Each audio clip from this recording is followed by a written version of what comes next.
Pride and Prejudice. By Jane Austen. To J. Comans Carr. In acknowledgment of all I owe to his friendship and advice, these illustrations are gratefully inscribed. Hugh Thomson. Walt Whitman has somewhere a fine and just distinction between loving by allowance and loving with personal love. This distinction applies to books as well as to men and women, and in the case of the not very numerous authors who are the objects of the personal affection, it brings a curious consequence with it.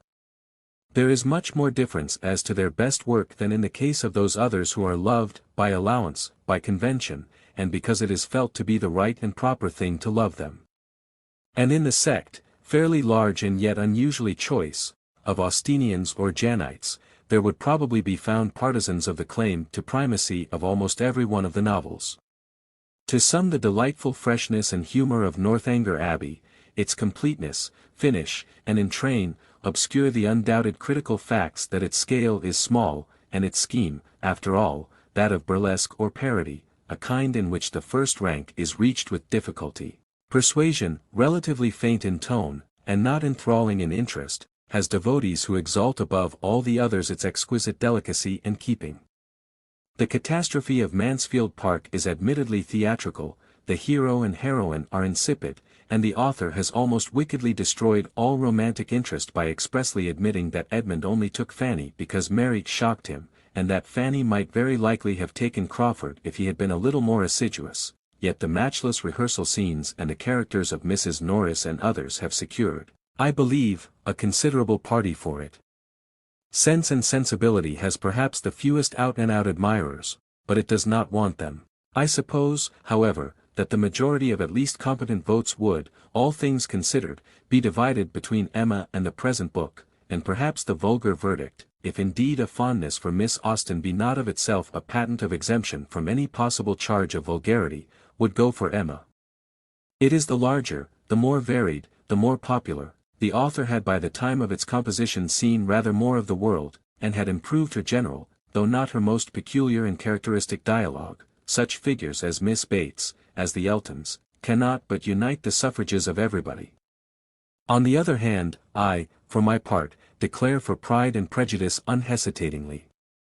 It seems to me the most perfect, the most characteristic, the most eminently quintessential of its author's works, and for this contention in such narrow space as is permitted to me, I propose here to show cause. In the first place, the book, it may be barely necessary to remind the reader, was in its first shape written very early, somewhere about 1796, when Miss Austen was barely 21, though it was revised and finished at Chawton some 15 years later, and was not published till 1813, only 4 years before her death. I do not know whether, in this combination of the fresh and vigorous projection of youth, and the critical revision of middle life, there may be traced the distinct superiority in point of construction, which, as it seems to me, it possesses over all the others. The plot, though not elaborate, is almost regular enough for Fielding. Hardly a character, hardly an incident could be retrenched without loss to the story. The elopement of Lydia and Wickham is not, like that of Crawford and Mrs. Rushworth, a coup de theatre. It connects itself in the strictest way with the course of the story earlier, and brings about the denouement with complete propriety. All the minor passages, the loves of Jane and Bingley, the advent of Mr. Collins, the visit to Hunsford, the Derbyshire tour, fit in after the same unostentatious, but masterly fashion. There is no attempt at the hide-and-seek, in-and-out business, which in the transactions between Frank Churchill and Jane Fairfax contributes no doubt a good deal to the intrigue of Emma, but contributes it in a fashion which I do not think the best feature of that otherwise admirable book. Although Miss Austen always liked something of the misunderstanding kind, which afforded her opportunities for the display of the peculiar and incomparable talent to be noticed presently, she has been satisfied here with the perfectly natural occasions provided by the false account of Darcy's conduct given by Wickham, and by the awkwardness, arising with equal naturalness, from the gradual transformation of Elizabeth's own feelings from positive aversion to actual love. I do not know whether the all-grasping hand of the playwright has ever been laid upon Pride and Prejudice, and I dare say that, if it were, the situations would prove not startling or garish enough for the footlights, the character scheme too subtle and delicate for pit and gallery. But if the attempt were made, it would certainly not be hampered by any of those loosenesses of construction, which, sometimes disguised by the conveniences of which the novelist can avail himself, appear at once on the stage. I think, however, though the thought will doubtless seem heretical to more than one school of critics, that construction is not the highest merit, the choicest gift, of the novelist. It sets off his other gifts and graces most advantageously to the critical eye, and the want of it will sometimes mar those graces, appreciably, though not quite consciously, to eyes by no means ultra-critical. But a very badly built novel which excelled in pathetic or humorous character, or which displayed consummate command of dialogue, perhaps the rarest of all faculties, would be an infinitely better thing than a faultless plot acted and told by puppets with pebbles in their mouths. And despite the ability which Miss Austen has shown in working out the story, I for one should put Pride and Prejudice far lower if it did not contain what seem to me the very masterpieces of Miss Austen's humor and of her faculty of character creation, masterpieces who may indeed admit John Thorpe, the Eltons, Mrs. Norris, and one or two others to their company, but who, in one instance certainly, and perhaps in others, are still superior to them. The characteristics of Miss Austen's humor are so subtle and delicate that they are, perhaps, at all times easier to apprehend than to express, and at any particular time likely to be differently apprehended by different persons. To me this humor seems to possess a greater affinity, on the whole, to that of Addison than to any other of the numerous species of this great British genus. The differences of scheme, of time, of subject, of literary convention, are, of course, obvious enough. The difference of sex does not, perhaps, count for much, for there was a distinctly feminine element in Mr. Spectator, and in Jane Austen's genius there was, though nothing mannish, much that was masculine. But the likeness of quality consists in a great number of common subdivisions of quality, demureness, extreme minuteness of touch, avoidance of loud tones and glaring effects. Also there is in both a certain not inhuman or unamiable cruelty. It is the custom with those who judge grossly to contrast the good nature of Addison with the savagery of Swift, the mildness of Miss Austen with the boisterousness of Fielding and Smollett, even with the ferocious practical jokes that her immediate predecessor, Miss Burney, allowed without very much protest. Yet, both in Mr. Addison and in Miss Austen there is, though a restrained and well-mannered, an insatiable and ruthless delight in roasting and cutting up a fool. A man in the early 18th century, of course, could push this taste further than a lady in the early 19th, and no doubt Miss Austen's principles, as well as her heart, would have shrunk from such things as the letter from the unfortunate husband in The Spectator, who describes, with all the gusto and all the innocence in the world, how his wife and his friend induce him to play at blindman's buff. But another Spectator letter, that of the damsel of 14 who wishes to marry Mr. Shapley, and assures her selected mentor that he admires your spectators mightily, might have been written by a rather more ladylike and intelligent Lydia Bennet in the days of Lydia's great-grandmother, while, on the other hand, some, I think unreasonably, have found cynicism in touches of Miss Austen's own, such as her satire of Mrs. Musgrove's self-deceiving regrets over her son. But this word, cynical, is one of the most misused in the English language, especially when, by a glaring and gratuitous falsification of its original sense, it is applied, not to rough and snarling invective, but to gentle and oblique satire. If cynicism means the perception of the other side, the sense of the accepted hells beneath, the consciousness that motives are nearly always mixed, and that to seem is not identical with to be, if this be cynicism, then every man and woman who is not a fool, who does not care to live in a fool's paradise, who has knowledge of nature and the world and life, is a cynic. And in that sense Miss Austen certainly was one.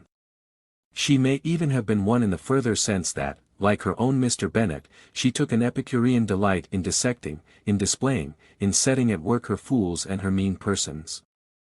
I think she did take this delight, and I do not think it all the worse of her for it as a woman, while she was immensely the better for it as an artist. In respect of her art generally, Mr. Goldwin Smith has truly observed that metaphor has been exhausted in depicting the perfection of it, combined with the narrowness of her field, and he has justly added that we need not go beyond her own comparison to the art of a miniature painter. To make this latter observation quite exact we must not use the term miniature in its restricted sense, and must think rather of Memling at one end of the history of painting and Meissonier at the other, than of Causeway or any of his kind.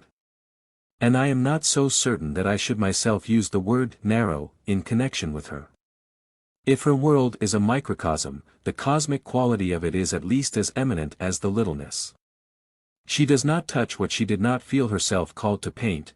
I am not so sure that she could not have painted what she did not feel herself called to touch. It is at least remarkable that in 2 very short periods of writing, one of about 3 years, and another of not much more than 5, she executed 6 capital works, and has not left a single failure.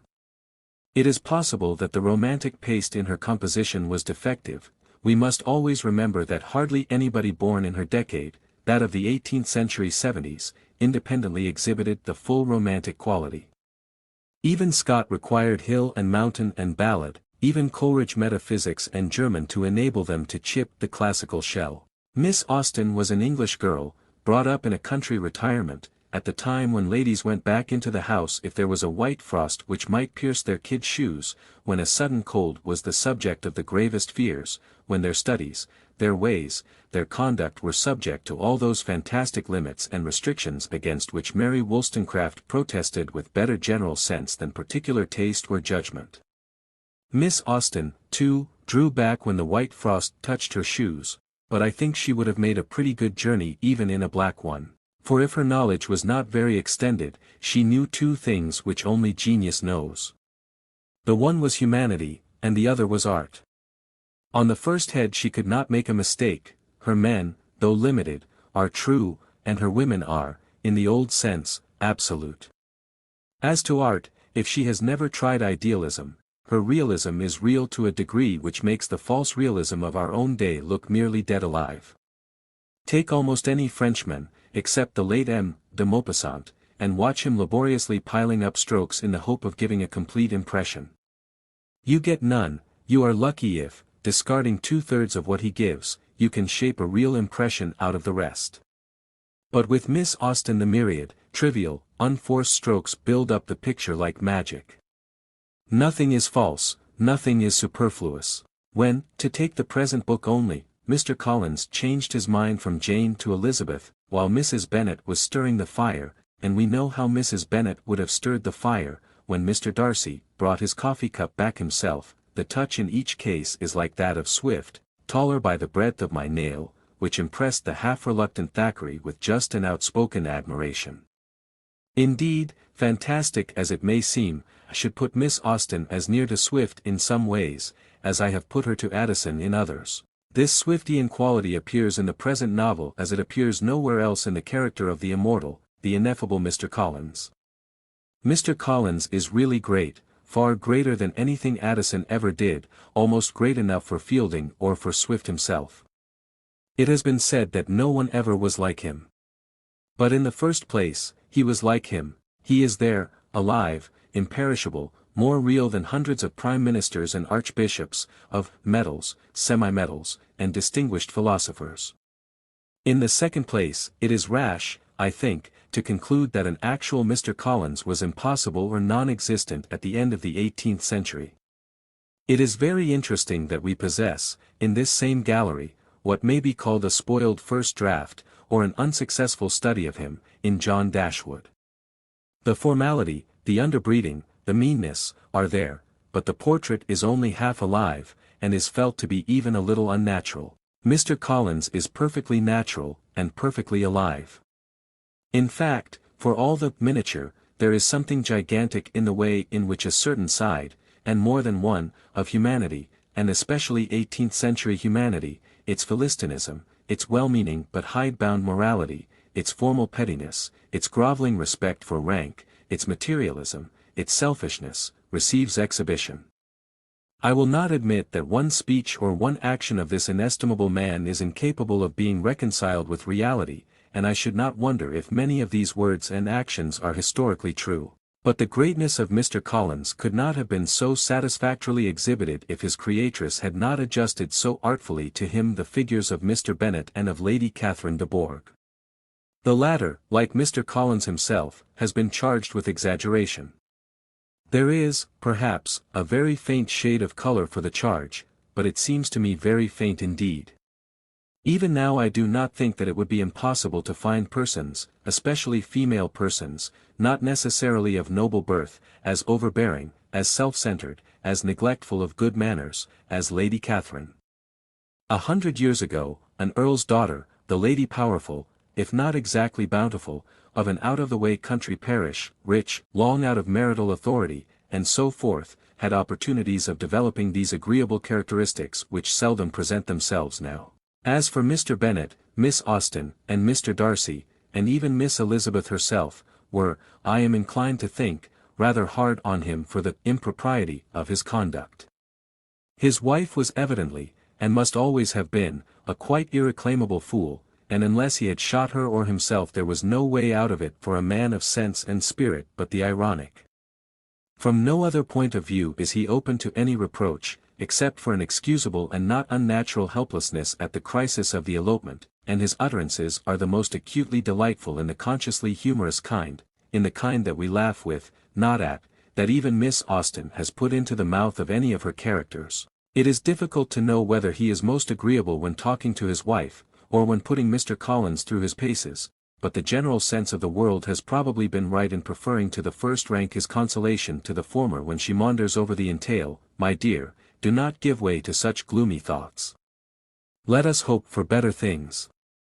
Let us flatter ourselves that I may be the survivor, and his inquiry to his colossal cousin as to the compliments which Mr. Collins has just related as made by himself to Lady Catherine, may I ask whether these pleasing attentions proceed from the impulse of the moment, or are the result of previous study?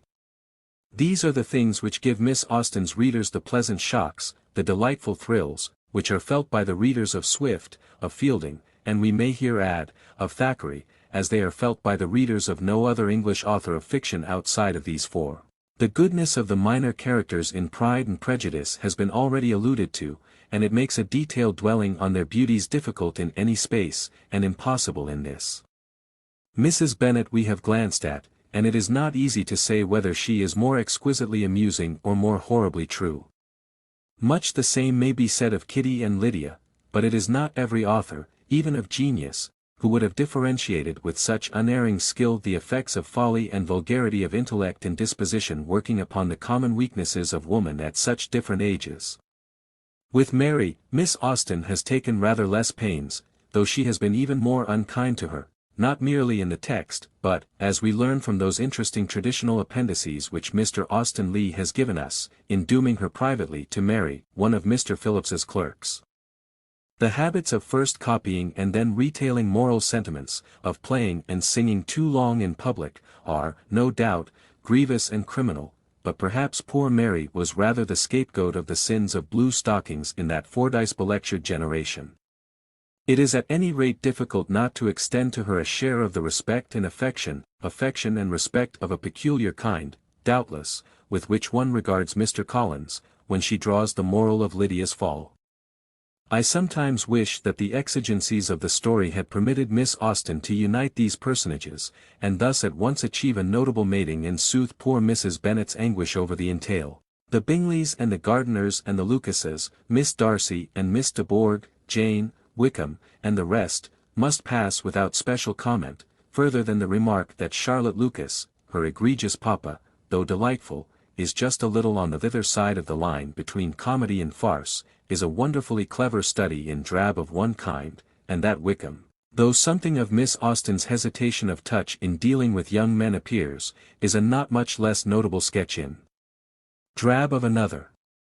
Only genius could have made Charlotte what she is, yet not disagreeable, Wickham what he is, without investing him either with a cheap Don Juanish attractiveness or a disgusting rascality. But the hero and the heroine are not tints to be dismissed. Darcy has always seemed to me by far the best and most interesting of Miss Austen's heroes, the only possible competitor being Henry Tilney, whose part is so slight and simple that it hardly enters into comparison.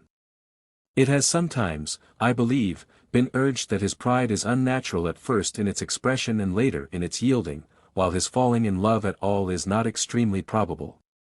Here again I cannot go with the objectors. Darcy's own account of the way in which his pride had been pampered, is perfectly rational and sufficient, and nothing could be, psychologically speaking, a causa varior for its sudden restoration to healthy conditions than the shock of Elizabeth's scornful refusal acting on a nature ex hypothesi generis. Nothing in even our author is finer and more delicately touched than the change of his demeanour at the sudden meeting in the grounds of Pemberley.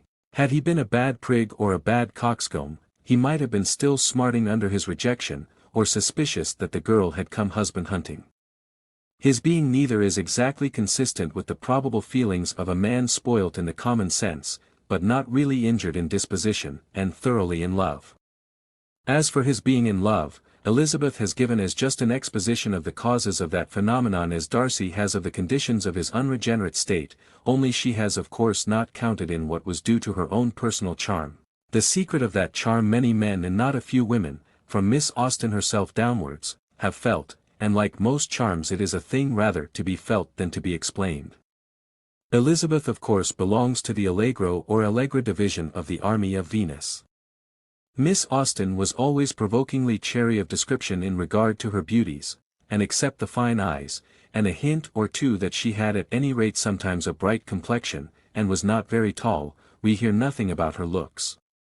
But her chief difference from other heroines of the lively type seems to lie first in her being distinctly clever, almost strong-minded, in the better sense of that objectionable word, and secondly in her being entirely destitute of ill nature for all her propensity to tease and the sharpness of her tongue. Elizabeth can give at least as good as she gets when she is attacked, but she never scratches, and she never attacks first. Some of the merest obsoletenesses of phrase and manner give one or two of her early speeches a slight pertness, but that is nothing, and when she comes to serious business, as in the great proposal scene with Darcy, which is, as it should be, the climax of the interest of the book, and in the final ladies' battle with Lady Catherine, she is unexceptionable. Then too she is a perfectly natural girl. She does not disguise from herself or anybody that she resents Darcy's first ill-mannered personality with as personal a feeling.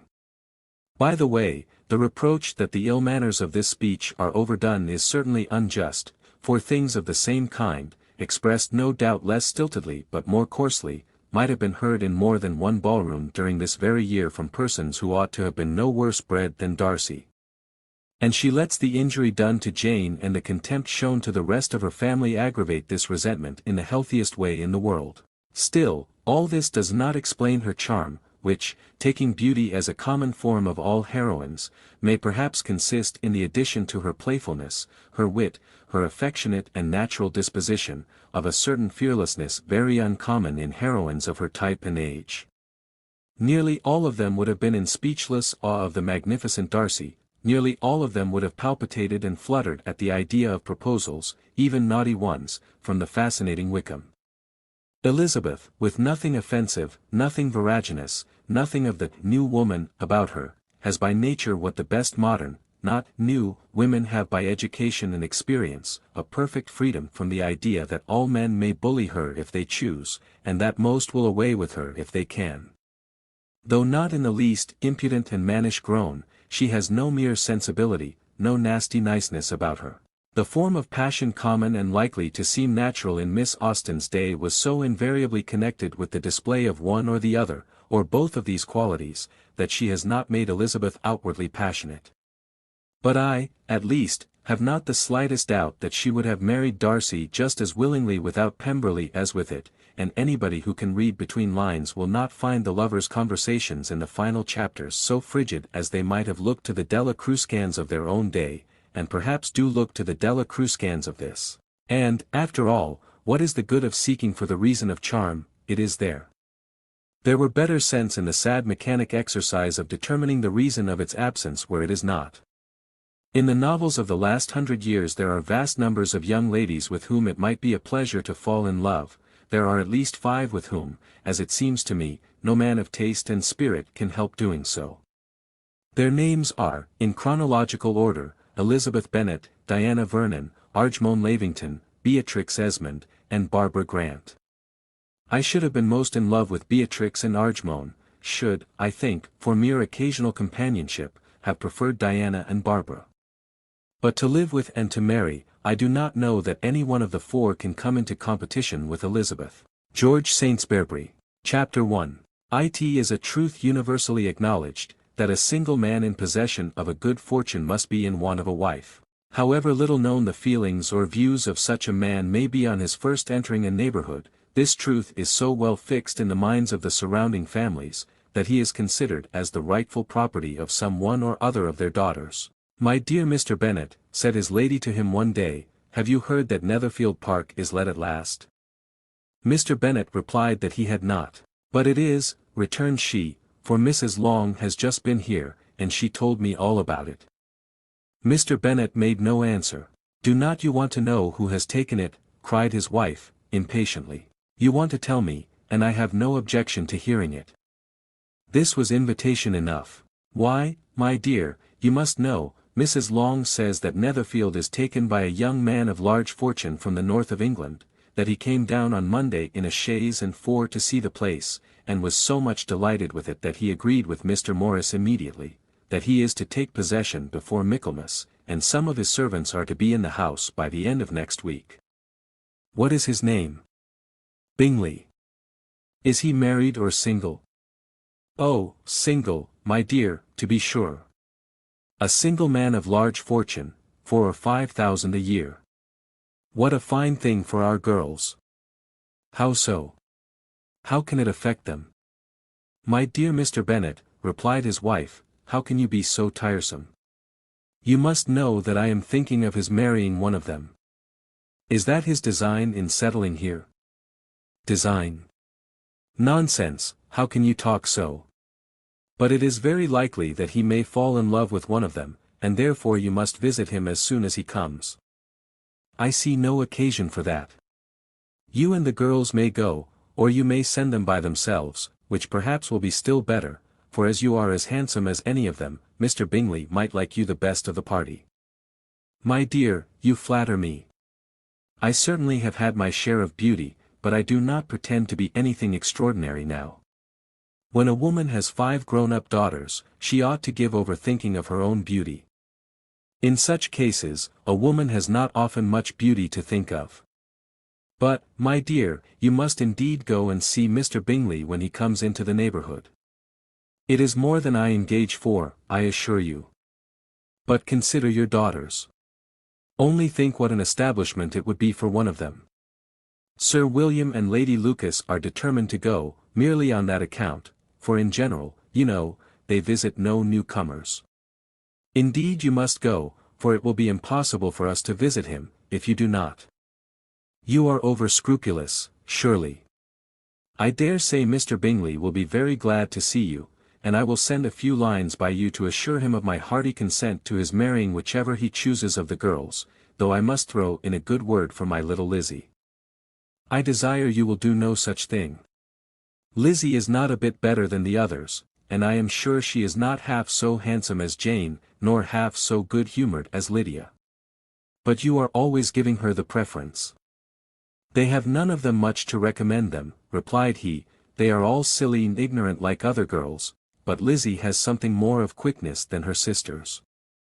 "Mr. Bennet, how can you abuse your own children in such a way? You take delight in vexing me. You have no compassion on my poor nerves. You mistake me, my dear. I have a high respect for your nerves. They are my old friends. I have heard you mention them with consideration these 20 years at least. Ah, you do not know what I suffer. But I hope you will get over it, and live to see many young men of 4,000 a year come into the neighborhood. It will be no use to us, if 20 such should come, since you will not visit them. Depend upon it, my dear, that when there are 20, I will visit them all." Mr. Bennet was so odd a mixture of quick parts, sarcastic humour, reserve, and caprice, that the experience of 23 years had been insufficient to make his wife understand his character. Her mind was less difficult to develop. She was a woman of mean understanding, little information, and uncertain temper. When she was discontented, she fancied herself nervous. The business of her life was to get her daughters married, its solace was visiting and news. Chapter 2. Mr. Bennet was among the earliest of those who waited on Mr. Bingley. He had always intended to visit him, though to the last always assuring his wife that he should not go, and till the evening after the visit was paid she had no knowledge of it. It was then disclosed in the following manner. Observing his second daughter employed in trimming a hat, he suddenly addressed her with, "I hope Mr. Bingley will like it, Lizzie." "We are not in a way to know what Mr. Bingley likes," said her mother, resentfully, "since we are not to visit." "But you forget, mamma," said Elizabeth, "that we shall meet him at the assemblies, and that Mrs. Long has promised to introduce him." "I do not believe Mrs. Long will do any such thing. She has 2 nieces of her own. She is a selfish, hypocritical woman, and I have no opinion of her." "No more have I," said Mr. Bennet, "and I am glad to find that you do not depend on her serving you." Mrs. Bennet deigned not to make any reply, but, unable to contain herself, began scolding one of her daughters. "Don't keep coughing so, Kitty, for heaven's sake. Have a little compassion on my nerves. You tear them to pieces." "Kitty has no discretion in her coughs," said her father, "she times them ill." "I do not cough for my own amusement," replied Kitty, fretfully. "When is your next ball to be, Lizzie?" "Tomorrow fortnight." "Aye, so it is," cried her mother, "and Mrs. Long does not come back till the day before, so, it will be impossible for her to introduce him, for she will not know him herself." "Then, my dear, you may have the advantage of your friend, and introduce Mr. Bingley to her." "Impossible, Mr. Bennet, impossible, when I am not acquainted with him myself. How can you be so teasing?" "I honor your circumspection. A fortnight's acquaintance is certainly very little. One cannot know what a man really is by the end of a fortnight. But if we do not venture, somebody else will, and after all, Mrs. Long and her nieces must stand their chance, and, therefore, as she will think it an act of kindness, if you decline the office, I will take it on myself." The girls stared at their father. Mrs. Bennet said only, "Nonsense, nonsense." "What can be the meaning of that emphatic exclamation?" cried he. "Do you consider the forms of introduction, and the stress that is laid on them, as nonsense? I cannot quite agree with you there. What say you, Mary? For you are a young lady of deep reflection, I know, and read great books, and make extracts." Mary wished to say something very sensible, but knew not how. "While Mary is adjusting her ideas," he continued, "let us return to Mr. Bingley." "I am sick of Mr. Bingley," cried his wife. "I am sorry to hear that, but why did you not tell me so before? If I had known as much this morning, I certainly would not have called on him. It is very unlucky, but as I have actually paid the visit, we cannot escape the acquaintance now." The astonishment of the ladies was just what he wished, that of Mrs. Bennet perhaps surpassing the rest, though when the first tumult of joy was over, she began to declare that it was what she had expected all the while. "How good it was in you, my dear Mr. Bennet! But I knew I should persuade you at last. I was sure you loved your girls too well to neglect such an acquaintance. Well, how pleased I am! And it is such a good joke, too, that you should have gone this morning, and never said a word about it till now." "Now, Kitty, you may cough as much as you choose," said Mr. Bennet, and, as he spoke, he left the room, fatigued with the raptures of his wife. "What an excellent father you have, girls," said she, when the door was shut. "I do not know how you will ever make him amends for his kindness, or me either, for that matter. At our time of life, it is not so pleasant, I can tell you, to be making new acquaintances every day, but for your sakes we would do anything. Lydia, my love, though you are the youngest, I dare say Mr. Bingley will dance with you at the next ball." "Oh," said Lydia, stoutly, "I am not afraid, for though I am the youngest, I'm the tallest." The rest of the evening was spent in conjecturing how soon he would return Mr. Bennet's visit, and determining when they should ask him to dinner. Chapter 3. Not all that Mrs. Bennet, however, with the assistance of her 5 daughters, could ask on the subject, was sufficient to draw from her husband any satisfactory description of Mr. Bingley. They attacked him in various ways, with barefaced questions, ingenious suppositions, and distant surmises, but he eluded the skill of them all, and they were at last obliged to accept the second-hand intelligence of their neighbour, Lady Lucas. Her report was highly favourable. Sir William had been delighted with him. He was quite young, wonderfully handsome, extremely agreeable, and, to crown the whole, he meant to be at the next assembly with a large party. Nothing could be more delightful. To be fond of dancing was a certain step towards falling in love, and very lively hopes of Mr. Bingley's heart were entertained. "If I can but see one of my daughters happily settled at Netherfield," said Mrs. Bennet to her husband, "and all the others equally well married, I shall have nothing to wish for." In a few days Mr. Bingley returned Mr. Bennet's visit, and sat about 10 minutes with him in his library. He had entertained hopes of being admitted to a sight of the young ladies, of whose beauty he had heard much, but he saw only the father. The ladies were somewhat more fortunate, for they had the advantage of ascertaining, from an upper window, that he wore a blue coat and rode a black horse. An invitation to dinner was soon afterwards dispatched, and already had Mrs. Bennet planned the courses that were to do credit to her housekeeping, when an answer arrived which deferred it all. Mr. Bingley was obliged to be in town the following day, and consequently unable to accept the honour of their invitation, etc. Mrs. Bennet was quite disconcerted. She could not imagine what business he could have in town so soon after his arrival in Hertfordshire, and she began to fear that he might always be flying about from one place to another, and never settled at Netherfield as he ought to be. Lady Lucas quieted her fears a little by starting the idea of his being gone to London only to get a large party for the ball, and a report soon followed that Mr. Bingley was to bring 12 ladies and 7 gentlemen with him to the assembly. The girls grieved over such a number of ladies, but were comforted the day before the ball by hearing that, instead of 12, he had brought only 6 with him from London, his 5 sisters and a cousin. And when the party entered the assembly room, it consisted of only 5 altogether: Mr. Bingley, his 2 sisters, the husband of the eldest, and another young man. Mr. Bingley was good-looking and gentlemanlike, he had a pleasant countenance, and easy, unaffected manners. His sisters were fine women, with an air of decided fashion. His brother-in-law, Mr. Hurst, merely looked the gentleman, but his friend Mr. Darcy soon drew the attention of the room by his fine, tall person, handsome features, noble mien, and the report, which was in general circulation within 5 minutes after his entrance, of his having 10,000 a year.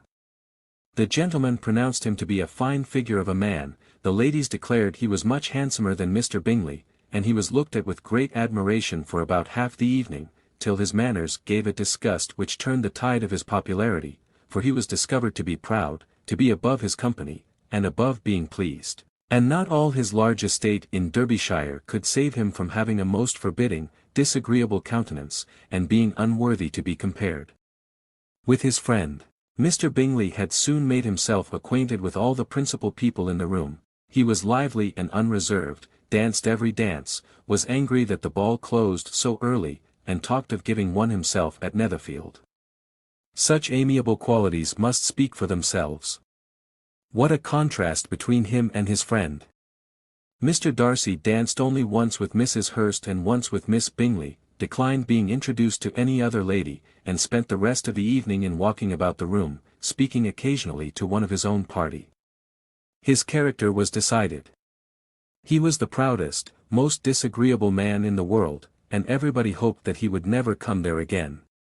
Amongst the most violent against him was Mrs. Bennet, whose dislike of his general behaviour was sharpened into particular resentment by his having slighted one of her daughters. Elizabeth Bennet had been obliged, by the scarcity of gentlemen, to sit down for 2 dances, and during part of that time, Mr. Darcy had been standing near enough for her to overhear a conversation between him and Mr. Bingley, who came from the dance for a few minutes to press his friend to join it. "Come, Darcy," said he, "I must have you dance.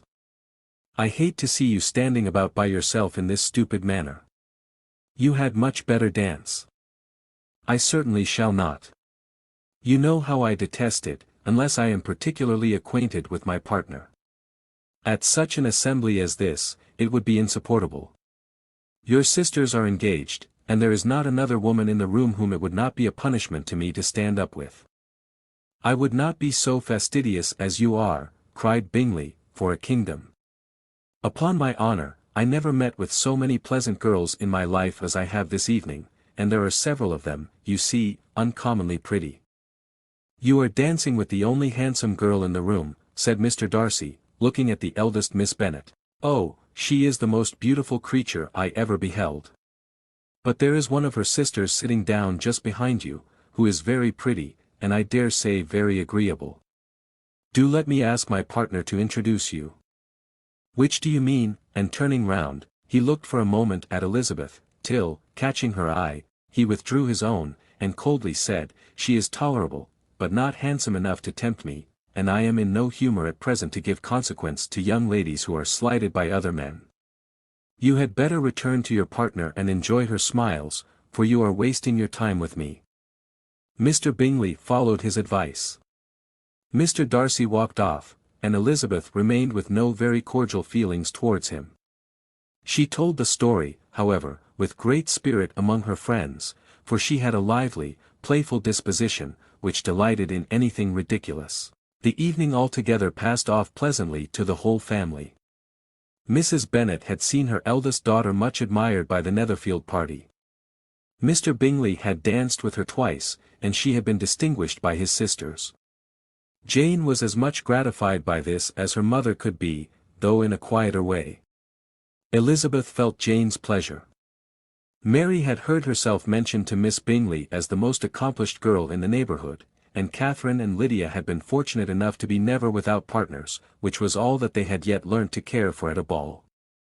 They returned, therefore, in good spirits to Longbourn, the village where they lived, and of which they were the principal inhabitants. They found Mr. Bennet still up.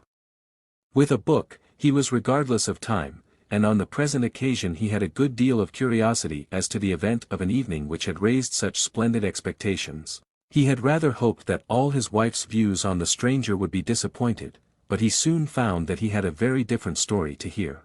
"Oh, my dear Mr. Bennet," as she entered the room, "we have had a most delightful evening, a most excellent ball. I wish you had been there. Jane was so admired, nothing could be like it.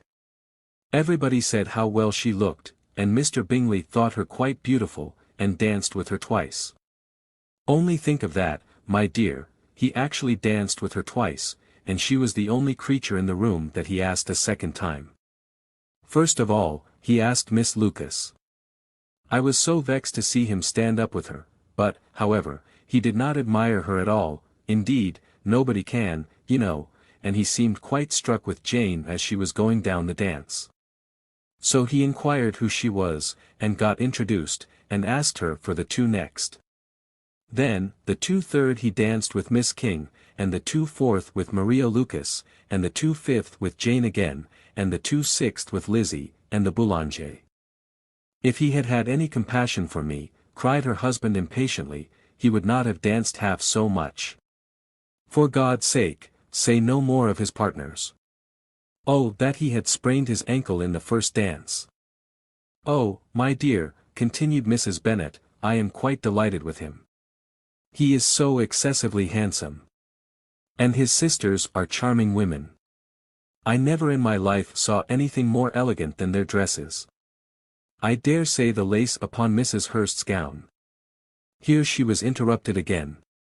Mr. Bennet protested against any description of finery. She was therefore obliged to seek another branch of the subject, and related, with much bitterness of spirit, and some exaggeration, the shocking rudeness of Mr. Darcy. "But I can assure you," she added, "that Lizzie does not lose much by not suiting his fancy, for he is a most disagreeable, horrid man, not at all worth pleasing. So high and so conceited, that there was no enduring him. He walked here, and he walked there, fancying himself so very great. Not handsome enough to dance with. I wish you had been there, my dear, to have given him one of your set-downs. I quite detest the man." Chapter 4. When Jane and Elizabeth were alone, the former, who had been cautious in her praise of Mr. Bingley before, expressed to her sister how very much she admired him. "He is just what a young man ought to be," said she, "sensible, good-humoured, lively, and I never saw such happy manners. So much ease, with such perfect good breeding." "He is also handsome," replied Elizabeth, "which a young man ought likewise to be if he possibly can. His character is thereby complete." I was very much flattered by his asking me to dance a second time. I did not expect such a compliment. Did not you? I did for you. But that is one great difference between us. Compliments always take you by surprise, and me never. What could be more natural than his asking you again? He could not help seeing that you were about 5 times as pretty as every other woman in the room. No thanks to his gallantry for that. Well, he certainly is very agreeable, and I give you leave to like him. You have liked many a stupider person. Dear Lizzie. Oh, you are a great deal too apt, you know, to like people in general. You never see a fault in anybody. All the world are good and agreeable in your eyes.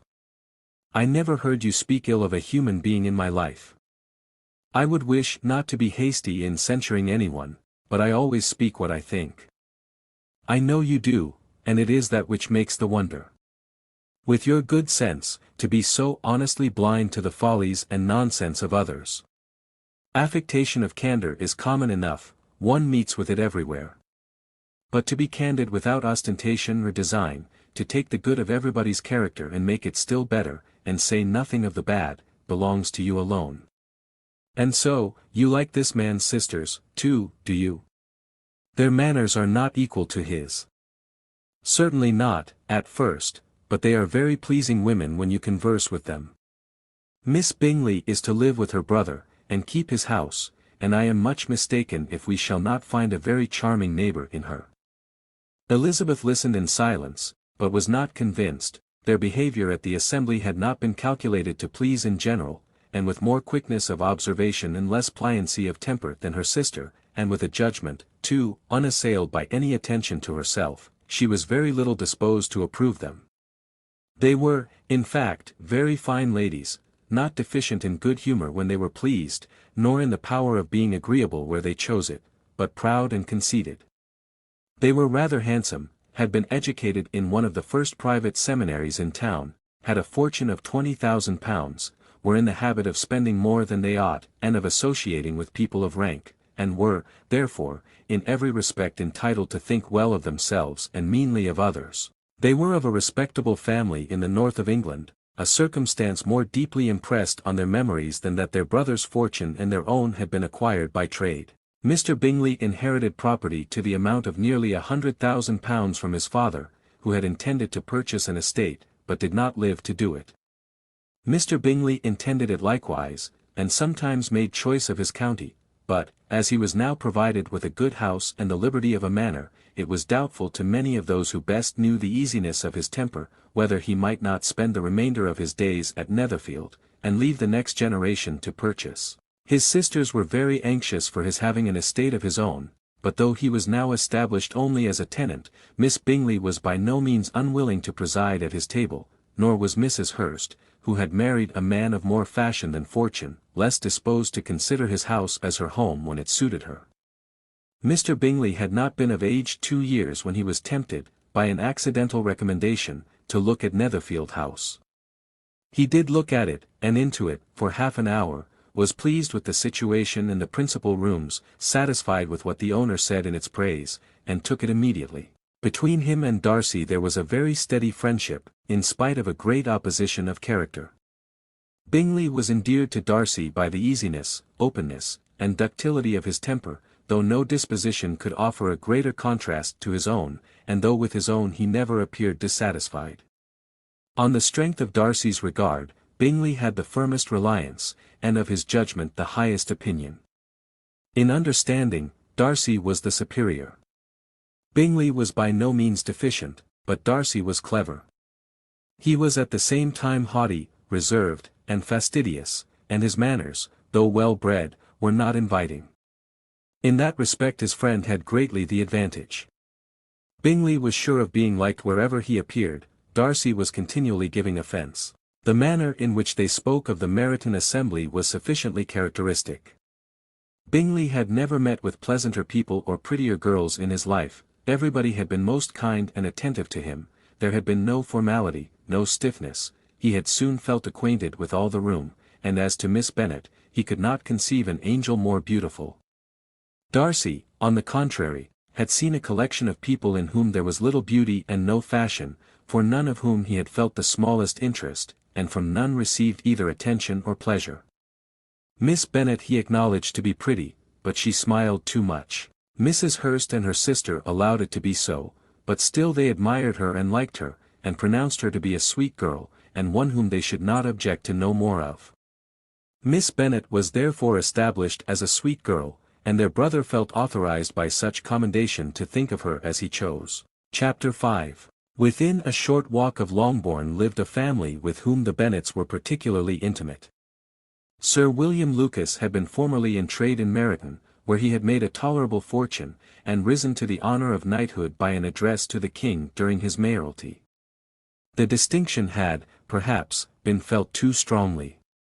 It had given him a disgust to his business and to his residence in a small market town, and, quitting them both, he had removed with his family to a house about a mile from Meryton, denominated from that period Lucas Lodge, where he could think with pleasure of his own importance, and, unshackled by business, occupy himself solely in being civil to all the world.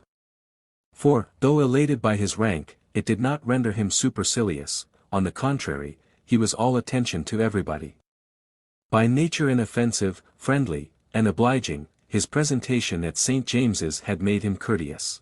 Lady Lucas was a very good kind of woman, not too clever to be a valuable neighbour to Mrs. Bennet. They had several children. The eldest of them, a sensible, intelligent young woman, about 27, was Elizabeth's intimate friend. That the Miss Lucases and the Miss Bennets should meet to talk over a ball was absolutely necessary, and the morning after the assembly brought the former to Longbourn to hear and to communicate. "You began the evening well, Charlotte," said Mrs. Bennet, with civil self-command, to Miss Lucas. "You were Mr. Bingley's first choice." "Yes, but he seemed to like his second better." "Oh, you mean Jane, I suppose, because he danced with her twice." "To be sure that did seem as if he admired her. Indeed, I rather believe he did. I heard something about it, but I hardly know what, something about Mr. Robinson." "Perhaps you mean what I overheard between him and Mr. Robinson. Did not I mention it to you? Mr. Robinson's asking him how he liked our Meryton assemblies, and whether he did not think there were a great many pretty women in the room, and which he thought the prettiest. And his answering immediately to the last question, 'Oh, the eldest Miss Bennet, beyond a doubt, there cannot be two opinions on that point.' Upon my word. Well, that was very decided, indeed, that does seem as if, but, however, it may all come to nothing, you know." "My overhearings were more to the purpose than yours, Eliza," said Charlotte. "Mr. Darcy is not so well worth listening to as his friend, is he?" Poor Eliza! To be only just tolerable. I beg you will not put it into Lizzie's head to be vexed by his ill treatment, for he is such a disagreeable man that it would be quite a misfortune to be liked by him. Mrs. Long told me last night that he sat close to her for half an hour without once opening his lips." "Are you quite sure, ma'am?" "Is not there a little mistake?" said Jane. "I certainly saw Mr. Darcy speaking to her." "Aye, because she asked him at last how he liked Netherfield, and he could not help answering her, but she said he seemed very angry at being spoke to." "Miss Bingley told me," said Jane, "that he never speaks much unless among his intimate acquaintance. With them he is remarkably agreeable." "I do not believe a word of it, my dear. If he had been so very agreeable, he would have talked to Mrs. Long. But I can guess how it was. Everybody says that he is eat up with pride, and I dare say he had heard somehow that Mrs. Long does not keep a carriage, and had to come to the ball in a hack chaise." "I do not mind his not talking to Mrs. Long," said Miss Lucas, "but I wish he had danced with Eliza." "Another time, Lizzie," said her mother, "I would not dance with him, if I were you." "I believe, ma'am, I may safely promise you never to dance with him." "His pride," said Miss Lucas, "does not offend me so much as pride often does, because there is an excuse for it. One cannot wonder that so very fine a young man, with family, fortune, everything in his favour, should think highly of himself. If I may so express it, he has a right to be proud." "That is very true," replied Elizabeth, "and I could easily forgive his pride, if he had not mortified mine." Pride, observed Mary, who piqued herself upon the solidity of her reflections, is a very common failing, I believe. By all that I have ever read, I am convinced that it is very common indeed, that human nature is particularly prone to it, and that there are very few of us who do not cherish a feeling of self-complacency on the score of some quality or other, real or imaginary.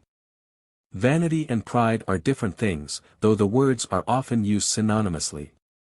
A person may be proud without being vain. Pride relates more to our opinion of ourselves, vanity to what we would have others think of us. "If I were as rich as Mr. Darcy," cried a young Lucas, who came with his sisters, "I should not care how proud I was. I would keep a pack of foxhounds, and drink a bottle of wine every day." "Then you would drink a great deal more than you ought," said Mrs. Bennet, "and if I were to see you at it, I should take away your bottle directly." The boy protested that she should not, she continued to declare that she would, and the argument ended only with the visit. Chapter 6. The ladies of Longbourn soon waited on those of Netherfield. The visit was returned in due form. Miss Bennet's pleasing manners grew on the goodwill of Mrs. Hurst and Miss Bingley, and though the mother was found to be intolerable, and the younger sisters not worth speaking to, a wish of being better acquainted with them was expressed towards the two eldest. By Jane this attention was received with the greatest pleasure, but Elizabeth still saw superciliousness in their treatment of everybody, hardly excepting even her sister, and could not like them, though their kindness to Jane, such as it was, had a value, as arising, in all probability, from the influence of their brother's admiration. It was generally evident, whenever they met, that he did admire her, and to her it was equally evident that Jane was yielding to the preference which she had begun to entertain for him from the first, and was in a way to be very much in love, but she considered with pleasure that it was not likely to be discovered by the world in general, since Jane united with great strength of feeling, a composure of temper and an uniform cheerfulness of manner, which would guard her from the suspicions of the impertinent. She mentioned this to her friend, Miss Lucas. "It may, perhaps, be pleasant," replied Charlotte, "to be able to impose on the public in such a case, but it is sometimes a disadvantage to be so very guarded. If a woman conceals her affection with the same skill from the object of it, she may lose the opportunity of fixing him, and it will then be but poor consolation to believe the world equally in the dark. There is so much of gratitude or vanity in almost every attachment, that it is not safe to leave any to itself. We can all begin freely, a slight preference is natural enough, but there are very few of us who have heart enough to be really in love without encouragement. In 9 cases out of 10, a woman had better show more affection than she feels. Bingley likes your sister undoubtedly, but he may never do more than like her, if she does not help him on. But she does help him on, as much as her nature will allow. If I can perceive her regard for him, he must be a simpleton indeed not to discover it too. Remember, Eliza, that he does not know Jane's disposition as you do. But if a woman is partial to a man, and does not endeavor to conceal it, he must find it out. Perhaps he must, if he sees enough of her. But though Bingley and Jane meet tolerably often, it is never for many hours together, and as they always see each other in large mixed parties, it is impossible that every moment should be employed in conversing together. Jane should therefore make the most of every half-hour in which she can command his attention. When she is secure of him, there will be leisure for falling in love as much as she chooses. "Your plan is a good one," replied Elizabeth, "where nothing is in question but the desire of being well married, and if I were determined to get a rich husband, or any husband, I dare say I should adopt it. But these are not Jane's feelings, she is not acting by design. As yet she cannot even be certain of the degree of her own regard, nor of its reasonableness. She has known him only a fortnight. She danced 4 dances with him at Meryton, she saw him one morning at his own house, and has since dined in company with him 4 times. This is not quite enough to make her understand his character. Not as you represent it. Had she merely dined with him, she might only have discovered whether he had a good appetite, but you must remember that 4 evenings have been also spent together, and 4 evenings may do a great deal. Yes, these 4 evenings have enabled them to ascertain that they both like Vington better than commerce, but with respect to any other leading characteristic, I do not imagine that much has been unfolded. Well, said Charlotte, I wish Jane success with all my heart, and if she were married to him tomorrow, I should think she had as good a chance of happiness as if she were to be studying his character for a 12-month. Happiness in marriage is entirely a matter of chance. If the dispositions of the parties are ever so well known to each other, or ever so similar beforehand, it does not advance their felicity in the least. They always continue to grow sufficiently unlike afterwards to have their share of vexation, and it is better to know as little as possible of the defects of the person with whom you are to pass your life. You make me laugh, Charlotte, but it is not sound. You know it is not sound, and that you would never act in this way yourself. Occupied in observing Mr. Bingley's attention to her sister, Elizabeth was far from suspecting that she was herself becoming an object of some interest in the eyes of his friend. Mr. Darcy had at first scarcely allowed her to be pretty, he had looked at her without admiration at the ball, and when they next met, he looked at her only to criticize. But no sooner had he made it clear to himself and his friends that she had hardly a good feature in her face, than he began to find it was rendered uncommonly intelligent by the beautiful expression of her dark eyes. To this discovery succeeded some others equally mortifying.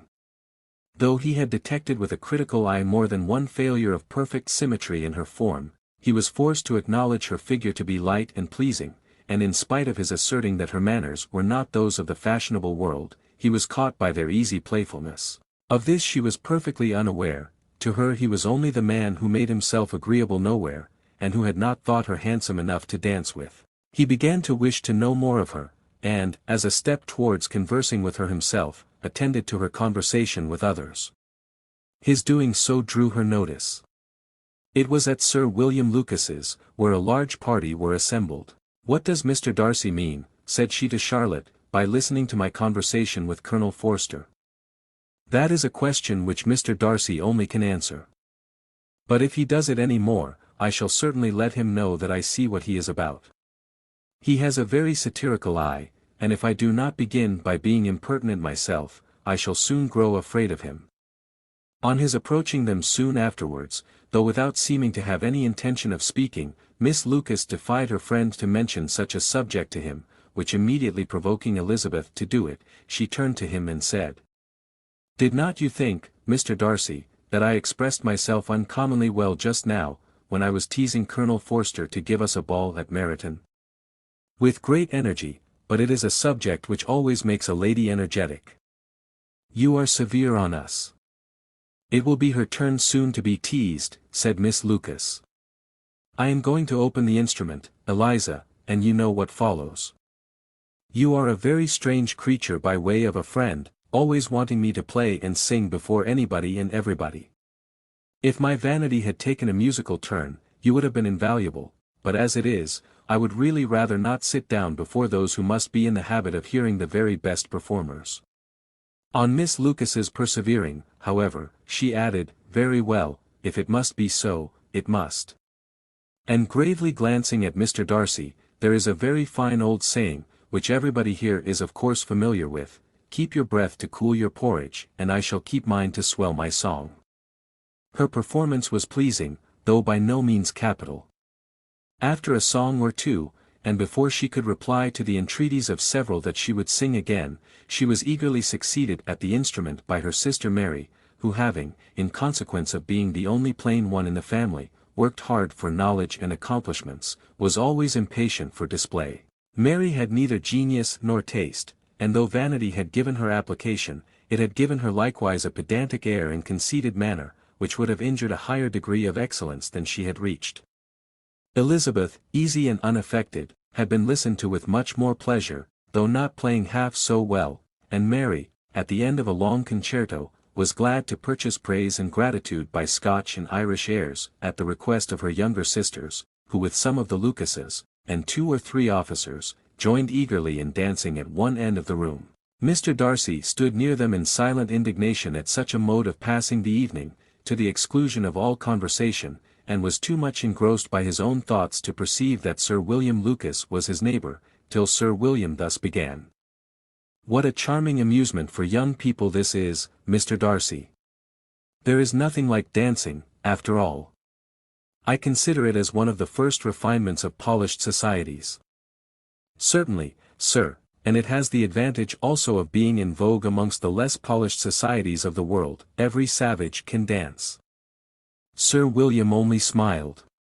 Your friend performs delightfully, he continued, after a pause, on seeing Bingley join the group, and I doubt not that you are an adept in the science yourself, Mr. Darcy.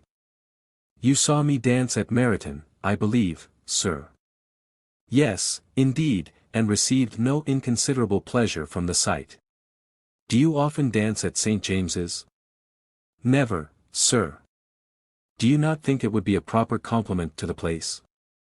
It is a compliment which I never pay to any place if I can avoid it.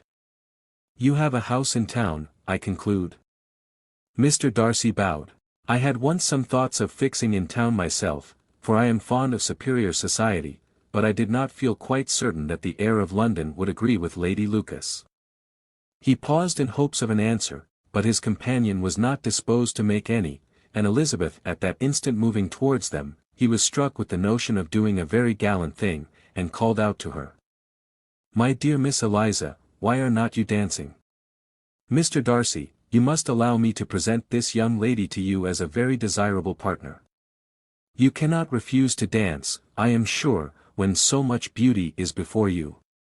And, taking her hand, he would have given it to Mr. Darcy, who, though extremely surprised, was not unwilling to receive it, when she instantly drew back, and said with some discomposure to Sir William. Indeed, sir, I have not the least intention of dancing. I entreat you not to suppose that I moved this way in order to beg for a partner. Mr. Darcy, with grave propriety, requested to be allowed the honour of her hand, but in vain. Elizabeth was determined, nor did Sir William at all shake her purpose by his attempt at persuasion. You excel so much in the dance, Miss Eliza, that it is cruel to deny me the happiness of seeing you, and though this gentleman dislikes the amusement in general, he can have no objection, I am sure, to oblige us for 1/2 hour. Mr. Darcy is all politeness, said Elizabeth, smiling. He is, indeed, but considering the inducement, my dear Miss Eliza, we cannot wonder at his complaisance, for who would object to such a partner? Elizabeth looked archly, and turned away. Her resistance had not injured her with the gentleman, and he was thinking of her with some complacency, when thus accosted by Miss Bingley. I can guess the subject of your reverie. I should imagine not. You are considering how insupportable it would be to pass many evenings in this manner, in such society, and, indeed, I am quite of your opinion. I was never more annoyed. The insipidity, and yet the noise, the nothingness, and yet the self-importance, of all these people. What would I give to hear your strictures on them? Your conjecture is totally wrong, I assure you. My mind was more agreeably engaged. I have been meditating on the very great pleasure which a pair of fine eyes in the face of a pretty woman can bestow. Miss Bingley immediately fixed her eyes on his face, and desired he would tell her what lady had the credit of inspiring such reflections. Mr. Darcy replied, with great intrepidity. Miss Elizabeth Bennet. Miss Elizabeth Bennet, repeated Miss Bingley. I am all astonishment. How long has she been such a favourite? And pray when am I to wish you joy? That is exactly the question which I expected you to ask. A lady's imagination is very rapid, it jumps from admiration to love, from love to matrimony, in a moment. I knew you would be wishing me joy. Nay, if you are so serious about it, I shall consider the matter as absolutely settled. You will have a charming mother-in-law, indeed, and of course she will be always at Pemberley with you. He listened to her with perfect indifference, while she chose to entertain herself in this manner, and as his composure convinced her that all was safe, her wit flowed along. Chapter 7. Martha Bennet's property consisted almost entirely in an estate of 2,000 a year, which, unfortunately for his daughters, was entailed, in default of heirs male, on a distant relation, and their mother's fortune, though ample for her situation in life, could but ill supply the deficiency of his. Her father had been an attorney in Meryton, and had left her £4,000. She had a sister married to a Mr. Phillips, who had been a clerk to their father and succeeded him in the business, and a brother settled in London in a respectable line of trade. The village of Longbourn was only 1 mile from Meryton, a most convenient distance for the young ladies, who were usually tempted thither 3 or 4 times a week, to pay their duty to their aunt, and to a milliner's shop just over the way. The 2 youngest of the family, Catherine and Lydia, were particularly frequent in these attentions. Their minds were more vacant than their sisters', and when nothing better offered, a walk to Meryton was necessary to amuse their morning hours and furnish conversation for the evening, and, however bare of news the country in general might be, they always contrived to learn some from their aunt. At present, indeed, they were well supplied both with news and happiness by the recent arrival of a militia regiment in the neighborhood. It was to remain the whole winter, and Meryton was the headquarters. Their visits to Mrs. Phillips were now productive of the most interesting intelligence. Every day added something to their knowledge of the officers' names and connections. Their lodgings were not long a secret, and at length they began to know the officers themselves. Mr. Phillips visited them all, and this opened to his nieces a source of felicity unknown before. They could talk of nothing but officers, and Mr. Bingley's large fortune, the mention of which gave animation to their mother, was worthless in their eyes when opposed to the regimentals of an ensign. After listening one morning to their effusions on this subject, Mr. Bennet coolly observed, "From all that I can collect by your manner of talking, you must be 2 of the silliest girls in the country. I have suspected it some time, but I am now convinced." Catherine was disconcerted, and made no answer, but Lydia, with perfect indifference, continued to express her admiration of Captain Carter, and her hope of seeing him in the course of the day, as he was going the next morning to London. "I am astonished, my dear," said Mrs. Bennet, "that you should be so ready to think your own children silly.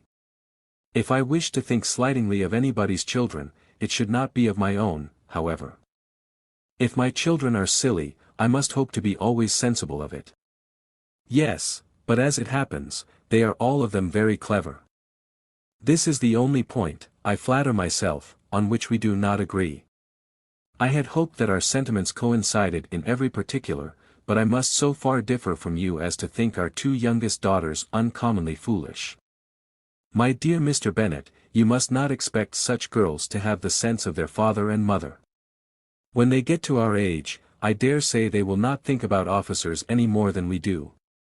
I remember the time when I liked a red coat myself very well, and, indeed, so I do still at my heart, and if a smart young colonel, with 5 or 6,000 a year, should want one of my girls, I shall not say nay to him, and I thought Colonel Forster looked very becoming the other night at Sir William's in his regimentals." "Mamma," cried Lydia, "my aunt says that Colonel Forster and Captain Carter do not go so often to Miss Watson's as they did when they first came. She sees them now very often standing in Clark's library." Mrs. Bennet was prevented replying by the entrance of the footman with a note for Miss Bennet. It came from Netherfield, and the servant waited for an answer. Mrs. Bennet's eyes sparkled with pleasure, and she was eagerly calling out, while her daughter read. "Well, Jane, who is it from? What is it about? What does he say? Well, Jane, make haste and tell us, make haste, my love." "It is from Miss Bingley," said Jane, and then read it aloud. "My dear friend, if you are not so compassionate as to dine today with Louisa and me, we shall be in danger of hating each other for the rest of our lives, for a whole day's tete-a-tete between 2 women can never end without a quarrel. Come as soon as you can on the receipt of this. My brother and the gentlemen are to dine with the officers. Yours ever, Caroline Bingley." "With the officers," cried Lydia, "I wonder my aunt did not tell us of that." "Dining out," said Mrs. Bennet, "that is very unlucky." "Can I have the carriage?" said Jane. "No, my dear, you had better go on horseback, because it seems likely to rain, and then you must stay all night." "That would be a good scheme," said Elizabeth, "if you were sure that they would not offer to send her home." "Oh, but the gentlemen will have Mr. Bingley's chaise to go to Meryton, and the Hursts have no horses to theirs. I had much rather go in the coach." "But, my dear, your father cannot spare the horses, I am sure. They are wanted in the farm, Mr. Bennet, are not they?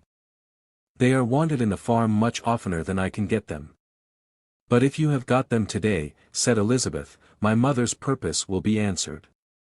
She did at last extort from her father an acknowledgment that the horses were engaged. Jane was therefore obliged to go on horseback, and her mother attended her to the door with many cheerful prognostics of a bad day. Her hopes were answered. Jane had not been gone long before it rained hard. Her sisters were uneasy for her, but her mother was delighted. The rain continued the whole evening without intermission. Jane certainly could not come back. "This was a lucky idea of mine, indeed," said Mrs. Bennet, more than once, as if the credit of making it rain were all her own. Till the next morning, however, she was not aware of all the felicity of her contrivance. Breakfast was scarcely over when a servant from Netherfield brought the following note for Elizabeth. "My dearest Lizzie, I find myself very unwell this morning, which, I suppose, is to be imputed to my getting wet through yesterday. My kind friends will not hear of my returning home till I am better. They insist also on my seeing Mr. Jones, therefore do not be alarmed if you should hear of his having been to me, and, excepting a sore throat and a headache, there is not much the matter with me. Yours, etc." "Well, my dear," said Mr. Bennet, when Elizabeth had read the note aloud, "if your daughter should have a dangerous fit of illness, if she should die, it would be a comfort to know that it was all in pursuit of Mr. Bingley, and under your orders. Oh, I am not at all afraid of her dying. People do not die of little trifling colds. She will be taken good care of. As long as she stays there, it is all very well. I would go and see her if I could have the carriage." Elizabeth, feeling really anxious, determined to go to her, though the carriage was not to be had, and as she was no horsewoman, walking was her only alternative. She declared her resolution. "How can you be so silly," cried her mother, "as to think of such a thing, in all this dirt? You will not be fit to be seen when you get there." "I shall be very fit to see Jane, which is all I want." "Is this a hint to me, Lizzie," said her father, "to send for the horses?" "No, indeed. I do not wish to avoid the walk. The distance is nothing, when one has a motive, only 3 miles. I shall be back by dinner." "I admire the activity of your benevolence," observed Mary, "but every impulse of feeling should be guided by reason, and, in my opinion, exertion should always be in proportion to what is required." "We will go as far as Meryton with you," said Catherine and Lydia. Elizabeth accepted their company, and the 3 young ladies set off together. "If we make haste," said Lydia, as they walked along, "perhaps we may see something of Captain Carter, before he goes." In Meryton they parted. The 2 youngest repaired to the lodgings of one of the officers' wives, and Elizabeth continued her walk alone, crossing field after field at a quick pace, jumping over stiles and springing over puddles, with impatient activity, and finding herself at last within view of the house, with weary ankles, dirty stockings, and a face glowing with the warmth of exercise. She was shown into the breakfast parlour, where all but Jane were assembled, and where her appearance created a great deal of surprise. That she should have walked 3 miles so early in the day in such dirty weather, and by herself, was almost incredible to Mrs. Hurst and Miss Bingley, and Elizabeth was convinced that they held her in contempt for it. She was received, however, very politely by them, and in their brother's manners there was something better than politeness, there was good humour and kindness. Mr. Darcy said very little, and Mr. Hurst nothing at all. The former was divided between admiration of the brilliancy which exercise had given to her complexion and doubt as to the occasions justifying her coming so far alone. The latter was thinking only of his breakfast. Her inquiries after her sister were not very favourably answered. Miss Bennet had slept ill, and though up, was very feverish, and not well enough to leave her room.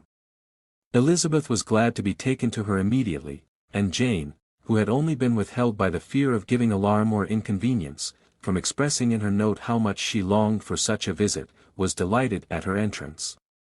She was not equal, however, to much conversation, and when Miss Bingley left them together, could attempt little beside expressions of gratitude for the extraordinary kindness she was treated with. Elizabeth silently attended her.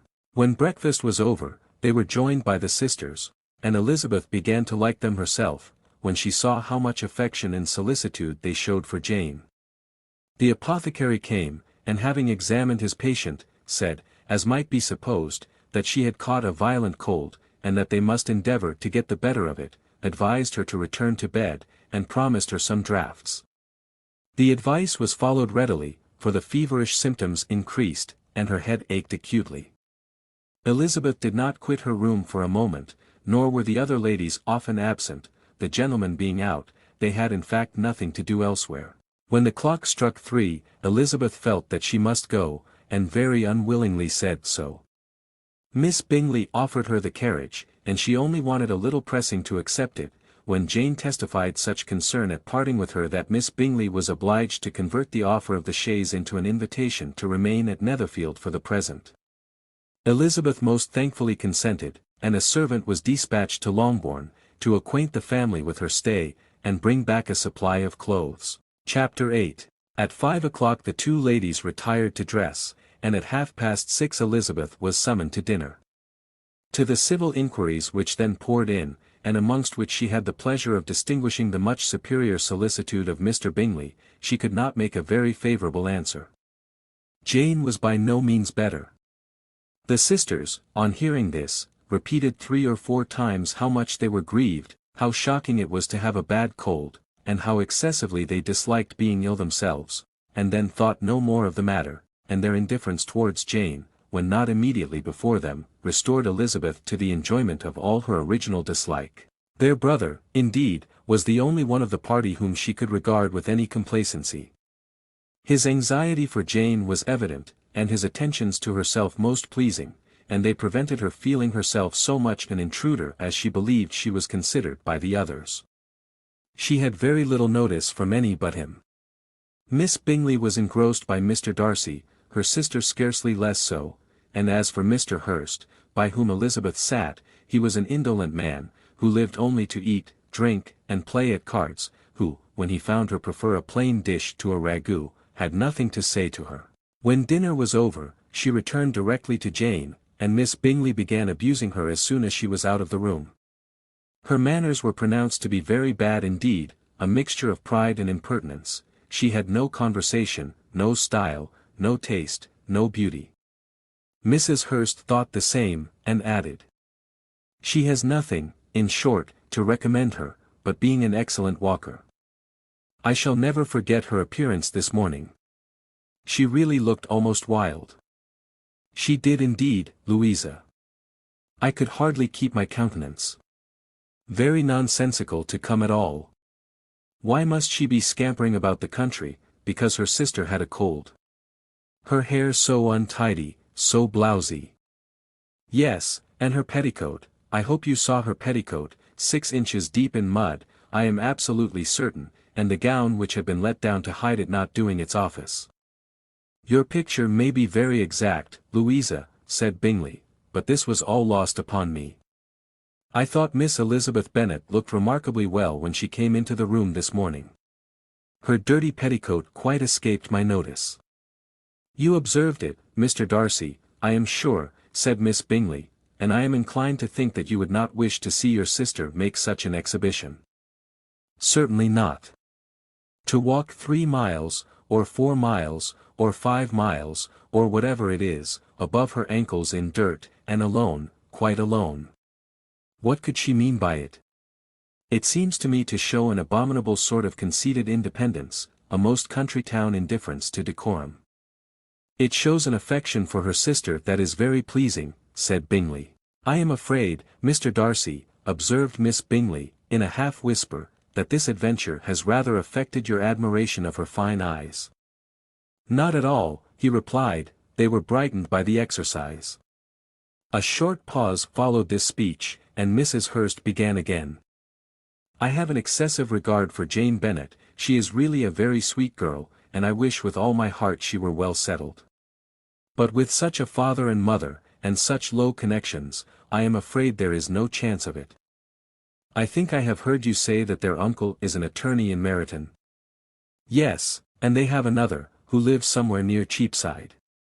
"That is capital," added her sister, and they both laughed heartily. "If they had uncles enough to fill all Cheapside," cried Bingley, it would not make them one jot less agreeable. But it must very materially lessen their chance of marrying men of any consideration in the world, replied Darcy. To this speech Bingley made no answer, but his sisters gave it their hearty assent, and indulged their mirth for some time at the expense of their dear friend's vulgar relations. With a renewal of tenderness, however, they repaired to her room on leaving the dining parlour, and sat with her till summoned to coffee. She was still very poorly, and Elizabeth would not quit her at all, till late in the evening, when she had the comfort of seeing her asleep, and when it appeared to her rather right than pleasant that she should go downstairs herself. On entering the drawing-room, she found the whole party at loo, and was immediately invited to join them, but suspecting them to be playing high, she declined it, and making her sister the excuse, said she would amuse herself, for the short time she could stay below, with a book. Mr. Hurst looked at her with astonishment. "Do you prefer reading to cards?" said he. "That is rather singular." "Miss Eliza Bennet," said Miss Bingley, "despises cards. She is a great reader, and has no pleasure in anything else." "I deserve neither such praise nor such censure," cried Elizabeth. "I am not a great reader, and I have pleasure in many things." "In nursing your sister I am sure you have pleasure," said Bingley, "and I hope it will soon be increased by seeing her quite well." Elizabeth thanked him from her heart, and then walked towards a table where a few books were lying.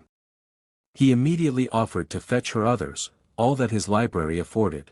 "And I wish my collection were larger for your benefit and my own credit, but I am an idle fellow, and though I have not many, I have more than I ever looked into." Elizabeth assured him that she could suit herself perfectly with those in the room. "I am astonished," said Miss Bingley, "that my father should have left so small a collection of books. What a delightful library you have at Pemberley, Mr. Darcy." "It ought to be good," he replied. "It has been the work of many generations. And then you have added so much to it yourself, you are always buying books. I cannot comprehend the neglect of a family library in such days as these." "Neglect? I am sure you neglect nothing that can add to the beauties of that noble place. Charles, when you build your house, I wish it may be half as delightful as Pemberley." "I wish it may. But I would really advise you to make your purchase in that neighbourhood, and take Pemberley for a kind of model. There is not a finer county in England than Derbyshire. With all my heart, I will buy Pemberley itself, if Darcy will sell it." "I am talking of possibilities, Charles. Upon my word, Caroline, I should think it more possible to get Pemberley by purchase than by imitation." Elizabeth was so much caught by what passed, as to leave her very little attention for her book, and, soon laying it wholly aside, she drew near the card table, and stationed herself between Mr. Bingley and his eldest sister, to observe the game. "Is Miss Darcy much grown since the spring?" said Miss Bingley. "Will she be as tall as I am?" "I think she will. She is now about Miss Elizabeth Bennet's height, or rather taller. How I long to see her again! I never met with anybody who delighted me so much. Such a countenance, such manners, and so extremely accomplished for her age. Her performance on the pianoforte is exquisite. It is amazing to me," said Bingley, "how young ladies can have patience to be so very accomplished as they all are." "All young ladies accomplished? My dear Charles, what do you mean?" "Yes, all of them, I think. They all paint tables, cover screens, and net purses. I scarcely know any one who cannot do all this, and I am sure I never heard a young lady spoken of for the first time, without being informed that she was very accomplished." "Your list of the common extent of accomplishments," said Darcy, "has too much truth. The word is applied to many a woman who deserves it no otherwise than by netting a purse or covering a screen, but I am very far from agreeing with you in your estimation of ladies in general. I cannot boast of knowing more than half a dozen in the whole range of my acquaintance that are really accomplished." "Nor I am sure," said Miss Bingley. "Then," observed Elizabeth, "you must comprehend a great deal in your idea of an accomplished woman." "Yes, I do comprehend a great deal in it." "Oh, certainly," cried his faithful assistant, "no one can be really esteemed accomplished who does not greatly surpass what is usually met with. A woman must have a thorough knowledge of music, singing, drawing, dancing, and the modern languages, to deserve the word, and, besides all this, she must possess a certain something in her air and manner of walking, the tone of her voice, her address and expressions, or the word will be but half deserved. All this she must possess, added Darcy, and to all she must yet add something more substantial in the improvement of her mind by extensive reading. I am no longer surprised at your knowing only 6 accomplished women. I rather wonder now at your knowing any. Are you so severe upon your own sex as to doubt the possibility of all this? I never saw such a woman. I never saw such capacity, and taste, and application, and elegance, as you describe, united. Mrs. Hurst and Miss Bingley both cried out against the injustice of her implied doubt, and were both protesting that they knew many women who answered this description, when Mr. Hurst called them to order, with bitter complaints of their inattention to what was going forward. As all conversation was thereby at an end, Elizabeth soon afterwards left the room. Eliza Bennet, said Miss Bingley, when the door was closed on her, is one of those young ladies who seek to recommend themselves to the other sex by undervaluing their own, and with many men, I dare say, it succeeds, but, in my opinion, it is a paltry device, a very mean art. Undoubtedly, replied Darcy, to whom this remark was chiefly addressed, there is meanness in all the arts which ladies sometimes condescend to employ for captivation. Whatever bears affinity to cunning is despicable. Miss Bingley was not so entirely satisfied with this reply as to continue the subject. Elizabeth joined them again only to say that her sister was worse, and that she could not leave her. Bingley urged Mr. Jones's being sent for immediately, while his sisters, convinced that no country advice could be of any service, recommended an express to town for one of the most eminent physicians. This she would not hear of, but she was not so unwilling to comply with their brother's proposal, and it was settled that Mr. Jones should be sent for early in the morning, if Miss Bennet were not decidedly better. Bingley was quite uncomfortable, his sisters declared that they were miserable. They solaced their wretchedness, however, by duets after supper, while he could find no better relief to his feelings than by giving his housekeeper directions that every possible attention might be paid to the sick lady and her sister, Mrs. Bennet and her 2 youngest girls. Chapter 9. Elizabeth passed the chief of the night in her sister's room, and in the morning had the pleasure of being able to send a tolerable answer to the inquiries which she very early received from Mr. Bingley by a housemaid, and some time afterwards from the 2 elegant ladies who waited on his sisters. In spite of this amendment, however, she requested to have a note sent to Longbourn, desiring her mother to visit Jane, and form her own judgment of her situation. The note was immediately dispatched, and its contents as quickly complied with. Mrs. Bennet, accompanied by her 2 youngest girls, reached Netherfield soon after the family breakfast. Had she found Jane in any apparent danger, Mrs. Bennet would have been very miserable, but being satisfied on seeing her that her illness was not alarming, she had no wish of her recovering immediately, as her restoration to health would probably remove her from Netherfield. She would not listen, therefore, to her daughter's proposal of being carried home, neither did the apothecary, who arrived about the same time, think it at all advisable. After sitting a little while with Jane, on Miss Bingley's appearance and invitation, the mother and 3 daughters all attended her into the breakfast parlour. Bingley met them with hopes that Mrs. Bennet had not found Miss Bennet worse than she expected. "Indeed I have, sir," was her answer. "She is a great deal too ill to be moved. Mr. Jones says we must not think of moving her. We must trespass a little longer on your kindness." "Removed," cried Bingley. "It must not be thought of. My sister, I am sure, will not hear of her removal."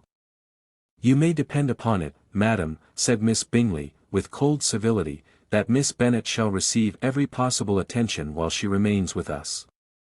Mrs. Bennet was profuse in her acknowledgments. "I am sure," she added, "if it was not for such good friends, I do not know what would become of her, for she is very ill indeed, and suffers a vast deal, though with the greatest patience in the world, which is always the way with her, for she has, without exception, the sweetest temper I ever met with. I often tell my other girls they are nothing to her. You have a sweet room here, Mr. Bingley, and a charming prospect over that gravel walk. I do not know a place in the country that is equal to Netherfield. You will not think of quitting it in a hurry, I hope, though you have but a short lease. Whatever I do is done in a hurry, replied he, and therefore if I should resolve to quit Netherfield, I should probably be off in 5 minutes. At present, however, I consider myself as quite fixed here. That is exactly what I should have supposed of you, said Elizabeth. You begin to comprehend me, do you? Cried he, turning towards her. Oh yes, I understand you perfectly. I wish I might take this for a compliment, but to be so easily seen through, I am afraid, is pitiful. That is as it happens. It does not necessarily follow that a deep, intricate character is more or less estimable than such a one as yours. Lizzie, cried her mother, remember where you are, and do not run on in the wild manner that you are suffered to do at home. I did not know before, continued Bingley, immediately, that you were a studier of character. It must be an amusing study. Yes, but intricate characters are the most amusing. They have at least that advantage. The country, said Darcy, can in general supply but few subjects for such a study. In a country neighborhood you move in a very confined and unvarying society. But people themselves alter so much, that there is something new to be observed in them forever. Yes, indeed, cried Mrs. Bennet, offended by his manner of mentioning a country neighborhood. I assure you there is quite as much of that going on in the country as in town. Everybody was surprised, and Darcy, after looking at her for a moment, turned silently away. Mrs. Bennet, who fancied she had gained a complete victory over him, continued her triumph. I cannot see that London has any great advantage over the country, for my part, except the shops and public places. The country is a vast deal pleasanter, is not it, Mr. Bingley? When I am in the country, he replied, I never wish to leave it, and when I am in town, it is pretty much the same. They have each their advantages, and I can be equally happy in either. Aye, that is because you have the right disposition. But that gentleman, looking at Darcy, seemed to think the country was nothing at all. Indeed, mamma, you are mistaken, said Elizabeth, blushing for her mother. You quite mistook Mr. Darcy. He only meant that there was not such a variety of people to be met with in the country as in town, which you must acknowledge to be true. Certainly, my dear, nobody said there were, but as to not meeting with many people in this neighborhood, I believe there are few neighborhoods larger. I know we dine with 24 families. Nothing but concern for Elizabeth could enable Bingley to keep his countenance. His sister was less delicate, and directed her eye towards Mr. Darcy with a very expressive smile. Elizabeth, for the sake of saying something that might turn her mother's thoughts, now asked her if Charlotte Lucas had been at Longbourn since her coming away. Yes, she called yesterday with her father. What an agreeable man Sir William is, Mr. Bingley, is not he? So much the man of fashion. So genteel and so easy. He has always something to say to everybody. That is my idea of good breeding, and those persons who fancy themselves very important and never open their mouths quite mistake the matter. Did Charlotte dine with you? No, she would go home. I fancy she was wanted about the mince pies. For my part, Mr. Bingley, I always keep servants that can do their own work. My daughters are brought up differently.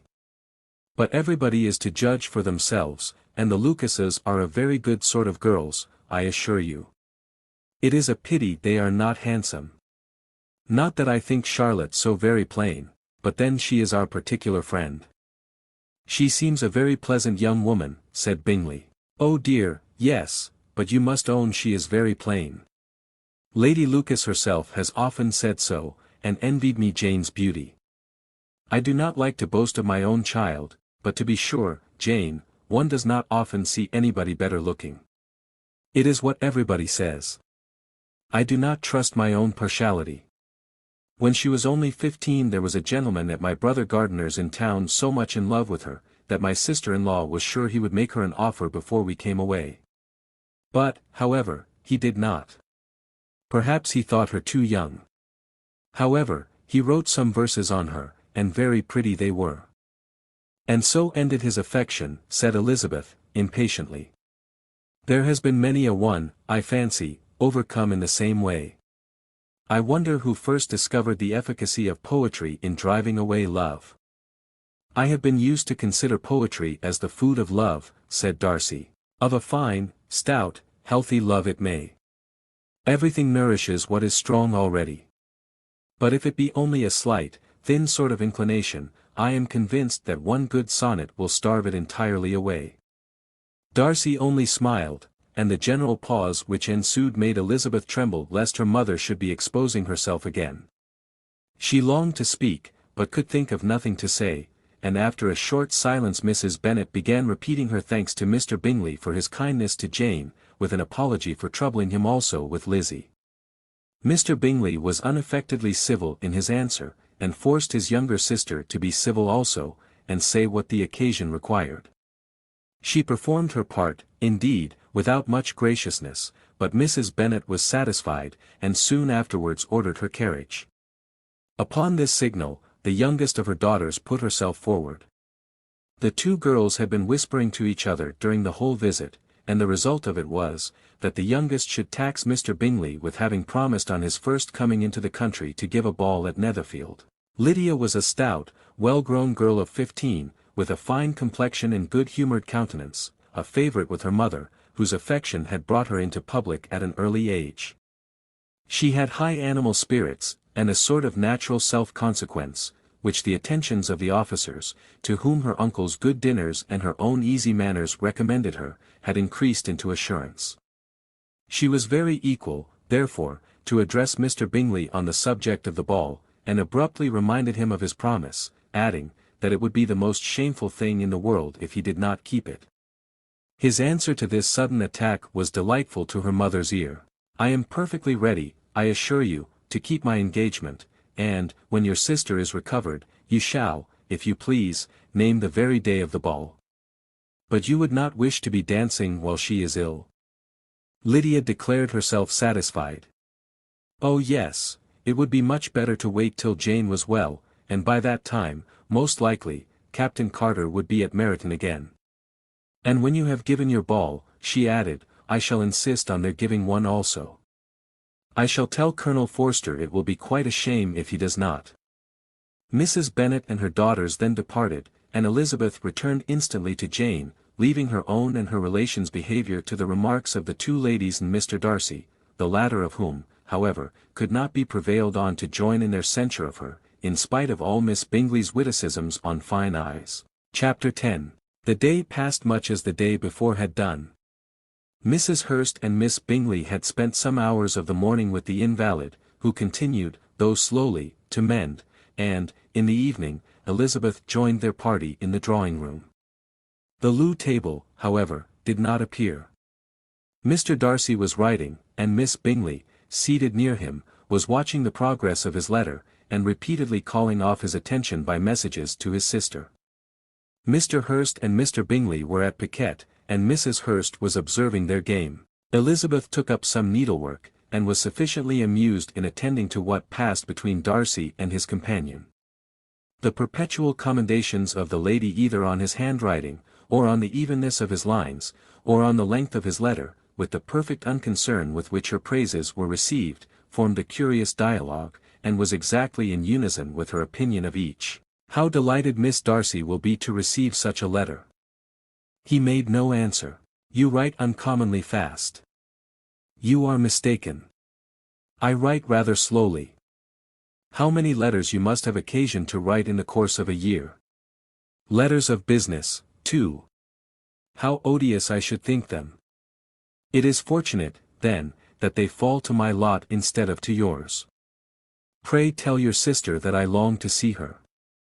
I have already told her so once, by your desire. I am afraid you do not like your pen. Let me mend it for you. I mend pens remarkably well. Thank you, but I always mend my own. How can you contrive to write so even? He was silent. Tell your sister I am delighted to hear of her improvement on the harp, and pray let her know that I am quite in raptures with her beautiful little design for a table, and I think it infinitely superior to Miss Grantley's. Will you give me leave to defer your raptures till I write again? At present I have not room to do them justice. Oh, it is of no consequence. I shall see her in January. But do you always write such charming long letters to her, Mr. Darcy? They are generally long, but whether always charming, it is not for me to determine. It is a rule with me, that a person who can write a long letter with ease cannot write ill. That will not do for a compliment to Darcy, Caroline, cried her brother, because he does not write with ease. He studies too much for words of 4 syllables. Do not you, Darcy? My style of writing is very different from yours. Oh, cried Miss Bingley, Charles writes in the most careless way imaginable. He leaves out half his words, and blots the rest. My ideas flow so rapidly that I have not time to express them, by which means my letters sometimes convey no ideas at all to my correspondents. Your humility, Mr. Bingley, said Elizabeth, must disarm reproof. Nothing is more deceitful, said Darcy, than the appearance of humility. It is often only carelessness of opinion, and sometimes an indirect boast. And which of the two do you call my little recent piece of modesty? The indirect boast, for you are really proud of your defects in writing, because you consider them as proceeding from a rapidity of thought and carelessness of execution, which, if not estimable, you think at least highly interesting. The power of doing anything with quickness is always much prized by the possessor, and often without any attention to the imperfection of the performance. When you told Mrs. Bennet this morning, that if you ever resolved on quitting Netherfield you should be gone in 5 minutes, you meant it to be a sort of panegyric, of compliment to yourself, and yet what is there so very laudable in a precipitance which must leave very necessary business undone, and can be of no real advantage to yourself or anyone else? Nay, cried Bingley, this is too much, to remember at night all the foolish things that were said in the morning. And yet, upon my honour, I believed what I said of myself to be true, and I believe it at this moment. At least, therefore, I did not assume the character of needless precipitance merely to show off before the ladies. I dare say you believed it, but I am by no means convinced that you would be gone with such celerity. Your conduct would be quite as dependent on chance as that of any man I know, and if, as you were mounting your horse, a friend were to say, Bingley, you had better stay till next week, you would probably do it, you would probably not go, and, at another word, might stay a month. You have only proved by this, cried Elizabeth, that Mr. Bingley did not do justice to his own disposition. You have shown him off now much more than he did himself. I am exceedingly gratified, said Bingley, by your converting what my friend says into a compliment on the sweetness of my temper. But I am afraid you are giving it a turn which that gentleman did by no means intend, for he would certainly think the better of me if, under such a circumstance, I were to give a flat denial, and ride off as fast as I could. Would Mr. Darcy then consider the rashness of your original intention as atoned for by your obstinacy in adhering to it? Upon my word, I cannot exactly explain the matter, Darcy must speak for himself. You expect me to account for opinions which you choose to call mine, but which I have never acknowledged. Allowing the case, however, to stand according to your representation, you must remember, Miss Bennet, that the friend who is supposed to desire his return to the house, and the delay of his plan, has merely desired it, asked it without offering one argument in favour of its propriety. To yield readily, easily, to the persuasion of a friend is no merit with you. To yield without conviction is no compliment to the understanding of either. You appear to me, Mr. Darcy, to allow nothing for the influence of friendship and affection. A regard for the requester would often make one readily yield to a request, without waiting for arguments to reason one into it. I am not particularly speaking of such a case as you have supposed about Mr. Bingley. We may as well wait, perhaps, till the circumstance occurs, before we discuss the discretion of his behaviour thereupon. But in general and ordinary cases, between friend and friend, where one of them is desired by the other to change a resolution of no very great moment, should you think ill of that person for complying with the desire, without waiting to be argued into it? Will it not be advisable, before we proceed on this subject, to arrange with rather more precision the degree of importance which is to appertain to this request, as well as the degree of intimacy subsisting between the parties?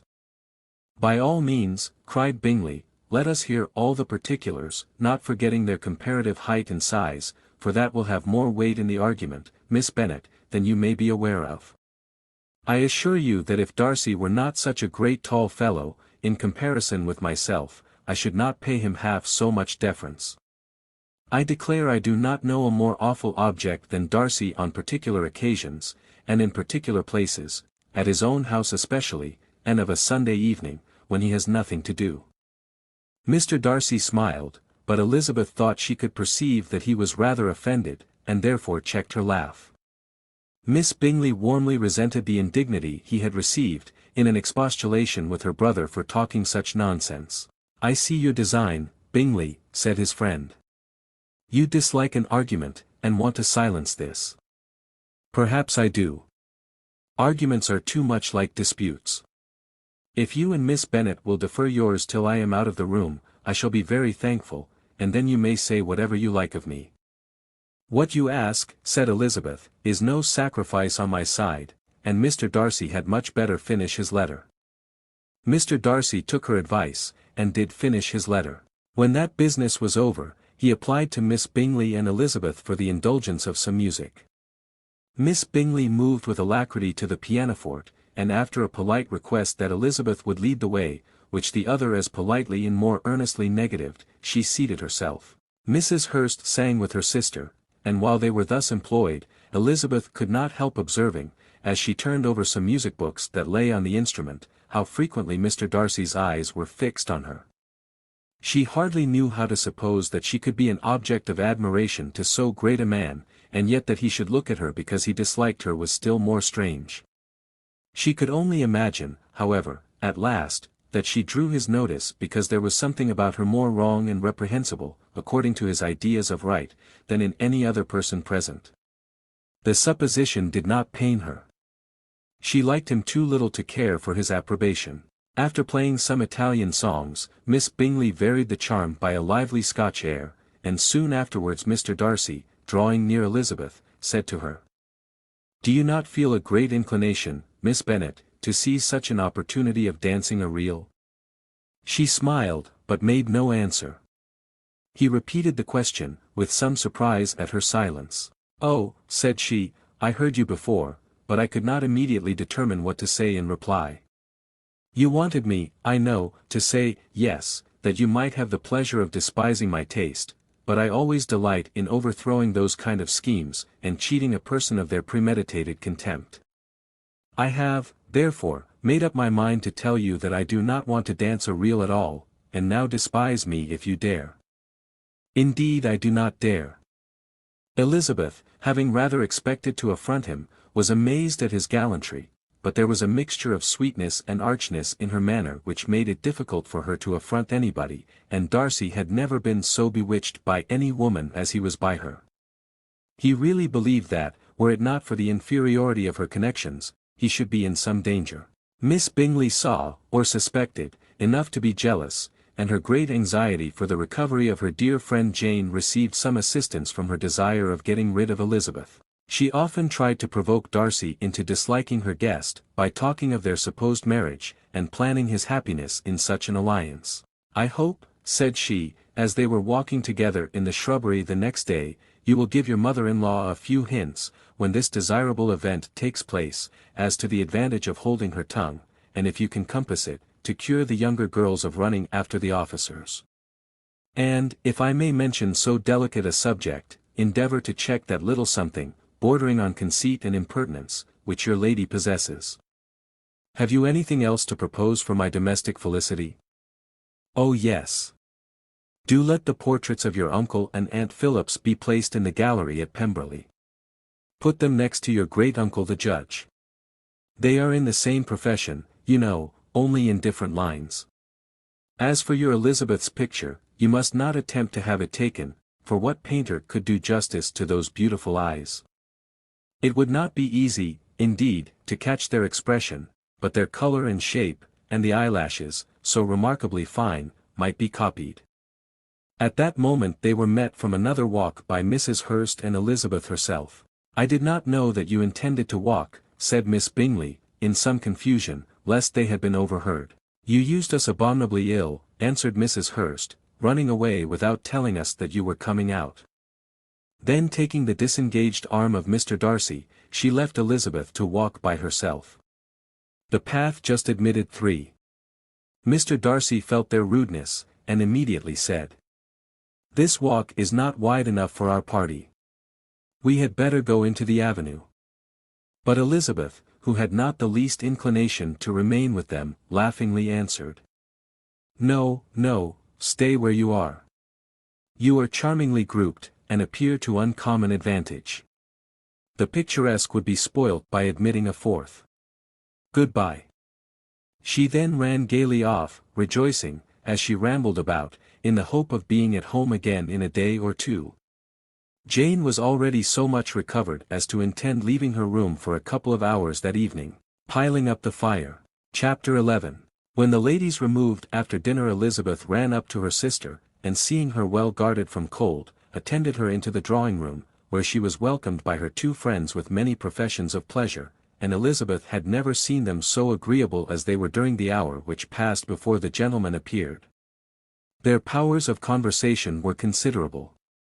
They could describe an entertainment with accuracy, relate an anecdote with humor, and laugh at their acquaintance with spirit. But when the gentlemen entered, Jane was no longer the first object. Miss Bingley's eyes were instantly turned towards Darcy, and she had something to say to him before he had advanced many steps. He addressed himself directly to Miss Bennet with a polite congratulation. Mr. Hurst also made her a slight bow, and said he was very glad, but diffuseness and warmth remained for Bingley's salutation. He was full of joy and attention. The first half-hour was spent in piling up the fire, lest she should suffer from the change of room, and she removed, at his desire, to the other side of the fireplace, that she might be farther from the door. He then sat down by her, and talked scarcely to anyone else. Elizabeth, at work in the opposite corner, saw it all with great delight. When tea was over, Mr. Hurst reminded his sister-in-law of the card table, but in vain. She had obtained private intelligence that Mr. Darcy did not wish for cards, and Mr. Hurst soon found even his open petition rejected. She assured him that no one intended to play, and the silence of the whole party on the subject seemed to justify her. Mr. Hurst had, therefore, nothing to do but to stretch himself on one of the sofas and go to sleep. Darcy took up a book. Miss Bingley did the same, and Mrs. Hurst, principally occupied in playing with her bracelets and rings, joined now and then in her brother's conversation with Miss Bennet. Miss Bingley's attention was quite as much engaged in watching Mr. Darcy's progress through his book, as in reading her own, and she was perpetually either making some inquiry, or looking at his page. She could not win him, however, to any conversation. He merely answered her question and read on. At length, quite exhausted by the attempt to be amused with her own book, which she had only chosen because it was the 2nd volume of his, she gave a great yawn and said, "How pleasant it is to spend an evening in this way. I declare, after all, there is no enjoyment like reading. How much sooner one tires of anything than of a book. When I have a house of my own, I shall be miserable if I have not an excellent library." No one made any reply. She then yawned again, threw aside her book, and cast her eyes round the room in quest of some amusement, when, hearing her brother mentioning a ball to Miss Bennet, she turned suddenly towards him and said, "By the by, Charles, are you really serious in meditating a dance at Netherfield? I would advise you, before you determine on it, to consult the wishes of the present party. I am much mistaken if there are not some among us to whom a ball would be rather a punishment than a pleasure." "If you mean Darcy," cried her brother, "he may go to bed, if he chooses, before it begins, but as for the ball, it is quite a settled thing, and as soon as Nichols has made white soup enough I shall send round my cards." "I should like balls infinitely better," she replied, "if they were carried on in a different manner, but there is something insufferably tedious in the usual process of such a meeting. It would surely be much more rational if conversation instead of dancing made the order of the day." "Much more rational, my dear Caroline, I dare say, but it would not be near so much like a ball." Miss Bingley made no answer, and soon afterwards got up and walked about the room. Her figure was elegant, and she walked well, but Darcy, at whom it was all aimed, was still inflexibly studious. In the desperation of her feelings, she resolved on one effort more, and, turning to Elizabeth, said, "Miss Eliza Bennet, let me persuade you to follow my example, and take a turn about the room. I assure you it is very refreshing after sitting so long in one attitude." Elizabeth was surprised, but agreed to it immediately. Miss Bingley succeeded no less in the real object of her civility. Mr. Darcy looked up. He was as much awake to the novelty of attention in that quarter as Elizabeth herself could be, and unconsciously closed his book. He was directly invited to join their party, but he declined it, observing that he could imagine but two motives for their choosing to walk up and down the room together, with either of which motives his joining them would interfere. What could he mean? She was dying to know what could be his meaning, and asked Elizabeth whether she could at all understand him. "Not at all," was her answer, "but, depend upon it, he means to be severe on us, and our surest way of disappointing him will be to ask nothing about it." Miss Bingley, however, was incapable of disappointing Mr. Darcy in anything, and persevered, therefore, in requiring an explanation of his two motives. "I have not the smallest objection to explaining them," said he, as soon as she allowed him to speak. "You either choose this method of passing the evening because you are in each other's confidence, and have secret affairs to discuss, or because you are conscious that your figures appear to the greatest advantage in walking. If the first, I should be completely in your way, and if the second, I can admire you much better as I sit by the fire." "Oh, shocking!" cried Miss Bingley. "I never heard anything so abominable. How shall we punish him for such a speech?" "Nothing so easy, if you have but the inclination," said Elizabeth. "We can all plague and punish one another. Tease him, laugh at him. Intimate as you are, you must know how it is to be done. But upon my honor I do not. I do assure you that my intimacy has not yet taught me that. Tease calmness of temper and presence of mind. No, no, I feel he may defy us there. And as to laughter, we will not expose ourselves, if you please, by attempting to laugh without a subject. Mr. Darcy may hug himself." "Mr. Darcy is not to be laughed at," cried Elizabeth. "That is an uncommon advantage, and uncommon I hope it will continue, for it would be a great loss to me to have many such acquaintance. I dearly love a laugh. Miss Bingley," said he, "has given me credit for more than can be. The wisest and best of men, nay, the wisest and best of their actions, may be rendered ridiculous by a person whose first object in life is a joke." "Certainly," replied Elizabeth, "there are such people, but I hope I am not one of them. I hope I never ridicule what is wise or good. Follies and nonsense, whims and inconsistencies, do divert me, I own, and I laugh at them whenever I can. But these, I suppose, are precisely what you are without. Perhaps that is not possible for anyone. But it has been the study of my life to avoid those weaknesses which often expose a strong understanding to ridicule. Such as vanity and pride. Yes, vanity is a weakness indeed. But pride, where there is a real superiority of mind, pride will be always under good regulation." Elizabeth turned away to hide a smile. "Your examination of Mr. Darcy is over, I presume," said Miss Bingley, "and pray what is the result?" "I am perfectly convinced by it that Mr. Darcy has no defect. He owns it himself without disguise." "No," said Darcy, "I have made no such pretension. I have faults enough, but they are not, I hope, of understanding. My temper I dare not vouch for.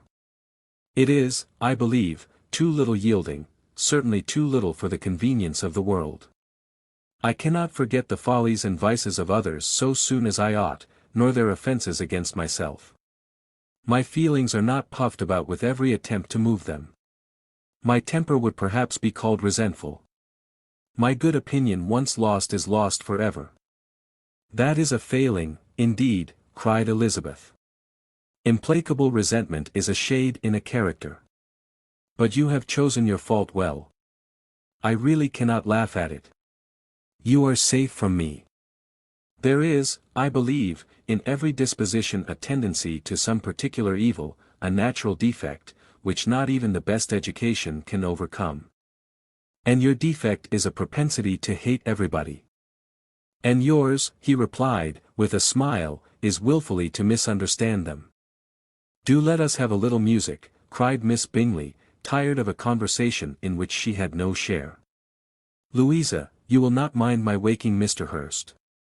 Her sister made not the smallest objection, and the pianoforte was opened, and Darcy, after a few moments' recollection, was not sorry for it. He began to feel the danger of paying Elizabeth too much attention. Chapter 12. In consequence of an agreement between the sisters, Elizabeth wrote the next morning to her mother, to beg that the carriage might be sent for them in the course of the day. But Mrs. Bennet, who had calculated on her daughters remaining at Netherfield till the following Tuesday, which would exactly finish Jane's week, could not bring herself to receive them with pleasure before. Her answer, therefore, was not propitious, at least not to Elizabeth's wishes, for she was impatient to get home.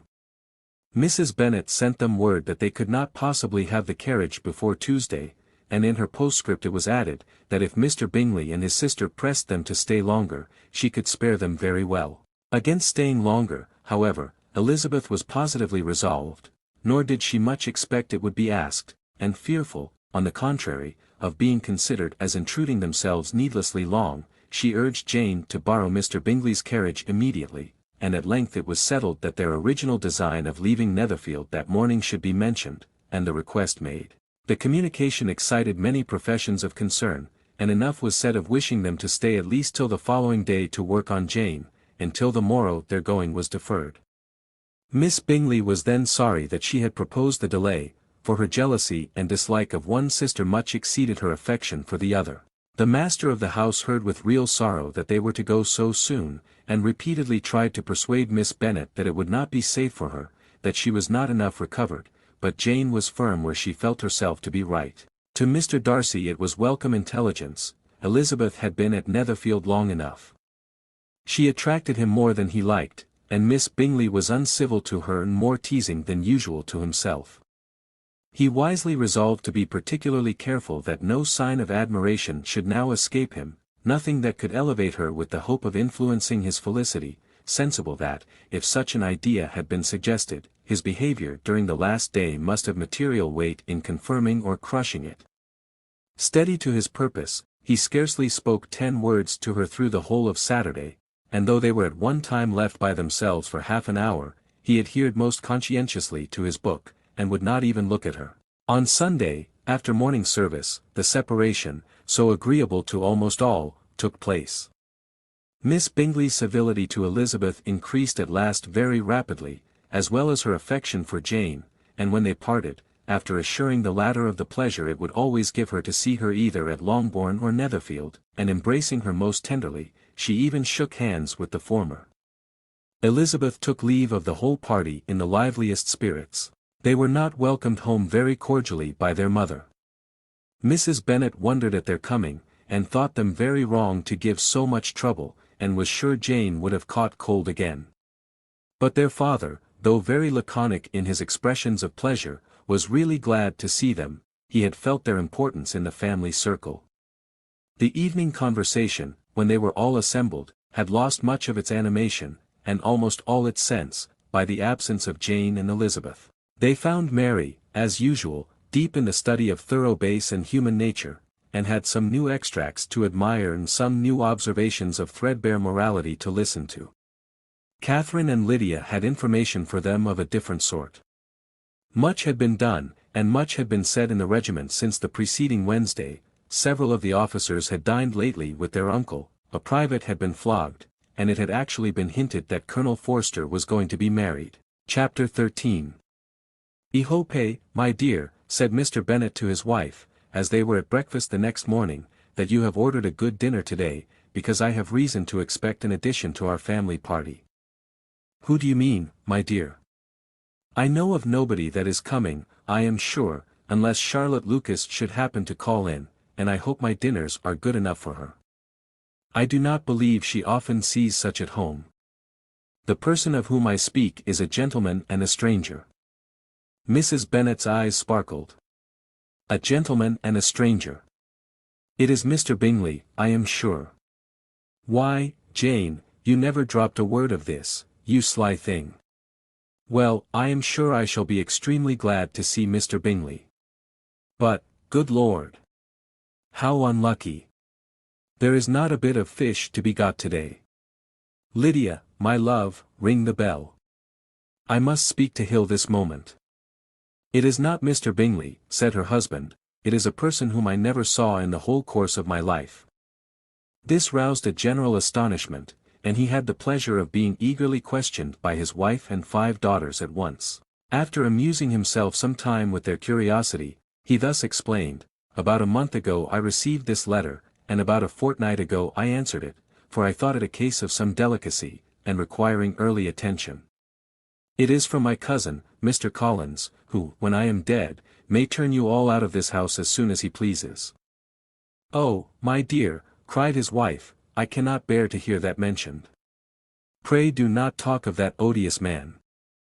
I do think it is the hardest thing in the world, that your estate should be entailed away from your own children, and I am sure, if I had been you, I should have tried long ago to do something or other about it.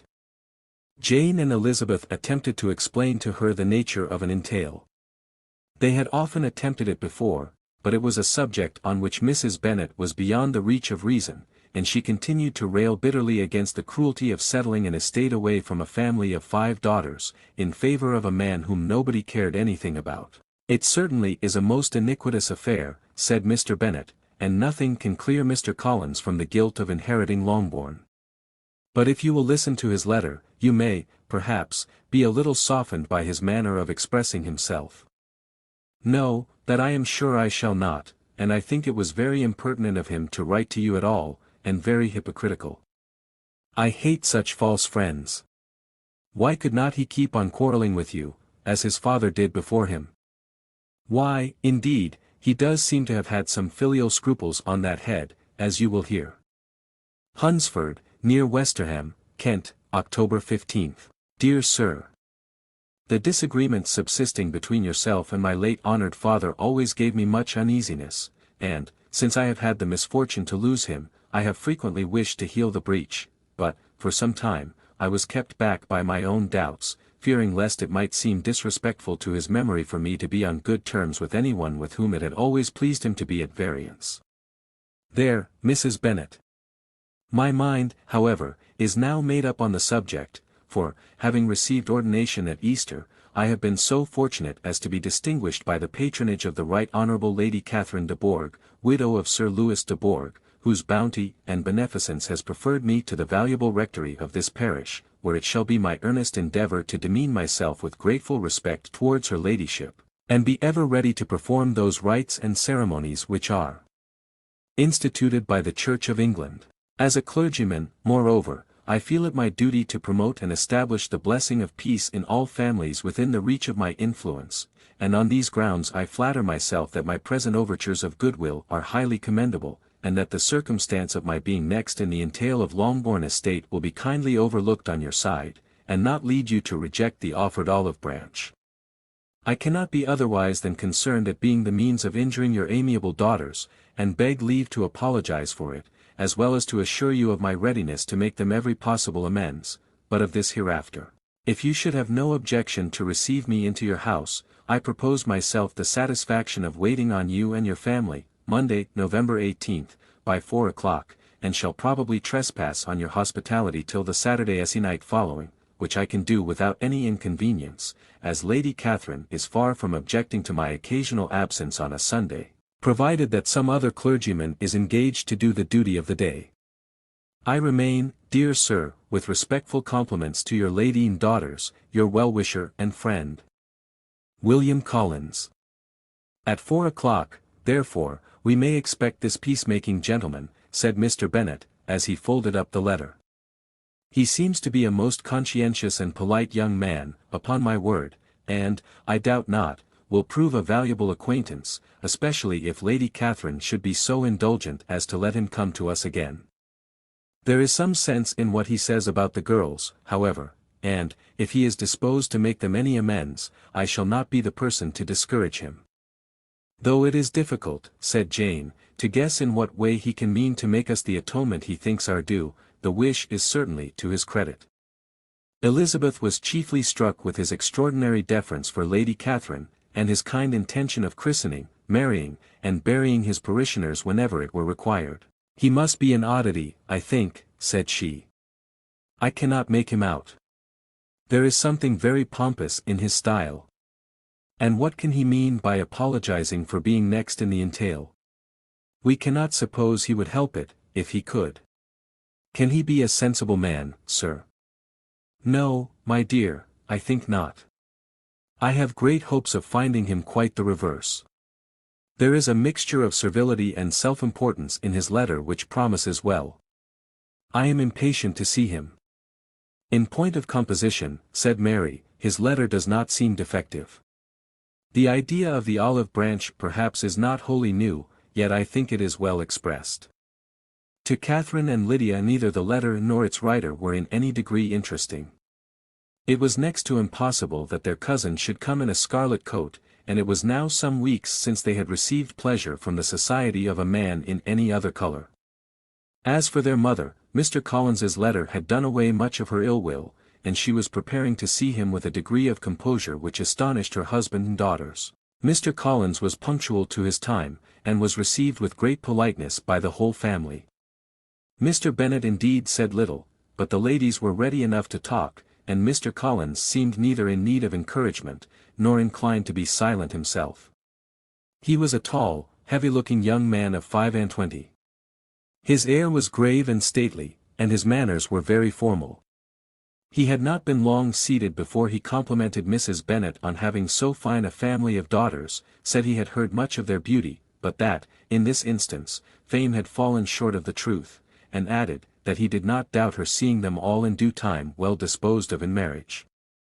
This gallantry was not much to the taste of some of his hearers, but Mrs. Bennet, who quarrelled with no compliments, answered most readily. "You are very kind, sir, I am sure, and I wish with all my heart it may prove so, for else they will be destitute enough. Things are settled so oddly. You allude, perhaps, to the entail of this estate." "Ah, sir, I do indeed. It is a grievous affair to my poor girls, you must confess. Not that I mean to find fault with you, for such things, I know, are all chance in this world. There is no knowing how estates will go when once they come to be entailed. I am very sensible, madam, of the hardship to my fair cousins, and could say much on the subject, but that I am cautious of appearing forward and precipitate. But I can assure the young ladies that I come prepared to admire them. At present I will not say more, but, perhaps, when we are better acquainted." He was interrupted by a summons to dinner, and the girls smiled on each other. They were not the only objects of Mr. Collins's admiration. The hall, the dining room, and all its furniture, were examined and praised, and his commendation of everything would have touched Mrs. Bennet's heart, but for the mortifying supposition of his viewing it all as his own future property. The dinner, too, in its turn, was highly admired, and he begged to know to which of his fair cousins the excellence of its cookery was owing. But here he was set right by Mrs. Bennet, who assured him, with some asperity, that they were very well able to keep a good cook, and that her daughters had nothing to do in the kitchen. He begged pardon for having displeased her. In a softened tone she declared herself not at all offended, but he continued to apologize for about a quarter of an hour. Chapter 14. During dinner, Mr. Bennet scarcely spoke at all, but when the servants were withdrawn, he thought it time to have some conversation with his guest, and therefore started a subject in which he expected him to shine, by observing that he seemed very fortunate in his patroness. Lady Catherine de Bourgh's attention to his wishes, and consideration for his comfort, appeared very remarkable. Mr. Bennet could not have chosen better. Mr. Collins was eloquent in her praise.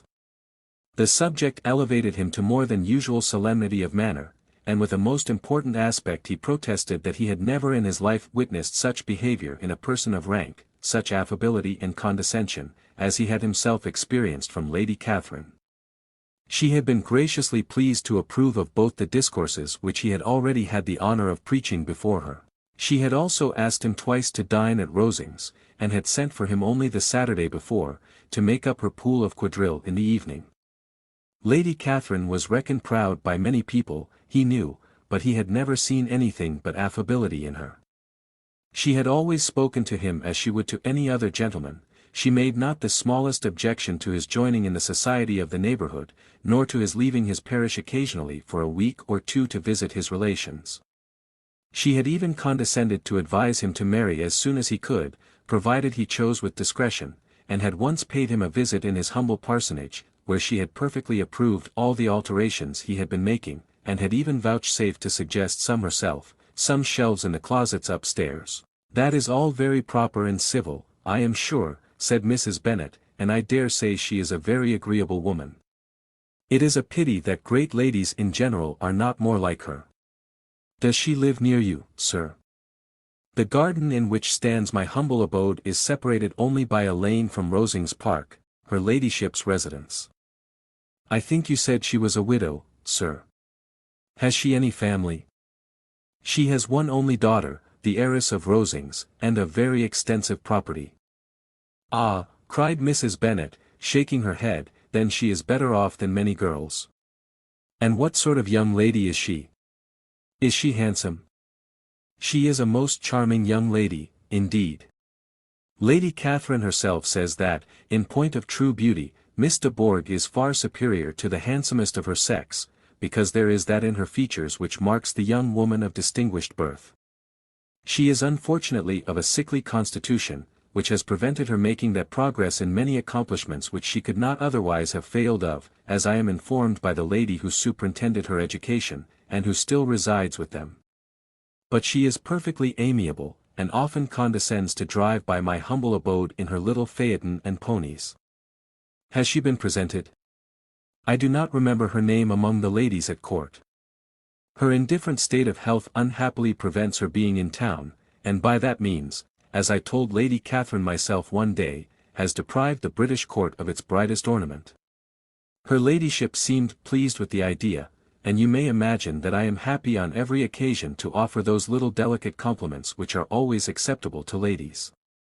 I have more than once observed to Lady Catherine, that her charming daughter seemed born to be a duchess, and that the most elevated rank, instead of giving her consequence, would be adorned by her. These are the kind of little things which please her ladyship, and it is a sort of attention which I conceive myself peculiarly bound to pay." "You judge very properly," said Mr. Bennet, "and it is happy for you that you possess the talent of flattering with delicacy. May I ask whether these pleasing attentions proceed from the impulse of the moment, or are the result of previous study?" "They arise chiefly from what is passing at the time, and though I sometimes amuse myself with suggesting and arranging such little elegant compliments as may be adapted to ordinary occasions, I always wish to give them as unstudied an air as possible." Mr. Bennet's expectations were fully answered. His cousin was as absurd as he had hoped, and he listened to him with the keenest enjoyment, maintaining at the same time the most resolute composure of countenance, and, except in an occasional glance at Elizabeth, requiring no partner in his pleasure. By tea time, however, the dose had been enough, and Mr. Bennet was glad to take his guest into the drawing-room again, and when tea was over, glad to invite him. Protested that he never read novels. H.T. February 94. To read aloud to the ladies. Mr. Collins readily assented, and a book was produced, but on beholding it, for everything announced it to be from a circulating library, he started back, and, begging pardon, protested that he never read novels. Kitty stared at him, and Lydia exclaimed. Other books were produced, and after some deliberation he chose Fordyce's Sermons. Lydia gaped as he opened the volume, and before he had, with very monotonous solemnity, read 3 pages, she interrupted him with, "Do you know, Mamma, that my Uncle Phillips talks of turning away Richard? And if he does, Colonel Forster will hire him. My aunt told me so herself on Saturday. I shall walk to Meryton tomorrow to hear more about it, and to ask when Mr. Denny comes back from town." Lydia was bid by her 2 eldest sisters to hold her tongue, but Mr. Collins, much offended, laid aside his book, and said, "I have often observed how little young ladies are interested by books of a serious stamp, though written solely for their benefit. It amazes me, I confess, for certainly there can be nothing so advantageous to them as instruction. But I will no longer importune my young cousin. Then, turning to Mr. Bennet, he offered himself as his antagonist at backgammon. Mr. Bennet accepted the challenge, observing that he acted very wisely in leaving the girls to their own trifling amusements. Mrs. Bennet and her daughters apologized most civilly for Lydia's interruption, and promised that it should not occur again, if he would resume his book, but Mr. Collins, after assuring them that he bore his young cousin no ill will, and should never resent her behavior as any affront, seated himself at another table with Mr. Bennet, and prepared for backgammon. Chapter 15. Amarth Collins was not a sensible man, and the deficiency of nature had been but little assisted by education or society, the greatest part of his life having been spent under the guidance of an illiterate and miserly father, and though he belonged to one of the universities, he had merely kept the necessary terms without forming at it any useful acquaintance.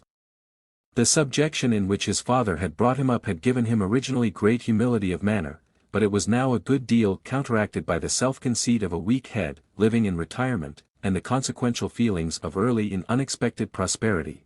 A fortunate chance had recommended him to Lady Catherine de Bourgh when the living of Hunsford was vacant, and the respect which he felt for her high rank, and his veneration for her as his patroness, mingling with a very good opinion of himself, of his authority as a clergyman, and his right as a rector, made him altogether a mixture of pride and obsequiousness, self-importance and humility. Having now a good house and a very sufficient income, he intended to marry, and in seeking a reconciliation with the Longbourn family he had a wife in view, as he meant to choose one of the daughters, if he found them as handsome and amiable as they were represented by common report. This was his plan of amends, of atonement, for inheriting their father's estate, and he thought it an excellent one, full of eligibility and suitableness, and excessively generous and disinterested on his own part. His plan did not vary on seeing them. Miss Bennet's lovely face confirmed his views, and established all his strictest notions of what was due to seniority, and for the first evening she was his settled choice. The next morning, however, made an alteration, for in a quarter of an hour's tête-à-tête with Mrs. Bennet before breakfast, a conversation beginning with his parsonage house, and leading naturally to the avowal of his hopes, that a mistress for it might be found at Longbourn, produced from her, amid very complaisant smiles and general encouragement, a caution against the very Jane he had fixed on. As to her younger daughters, she could not take upon her to say, she could not positively answer, but she did not know of any prepossession. Her eldest daughter she must just mention, she felt it incumbent on her to hint, was likely to be very soon engaged. Mr. Collins had only to change from Jane to Elizabeth, and it was soon done while Mrs. Bennet was stirring the fire. Elizabeth, equally next to Jane in birth and beauty, succeeded her of course. Mrs. Bennet treasured up the hint, and trusted that she might soon have 2 daughters married, and the man whom she could not bear to speak of the day before, was now high in her good graces. Lydia's intention of walking to Meryton was not forgotten, every sister except Mary agreed to go with her, and Mr. Collins was to attend them, at the request of Mr. Bennet, who was most anxious to get rid of him, and have his library to himself, for thither Mr. Collins had followed him after breakfast, and there he would continue, nominally engaged with one of the largest folios in the collection, but really talking to Mr. Bennet, with little cessation, of his house and garden at Hunsford. Such doings discomposed Mr. Bennet exceedingly. In his library he had been always sure of leisure and tranquillity, and though prepared, as he told Elizabeth, to meet with folly and conceit in every other room in the house, he was used to be free from them there. His civility, therefore, was most prompt in inviting Mr. Collins to join his daughters in their walk, and Mr. Collins, being in fact much better fitted for a walker than a reader, was extremely well pleased to close his large book, and go. In pompous nothings on his side, and civil assents on that of his cousins, their time passed till they entered Meryton. The attention of the younger ones was then no longer to be gained by him.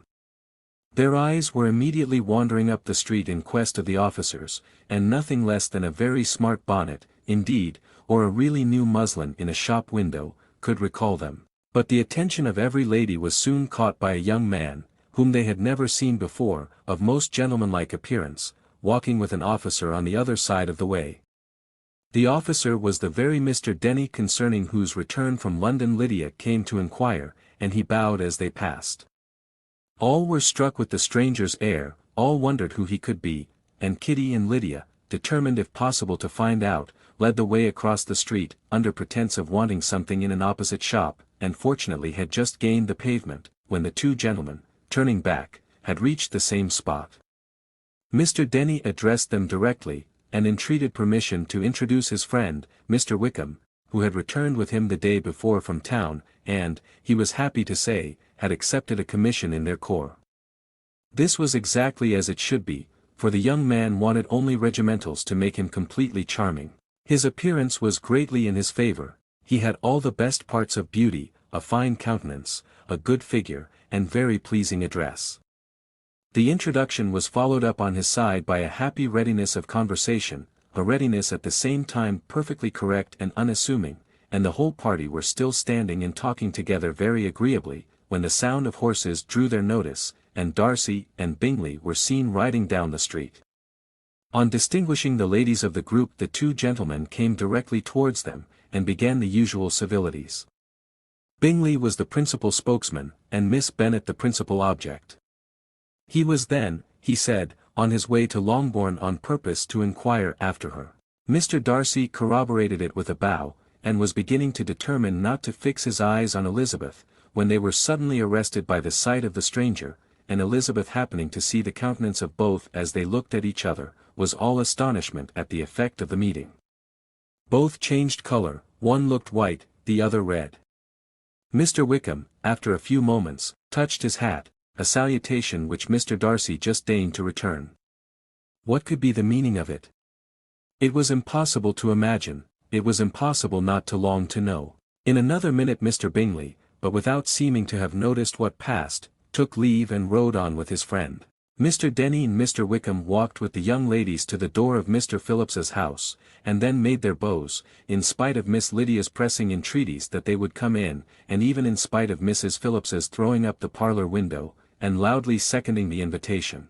Mrs. Phillips was always glad to see her nieces, and the two eldest, from their recent absence, were particularly welcome, and she was eagerly expressing her surprise at their sudden return home, which, as their own carriage had not fetched them, she should have known nothing about, if she had not happened to see Mr. Jones's shop-boy in the street, who had told her that they were not to send any more drafts to Netherfield, because the Miss Bennets were come away, when her civility was claimed towards Mr. Collins by Jane's introduction of him.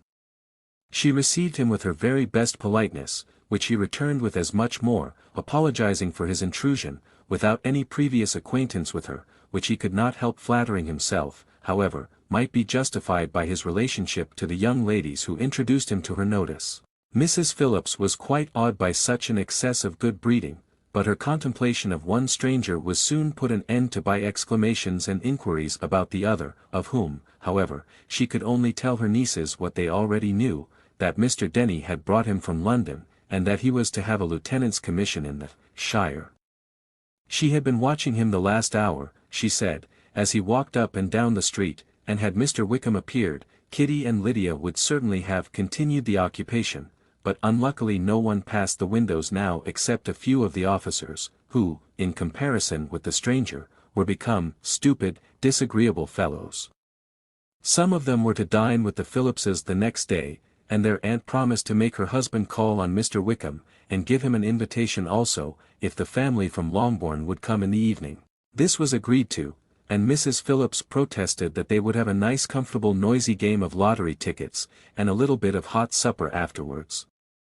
The prospect of such delights was very cheering, and they parted in mutual good spirits.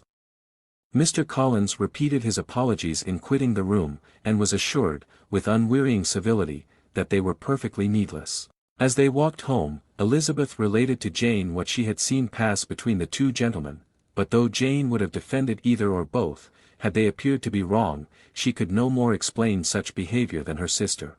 Mr. Collins on his return highly gratified Mrs. Bennet by admiring Mrs. Phillips's manners and politeness. He protested that, except Lady Catherine and her daughter, he had never seen a more elegant woman, for she had not only received him with the utmost civility, but had even pointedly included him in her invitation for the next evening, although utterly unknown to her before. Something, he supposed, might be attributed to his connection with them, but yet he had never met with so much attention in the whole course of his life. Chapter 16. As no objection was made to the young people's engagement with their aunt, and all Mr. Collins's scruples of leaving Mr. and Mrs. Bennet for a single evening during his visit were most steadily resisted, the coach conveyed him and his 5 cousins at a suitable hour to Meryton, and the girls had the pleasure of hearing, as they entered the drawing-room, that Mr. Wickham had accepted their uncle's invitation, and was then in the house.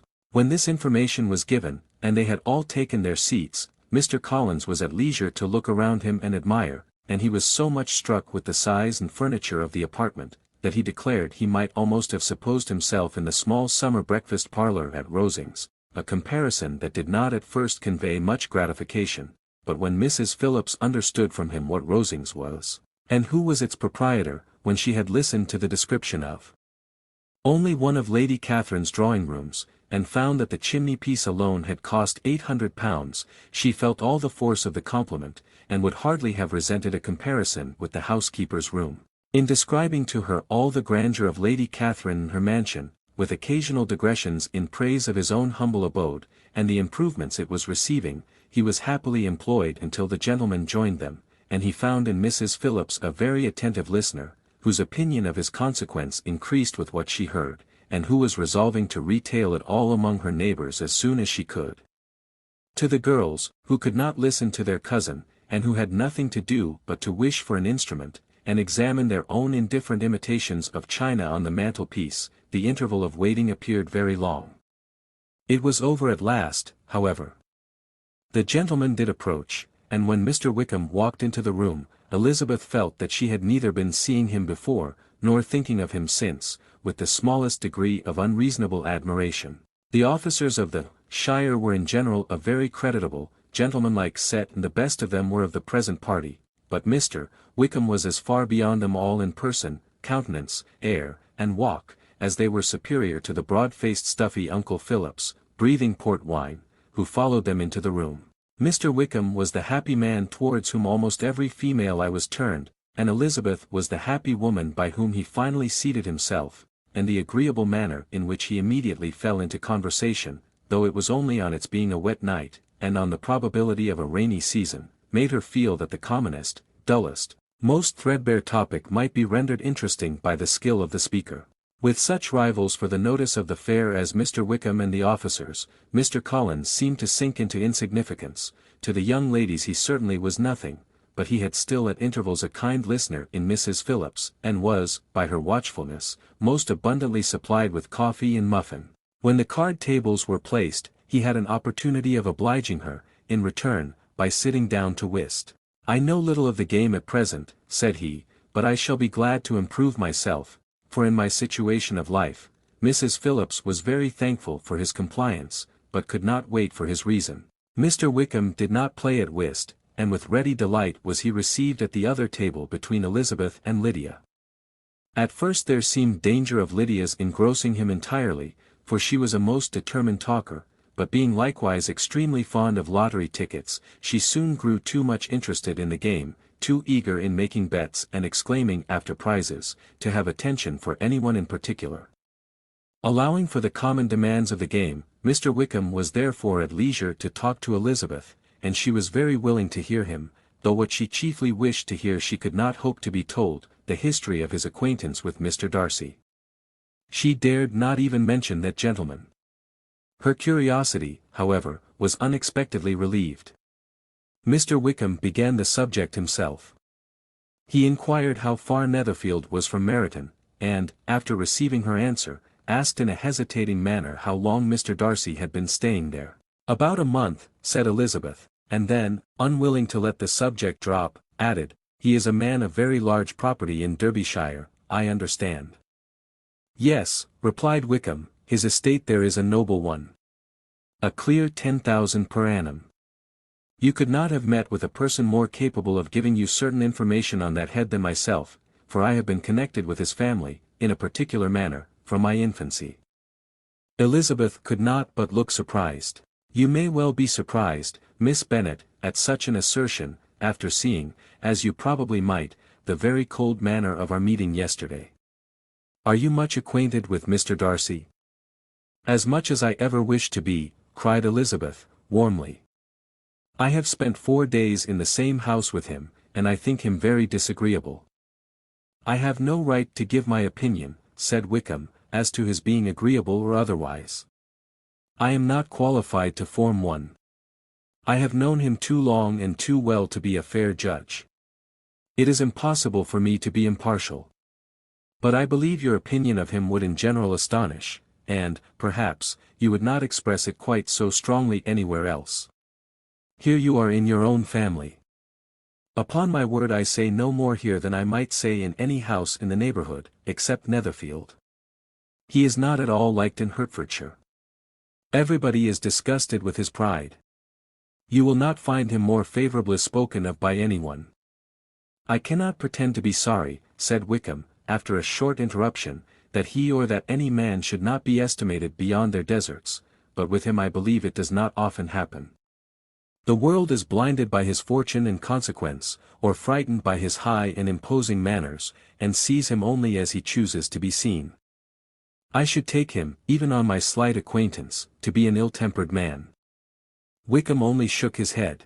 I wonder, said he, at the next opportunity of speaking, whether he is likely to be in this country much longer. I do not at all know, but I heard nothing of his going away when I was at Netherfield. I hope your plans in favour of the shire will not be affected by his being in the neighbourhood. Oh no, it is not for me to be driven away by Mr. Darcy. If he wishes to avoid seeing me he must go. We are not on friendly terms, and it always gives me pain to meet him, but I have no reason for avoiding him but what I might proclaim to all the world, a sense of very great ill-usage, and most painful regrets at his being what he is.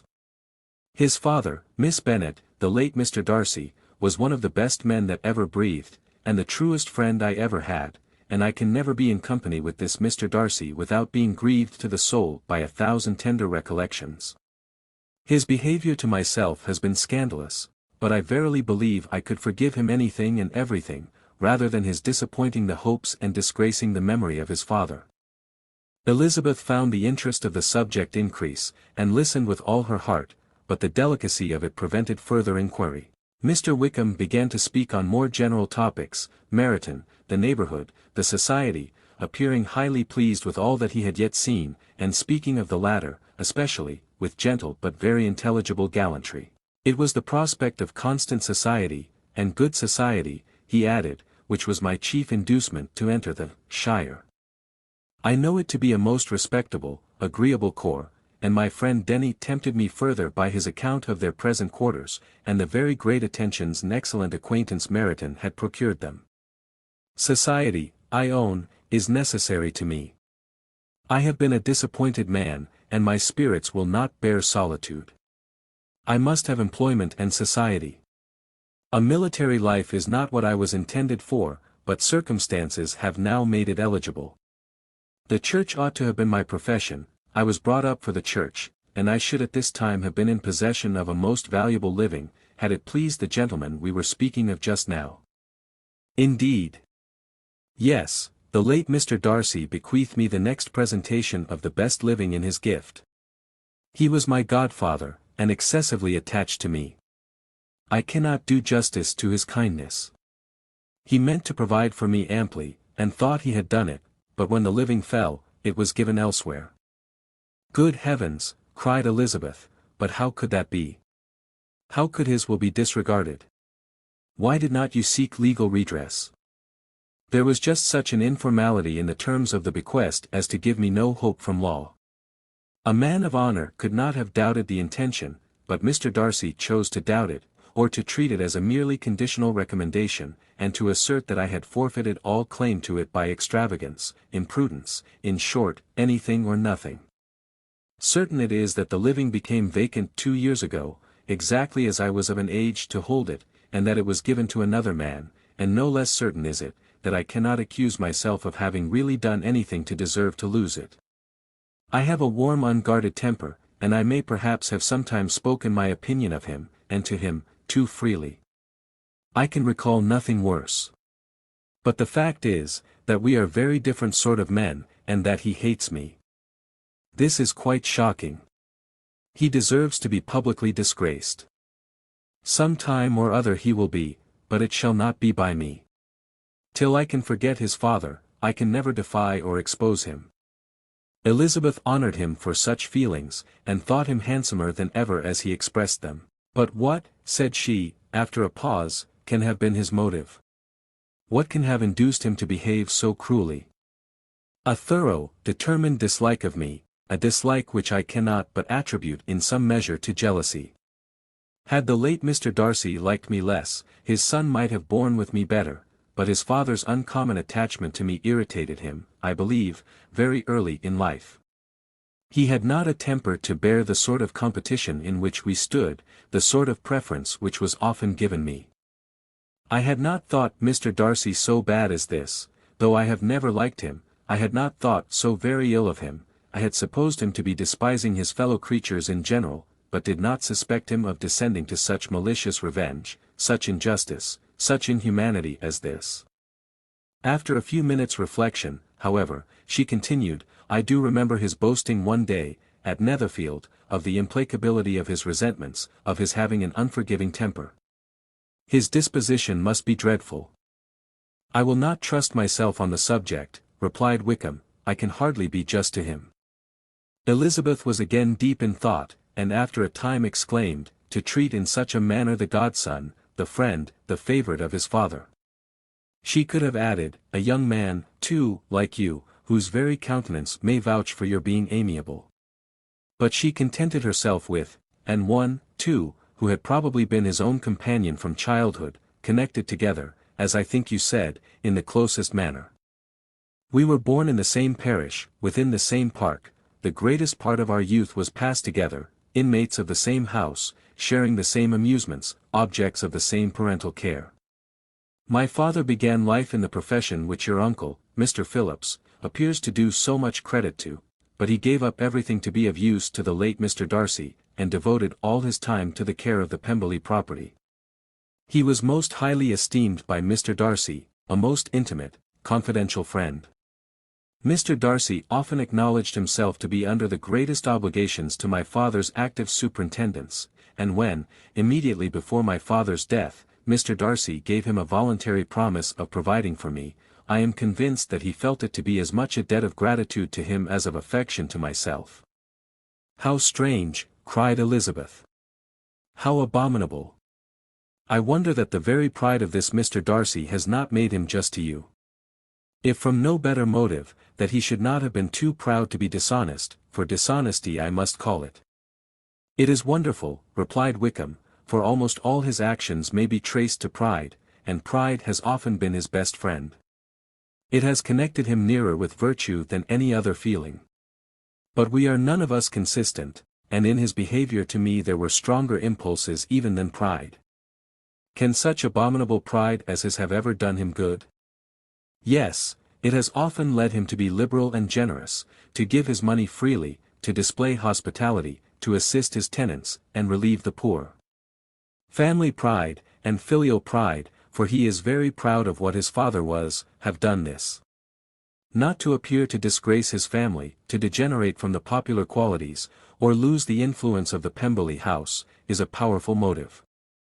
He has also brotherly pride, which, with some brotherly affection, makes him a very kind and careful guardian of his sister, and you will hear him generally cried up as the most attentive and best of brothers. What sort of a girl is Miss Darcy? He shook his head. I wish I could call her amiable. It gives me pain to speak ill of a Darcy, but she is too much like her brother, very, very proud. As a child, she was affectionate and pleasing, and extremely fond of me, and I have devoted hours and hours to her amusement. But she is nothing to me now. She is a handsome girl, about 15 or 16, and, I understand, highly accomplished. Since her father's death her home has been London, where a lady lives with her, and superintends her education. After many pauses and many trials of other subjects, Elizabeth could not help reverting once more to the first, and saying, I am astonished at his intimacy with Mr. Bingley. How can Mr. Bingley, who seems good humour itself, and is, I really believe, truly amiable, be in friendship with such a man? How can they suit each other? Do you know Mr. Bingley? Not at all. He is a sweet-tempered, amiable, charming man. He cannot know what Mr. Darcy is. Probably not, but Mr. Darcy can please where he chooses. He does not want abilities. He can be a conversable companion if he thinks it worth his while. Among those who are at all his equals in consequence, he is a very different man from what he is to the less prosperous. His pride never deserts him, but with the rich he is liberal-minded, just, sincere, rational, honorable, and, perhaps, agreeable, allowing something for fortune and figure. The whist party soon afterwards breaking up, the players gathered round the other table, and Mr. Collins took his station between his cousin Elizabeth and Mrs. Phillips. The usual inquiries as to his success were made by the latter. It had not been very great, he had lost every point, but when Mrs. Phillips began to express her concern thereupon, he assured her, with much earnest gravity, that it was not of the least importance, that he considered the money as a mere trifle, and begged she would not make herself uneasy.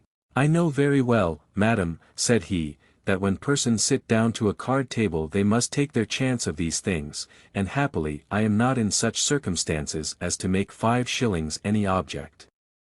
There are, undoubtedly, many who could not say the same, but, thanks to Lady Catherine de Bourgh, I am removed far beyond the necessity of regarding little matters." Mr. Wickham's attention was caught, and after observing Mr. Collins for a few moments, he asked Elizabeth in a low voice whether her relations were very intimately acquainted with the family of de Bourgh. "Lady Catherine de Bourgh," she replied, "has very lately given him a living. I hardly know how Mr. Collins was first introduced to her notice, but he certainly has not known her long. You know of course that Lady Catherine de Bourgh and Lady Anne Darcy were sisters, consequently that she is aunt to the present Mr. Darcy." "No, indeed, I did not. I knew nothing at all of Lady Catherine's connections. I never heard of her existence till the day before yesterday. Her daughter, Miss de Bourgh, will have a very large fortune, and it is believed that she and her cousin will unite the 2 estates." This information made Elizabeth smile, as she thought of poor Miss Bingley.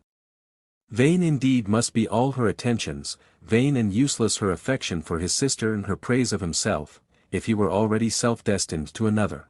"Mr. Collins," said she, "speaks highly both of Lady Catherine and her daughter, but, from some particulars that he has related of her ladyship, I suspect his gratitude misleads him, and that, in spite of her being his patroness, she is an arrogant, conceited woman." "I believe her to be both in a great degree," replied Wickham. "I have not seen her for many years, but I very well remember that I never liked her, and that her manners were dictatorial and insolent. She has the reputation of being remarkably sensible and clever, but I rather believe she derives part of her abilities from her rank and fortune, part from her authoritative manner, and the rest from the pride of her nephew, who chooses that everyone connected with him should have an understanding of the first class." Elizabeth allowed that he had given a very rational account of it, and they continued talking together with mutual satisfaction till supper put an end to cards, and gave the rest of the ladies their share of Mr. Wickham's attentions.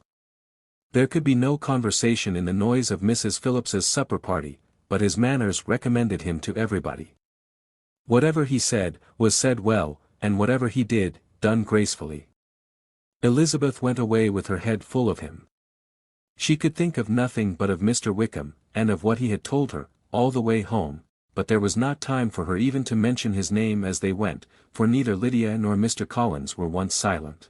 Lydia talked incessantly of lottery tickets, of the fish she had lost and the fish she had won, and Mr. Collins, in describing the civility of Mr. and Mrs. Phillips, protesting that he did not in the least regard his losses at whist, enumerating all the dishes at supper, and repeatedly fearing that he crowded his cousins, had more to say than he could well manage before the carriage stopped at Longbourn House. Delighted to see their dear friend again.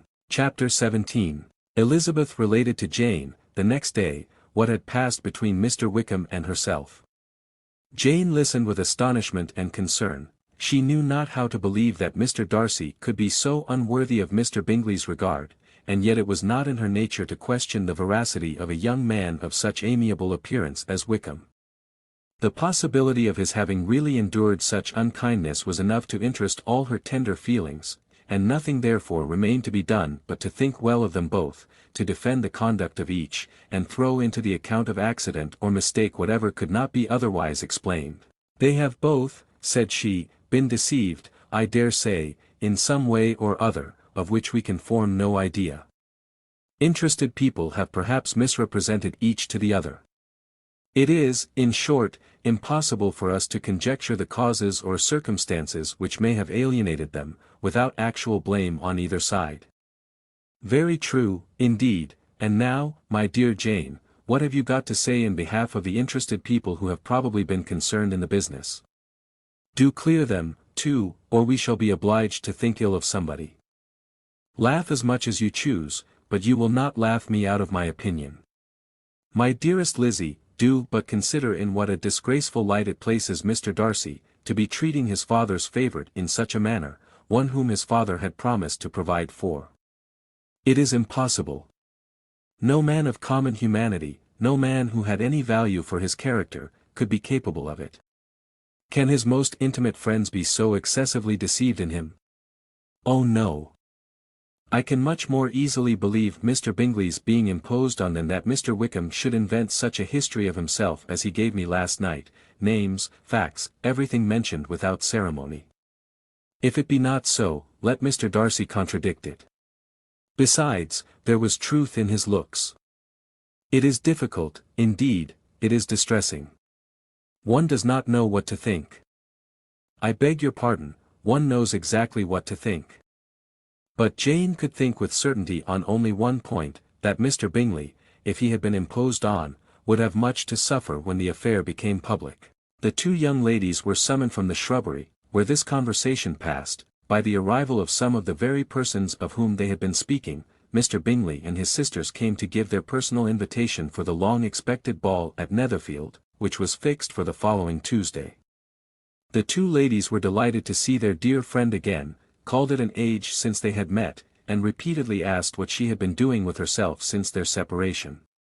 To the rest of the family they paid little attention, avoiding Mrs. Bennet as much as possible, saying not much to Elizabeth, and nothing at all to the others. They were soon gone again, rising from their seats with an activity which took their brother by surprise, and hurrying off as if eager to escape from Mrs. Bennet's civilities. The prospect of the Netherfield ball was extremely agreeable to every female of the family. Mrs. Bennet chose to consider it as given in compliment to her eldest daughter, and was particularly flattered by receiving the invitation from Mr. Bingley himself, instead of a ceremonious card. Jane pictured to herself a happy evening in the society of her two friends, and the attentions of their brother, and Elizabeth thought with pleasure of dancing a great deal with Mr. Wickham, and of seeing a confirmation of everything in Mr. Darcy's look and behaviour. The happiness anticipated by Catherine and Lydia depended less on any single event, or any particular person, for though they each, like Elizabeth, meant to dance half the evening with Mr. Wickham, he was by no means the only partner who could satisfy them, and a ball was, at any rate, a ball. And even Mary could assure her family that she had no disinclination for it. "While I can have my mornings to myself," said she, "it is enough. I think it is no sacrifice to join occasionally in evening engagements. Society has claims on us all, and I profess myself one of those who consider intervals of recreation and amusement as desirable for everybody." Elizabeth's spirits were so high on the occasion, that though she did not often speak unnecessarily to Mr. Collins, she could not help asking him whether he intended to accept Mr. Bingley's invitation, and if he did, whether he would think it proper to join in the evening's amusement, and she was rather surprised to find that he entertained no scruple whatever on that head, and was very far from dreading a rebuke, either from the Archbishop or Lady Catherine de Bourgh, by venturing to dance. "I am by no means of opinion, I assure you," said he, "that a ball of this kind, given by a young man of character, to respectable people, can have any evil tendency, and I am so far from objecting to dancing myself, that I shall hope to be honoured with the hands of all my fair cousins in the course of the evening, and I take this opportunity of soliciting yours, Miss Elizabeth, for the two first dances especially, a preference which I trust my cousin Jane will attribute to the right cause, and not to any disrespect for her." Elizabeth felt herself completely taken in. She had fully proposed being engaged by Wickham for those very dances, and to have Mr. Collins instead, her liveliness had been never worse timed. There was no help for it, however. Mr. Wickham's happiness and her own was perforce delayed a little longer, and Mr. Collins's proposal accepted with as good a grace as she could. She was not the better pleased with his gallantry, from the idea it suggested of something more. It now first struck her, that she was selected from among her sisters as worthy of being the mistress of Hunsford Parsonage, and of assisting to form a quadrille table at Rosings, in the absence of more eligible visitors. The idea soon reached to conviction, as she observed his increasing civilities towards herself, and heard his frequent attempt at a compliment on her wit and vivacity, and though more astonished than gratified herself by this effect of her charms, it was not long before her mother gave her to understand that the probability of their marriage was exceedingly agreeable to her. Elizabeth, however, did not choose to take the hint, being well aware that a serious dispute must be the consequence of any reply. Mr. Collins might never make the offer, and, till he did, it was useless to quarrel about him. If there had not been a Netherfield ball to prepare for and talk of, the younger Miss Bennets would have been in a pitiable state at this time, for, from the day of the invitation to the day of the ball, there was such a succession of rain as prevented their walking to Meryton once. No aunt, no officers, no news could be sought after, the very shoe roses for Netherfield were got by proxy. Even Elizabeth might have found some trial of her patience in weather which totally suspended the improvement of her acquaintance with Mr. Wickham, and nothing less than a dance on Tuesday could have made such a Friday, Saturday, Sunday, and Monday endurable to Kitty and Lydia. Chapter 18. Till Elizabeth entered the drawing-room at Netherfield, and looked in vain for Mr. Wickham among the cluster of red coats there assembled, a doubt of his being present had never occurred to her. The certainty of meeting him had not been checked by any of those recollections that might not unreasonably have alarmed her. She had dressed with more than usual care, and prepared in the highest spirits for the conquest of all that remained unsubdued of his heart, trusting that it was not more than might be won in the course of the evening. But in an instant arose the dreadful suspicion of his being purposely omitted, for Mr. Darcy's pleasure, in the Bingleys' invitation to the officers, and though this was not exactly the case, the absolute fact of his absence was pronounced by his friend Mr. Denny, to whom Lydia eagerly applied, and who told them that Wickham had been obliged to go to town on business the day before, and was not yet returned, adding, with a significant smile, "I do not imagine his business would have called him away just now, if he had not wished to avoid a certain gentleman here." This part of his intelligence, though unheard by Lydia, was caught by Elizabeth, and, as it assured her that Darcy was not less answerable for Wickham's absence than if her first surmise had been just, every feeling of displeasure against the former was so sharpened by immediate disappointment, that she could hardly reply with tolerable civility to the polite inquiries which he directly afterwards approached to make. Attention, forbearance, patience with Darcy, was injury to Wickham. She was resolved against any sort of conversation with him, and turned away with a degree of ill humour which she could not wholly surmount even in speaking to Mr. Bingley, whose blind partiality provoked her. But Elizabeth was not formed for ill humour, and though every prospect of her own was destroyed for the evening, it could not dwell long on her spirits, and, having told all her griefs to Charlotte Lucas, whom she had not seen for a week, she was soon able to make a voluntary transition to the oddities of her cousin, and to point him out to her particular notice. The two first dances, however, brought a return of distress. They were dances of mortification. Mr. Collins, awkward and solemn, apologizing instead of attending, and often moving wrong without being aware of it, gave her all the shame and misery which a disagreeable partner for a couple of dances can give.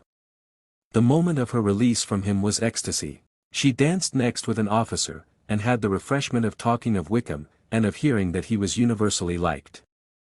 When those dances were over, she returned to Charlotte Lucas, and was in conversation with her, when she found herself suddenly addressed by Mr. Darcy, who took her so much by surprise in his application for her hand, that, without knowing what she did, she accepted him. He walked away again immediately, and she was left to fret over her own want of presence of mind. Charlotte tried to console her. "I dare say you will find him very agreeable." "Heaven forbid! That would be the greatest misfortune of all. To find a man agreeable whom one is determined to hate. Do not wish me such an evil." When the dancing recommenced, however, and Darcy approached to claim her hand, Charlotte could not help cautioning her, in a whisper, not to be a simpleton, and allow her fancy for Wickham to make her appear unpleasant in the eyes of a man oftentimes his consequence. Elizabeth made no answer, and took her place in the set, amazed at the dignity to which she was arrived in being allowed to stand opposite to Mr. Darcy, and reading in her neighbours' looks their equal amazement in beholding it.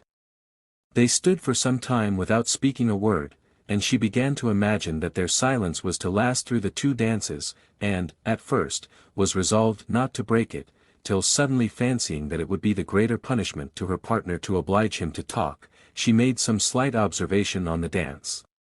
He replied, and was again silent. After a pause of some minutes, she addressed him a second time, with, "It is your turn to say something now, Mr. Darcy.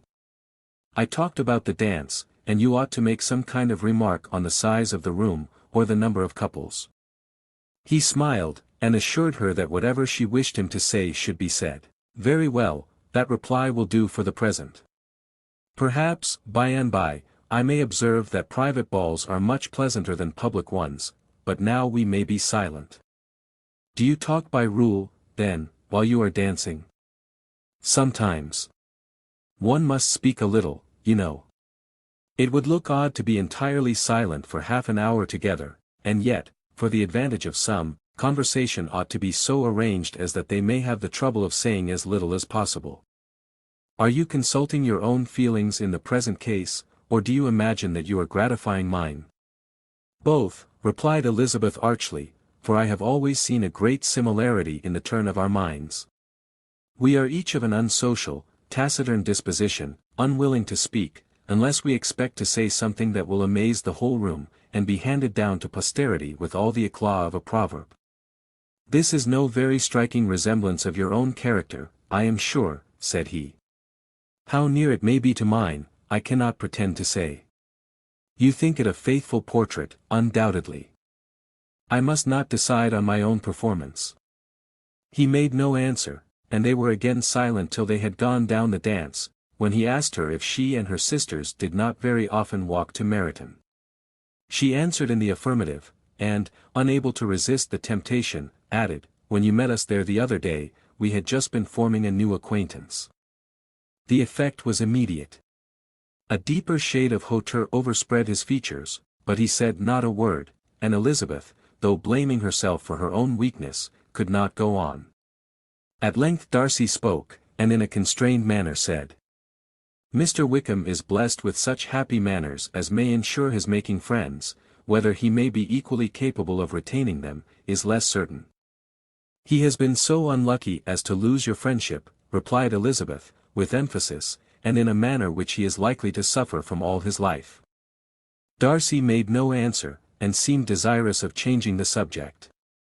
At that moment Sir William Lucas appeared close to them, meaning to pass through the set to the other side of the room, but, on perceiving Mr. Darcy, he stopped, with a bow of superior courtesy, to compliment him on his dancing and his partner. "I have been most highly gratified, indeed, my dear sir, such very superior dancing is not often seen. It is evident that you belong to the first circles.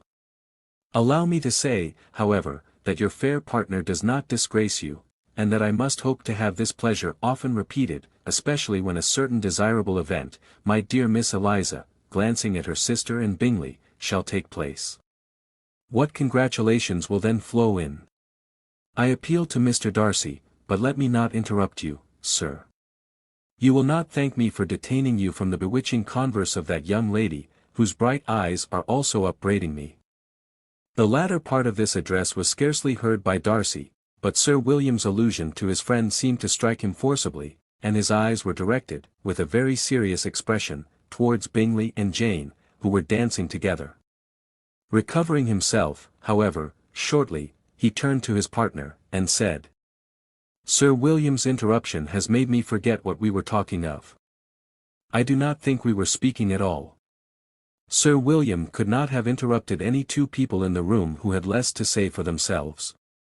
"We have tried 2 or 3 subjects already without success, and what we are to talk of next I cannot imagine. What think you of books?" said he, smiling. "Books, oh no, I am sure we never read the same, or not with the same feelings. I am sorry you think so, but if that be the case, there can at least be no want of subject. We may compare our different opinions. No, I cannot talk of books in a ballroom, my head is always full of something else.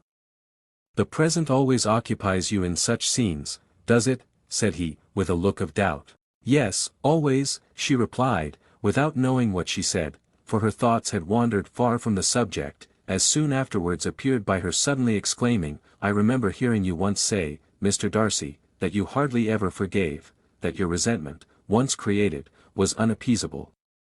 You are very cautious, I suppose, as to its being created? I am, said he, with a firm voice. And never allow yourself to be blinded by prejudice? I hope not. It is particularly incumbent on those who never change their opinion, to be secure of judging properly at first. May I ask to what these questions tend? Merely to the illustration of your character, said she, endeavoring to shake off her gravity. I am trying to make it out. And what is your success? She shook her head. I do not get on at all. I hear such different accounts of you as puzzle me exceedingly. I can readily believe, answered he, gravely, that reports may vary greatly with respect to me, and I could wish, Miss Bennet, that you were not to sketch my character at the present moment, as there is reason to fear that the performance would reflect no credit on either. But if I do not take your likeness now, I may never have another opportunity. I would by no means suspend any pleasure of yours, he coldly replied. She said no more, and they went down the other dance and parted in silence, on each side dissatisfied, though not to an equal degree, for in Darcy's breast there was a tolerably powerful feeling towards her, which soon procured her pardon, and directed all his anger against another. They had not long separated when Miss Bingley came towards her, and, with an expression of civil disdain, thus accosted her. So, Miss Eliza, I hear you are quite delighted with George Wickham? Your sister has been talking to me about him, and asking me 1,000 questions, and I find that the young man forgot to tell you, among his other communications, that he was the son of old Wickham, the late Mr. Darcy's steward. Let me recommend you, however, as a friend, not to give implicit confidence to all his assertions, for, as to Mr. Darcy's using him ill, it is perfectly false, for, on the contrary, he has been always remarkably kind to him, though George Wickham has treated Mr. Darcy in a most infamous manner. I do not know the particulars, but I know very well that Mr. Darcy is not in the least to blame, that he cannot bear to hear George Wickham mentioned, and that though my brother thought he could not well avoid including him in his invitation to the officers, he was excessively glad to find that he had taken himself out of the way. His coming into the country at all is a most insolent thing, indeed, and I wonder how he could presume to do it. I pity you, Miss Eliza, for this discovery of your favourite's guilt, but really, considering his descent, one could not expect much better. His guilt and his descent appear, by your account, to be the same, said Elizabeth, angrily, for I have heard you accuse him of nothing worse than of being the son of Mr. Darcy's steward, and of that, I can assure you, he informed me himself. I beg your pardon, replied Miss Bingley, turning away with a sneer. Excuse my interference, it was kindly meant. Insolent girl, said Elizabeth to herself. You are much mistaken if you expect to influence me by such a paltry attack as this. I see nothing in it but your own wilful ignorance and the malice of Mr. Darcy. She then sought her eldest sister, who had undertaken to make inquiries on the same subject of Bingley. Jane met her with a smile of such sweet complacency, a glow of such happy expression, as sufficiently marked how well she was satisfied with the occurrences of the evening. Elizabeth instantly read her feelings, and, at that moment, solicitude for Wickham, resentment against his enemies, and everything else, gave way before the hope of Jane's being in the fairest way for happiness. I want to know, said she, with a countenance no less smiling than her sister's, what you have learnt about Mr. Wickham. But perhaps you have been too pleasantly engaged to think of any third person, in which case you may be sure of my pardon. No, replied Jane, I have not forgotten him, but I have nothing satisfactory to tell you. Mr. Bingley does not know the whole of his history, and is quite ignorant of the circumstances which have principally offended Mr. Darcy, but he will vouch for the good conduct, the probity and honor, of his friend, and is perfectly convinced that Mr. Wickham has deserved much less attention from Mr. Darcy than he has received, and I am sorry to say that by his account, as well as his sister's, Mr. Wickham is by no means a respectable young man. I am afraid he has been very imprudent, and has deserved to lose Mr. Darcy's regard. Mr. Bingley does not know Mr. Wickham himself. No, he never saw him till the other morning at Meryton. This account then is what he has received from Mr. Darcy. I am perfectly satisfied. But what does he say of the living? He does not exactly recollect the circumstances, though he has heard them from Mr. Darcy more than once, but he believes that it was left to him conditionally only. I have not a doubt of Mr. Bingley's sincerity, said Elizabeth warmly, but you must excuse my not being convinced by assurances only. Mr. Bingley's defence of his friend was a very able one, I dare say, but since he is unacquainted with several parts of the story, and has learnt the rest from that friend himself, I shall venture still to think of both gentlemen as I did before. She then changed the discourse to one more gratifying to each, and on which there could be no difference of sentiment. Elizabeth listened with delight to the happy though modest hopes which Jane entertained of Bingley's regard, and said all in her power to heighten her confidence in it.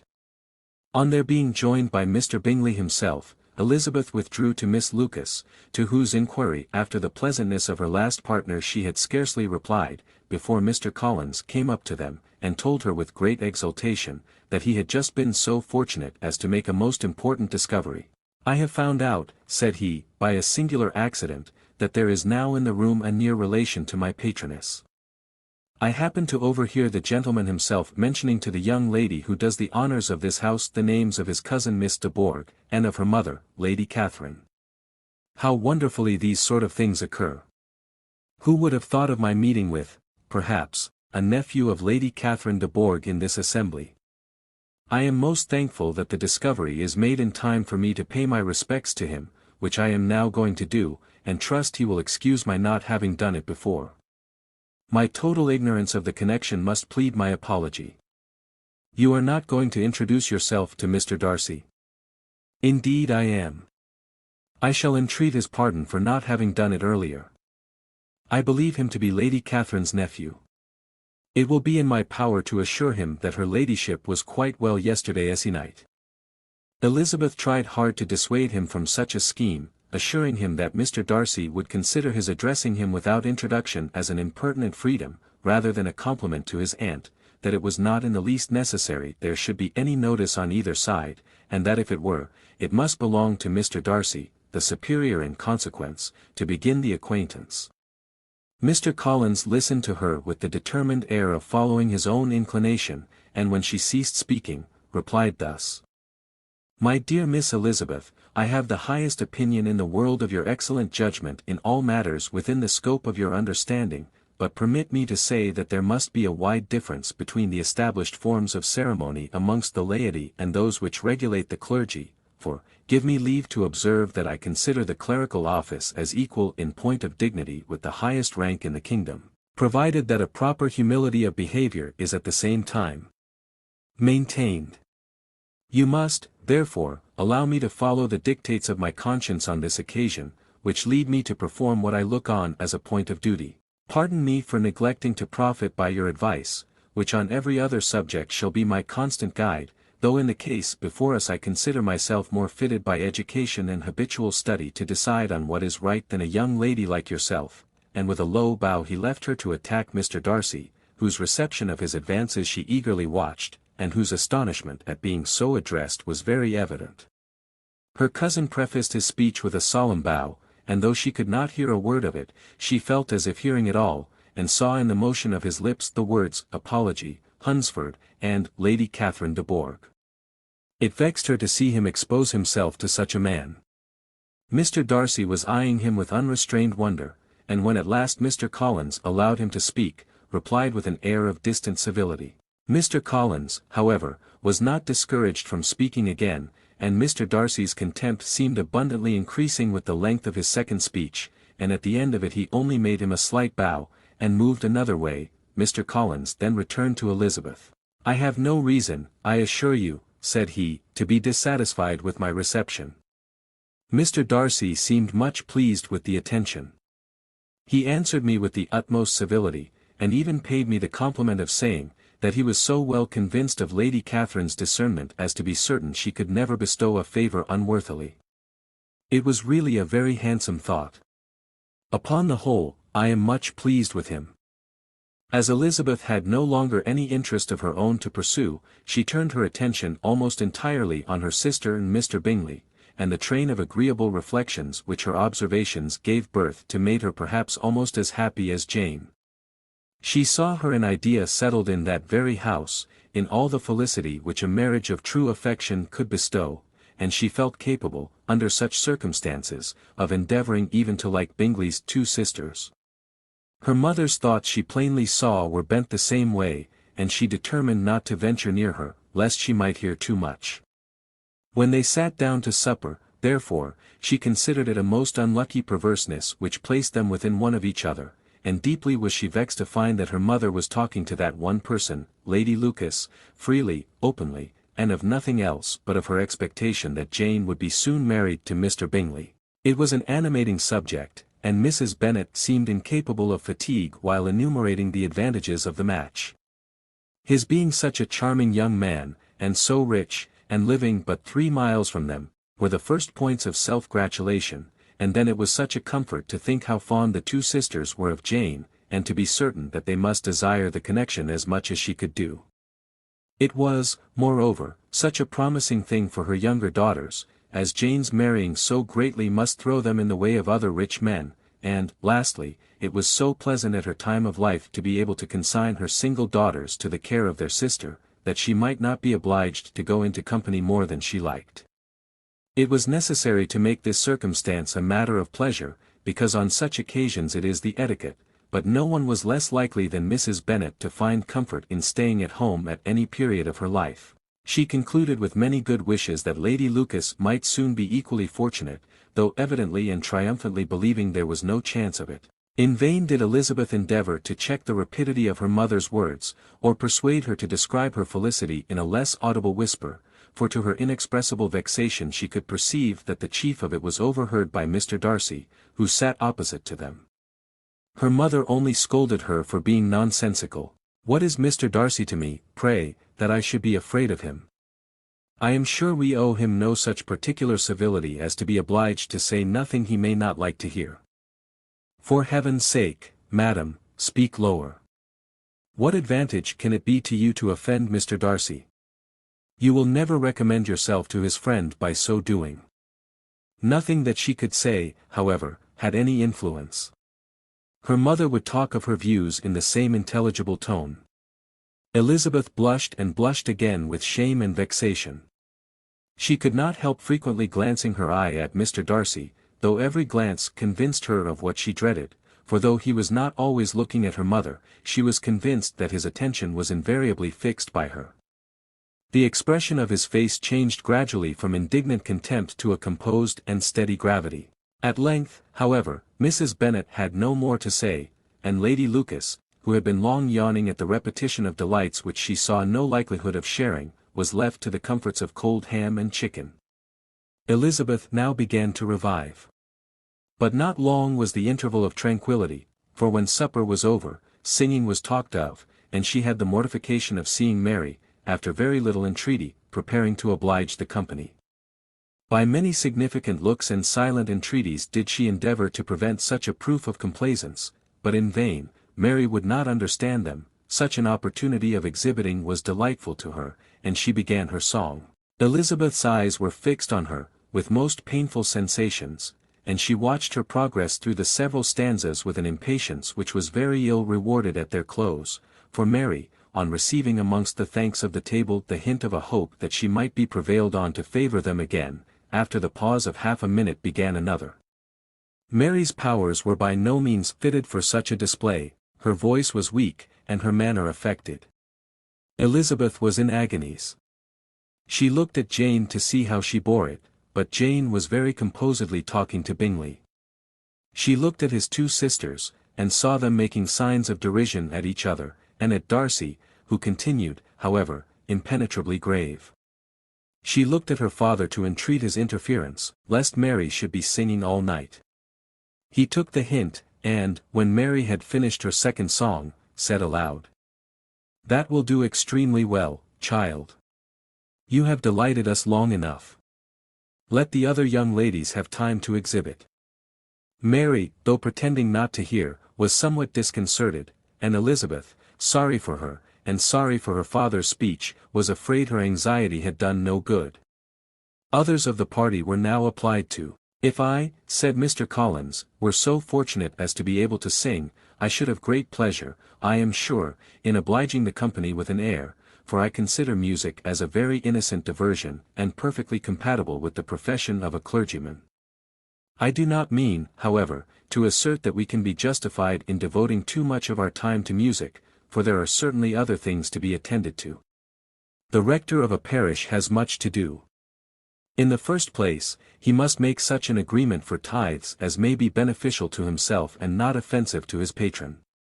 He must write his own sermons, and the time that remains will not be too much for his parish duties, and the care and improvement of his dwelling, which he cannot be excused from making as comfortable as possible. And I do not think it of light importance that he should have attentive and conciliatory manners towards everybody, especially towards those to whom he owes his preferment. I cannot acquit him of that duty, nor could I think well of the man who should omit an occasion of testifying his respect towards anybody connected with the family." And with a bow to Mr. Darcy, he concluded his speech, which had been spoken so loud as to be heard by half the room.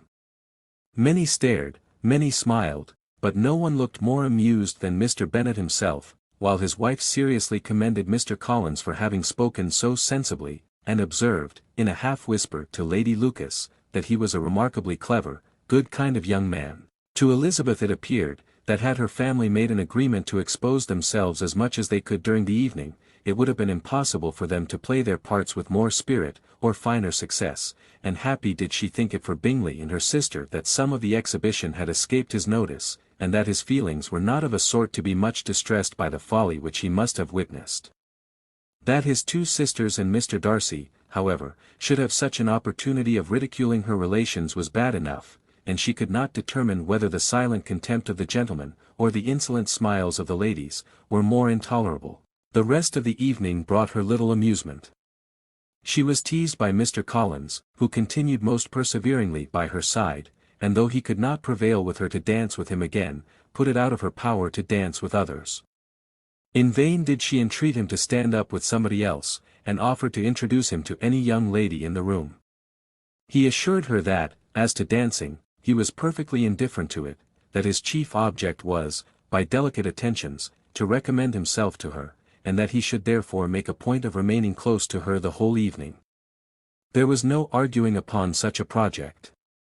She owed her greatest relief to her friend Miss Lucas, who often joined them, and good-naturedly engaged Mr. Collins's conversation to herself. She was at least free from the offence of Mr. Darcy's further notice, though often standing within a very short distance of her, quite disengaged, he never came near enough to speak.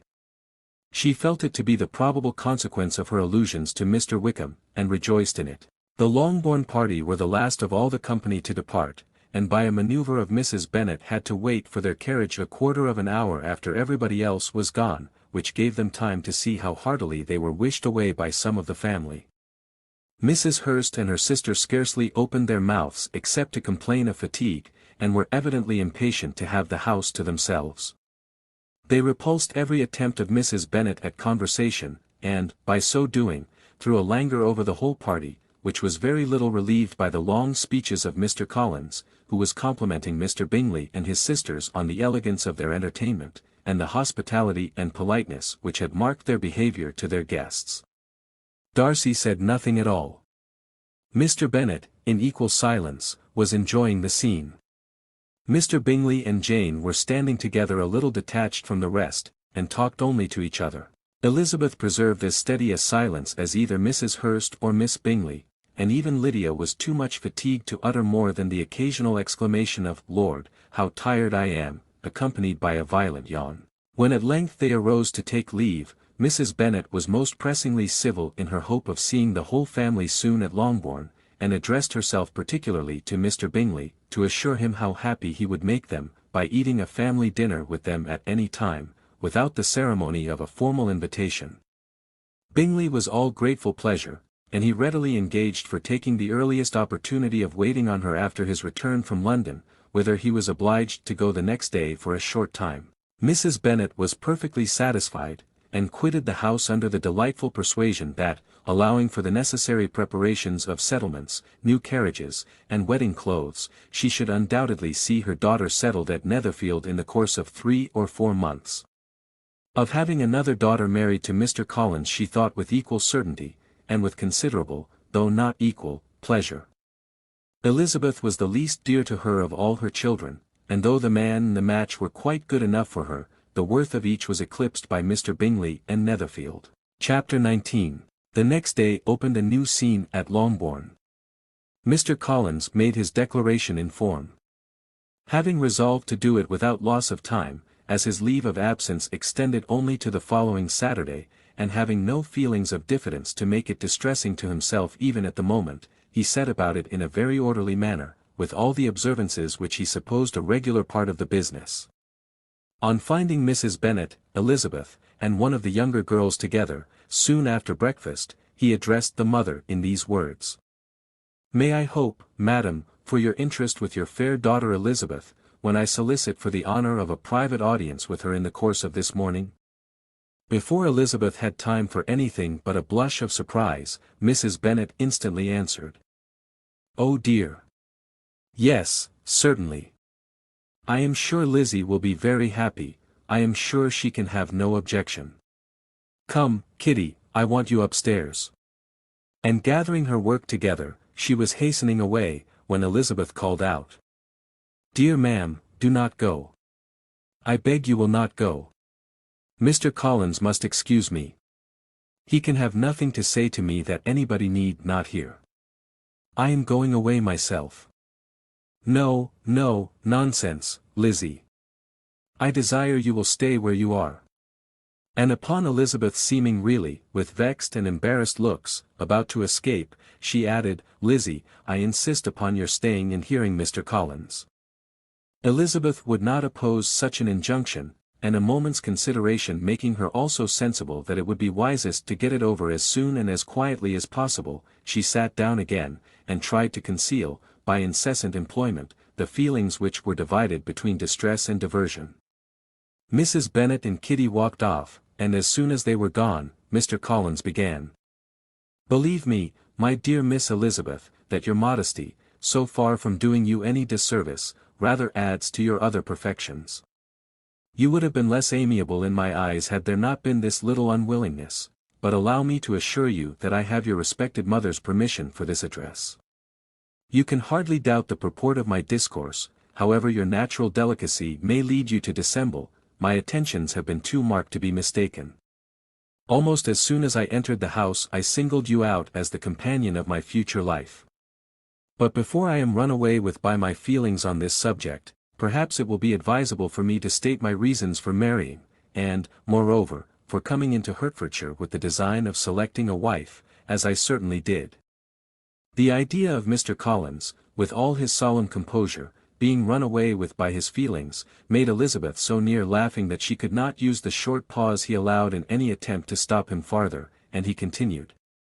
"My reasons for marrying are, first, that I think it a right thing for every clergyman in easy circumstances, like myself, to set the example of matrimony in his parish; secondly, that I am convinced it will add very greatly to my happiness; and, thirdly, which perhaps I ought to have mentioned earlier, that it is the particular advice and recommendation of the very noble lady whom I have the honour of calling patroness. Twice has she condescended to give me her opinion, unasked too, on this subject, and it was but the very Saturday night before I left Hunsford, between our pools at quadrille, while Mrs. Jenkinson was arranging Miss de Bourgh's footstool, that she said, 'Mr. Collins, you must marry. A clergyman like you must marry. Choose properly, choose a gentlewoman for my sake, and for your own, let her be an active, useful sort of person, not brought up high, but able to make a small income go a good way. This is my advice.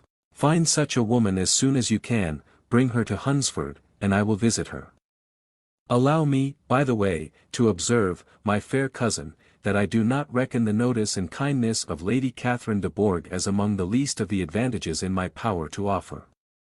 You will find her manners beyond anything I can describe, and your wit and vivacity, I think, must be acceptable to her, especially when tempered with the silence and respect which her rank will inevitably excite.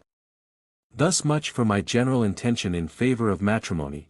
It remains to be told why my views were directed to Longbourn instead of my own neighborhood, where I assure you there are many amiable young women. But the fact is, that being, as I am, to inherit this estate after the death of your honored father, who, however, may live many years longer, I could not satisfy myself without resolving to choose a wife from among his daughters, that the loss to them might be as little as possible when the melancholy event takes place, which, however, as I have already said, may not be for several years.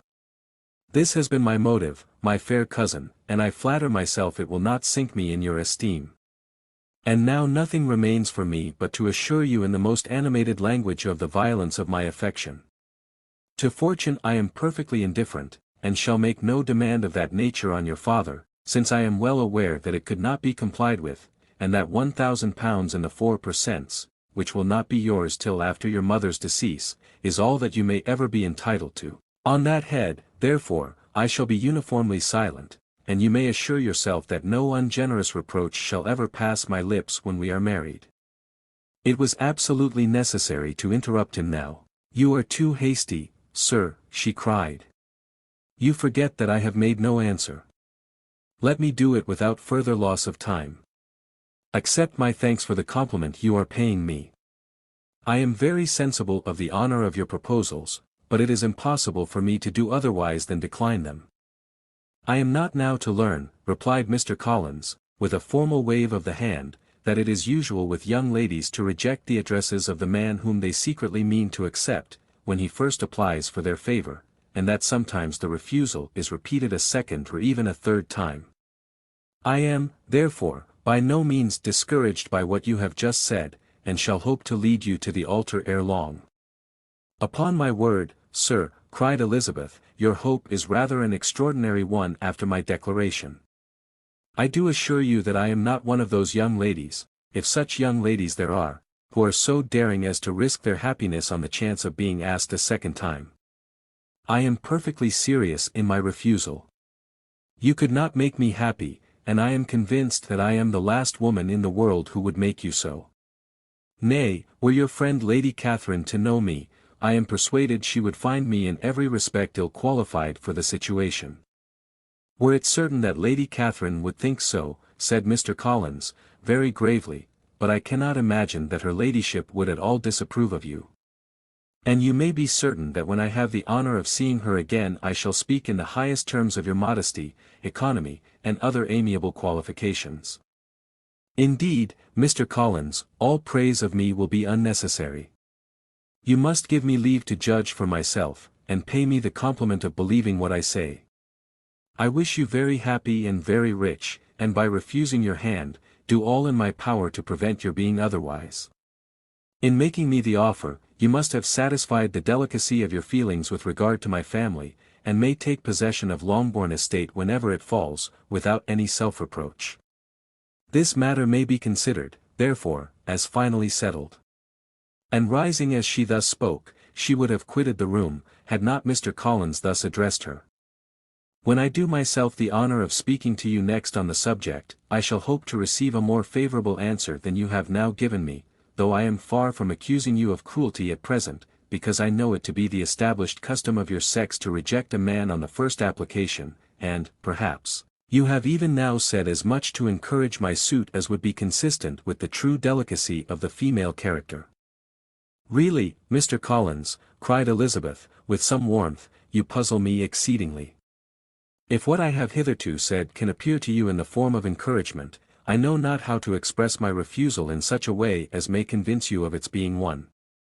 You must give me leave to flatter myself, my dear cousin, that your refusal of my addresses are merely words of course. My reasons for believing it are briefly these: it does not appear to me that my hand is unworthy your acceptance, or that the establishment I can offer would be any other than highly desirable. My situation in life, my connections with the family of de Bourgh, and my relationship to your own, are circumstances highly in my favor, and you should take it into further consideration that, in spite of your manifold attractions, it is by no means certain that another offer of marriage may ever be made you. Your portion is unhappily so small, that it will in all likelihood undo the effects of your loveliness and amiable qualifications. As I must, therefore, conclude that you are not serious in your rejection of me, I shall choose to attribute it to your wish of increasing my love by suspense, according to the usual practice of elegant females. I do assure you, sir, that I have no pretensions whatever to that kind of elegance which consists in tormenting a respectable man. I would rather be paid the compliment of being believed sincere. I thank you again and again for the honor you have done me in your proposals, but to accept them is absolutely impossible. My feelings in every respect forbid it. Can I speak plainer? Do not consider me now as an elegant female intending to plague you, but as a rational creature speaking the truth from her heart.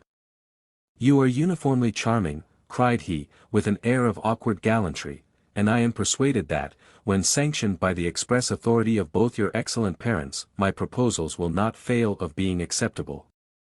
To such perseverance in wilful self-deception Elizabeth would make no reply, and immediately and in silence withdrew, determined, that if he persisted in considering her repeated refusals as flattering encouragement, to apply to her father, whose negative might be uttered in such a manner as must be decisive, and whose behavior at least could not be mistaken for the affectation and coquetry of an elegant female. Chapter 20. Amarth Collins was not left long to the silent contemplation of his successful love, for Mrs. Bennet, having dawdled about in the vestibule to watch for the end of the conference, no sooner saw Elizabeth open the door and with quick step pass her towards the staircase, than she entered the breakfast-room, and congratulated both him and herself in warm terms on the happy prospect of their nearer connection.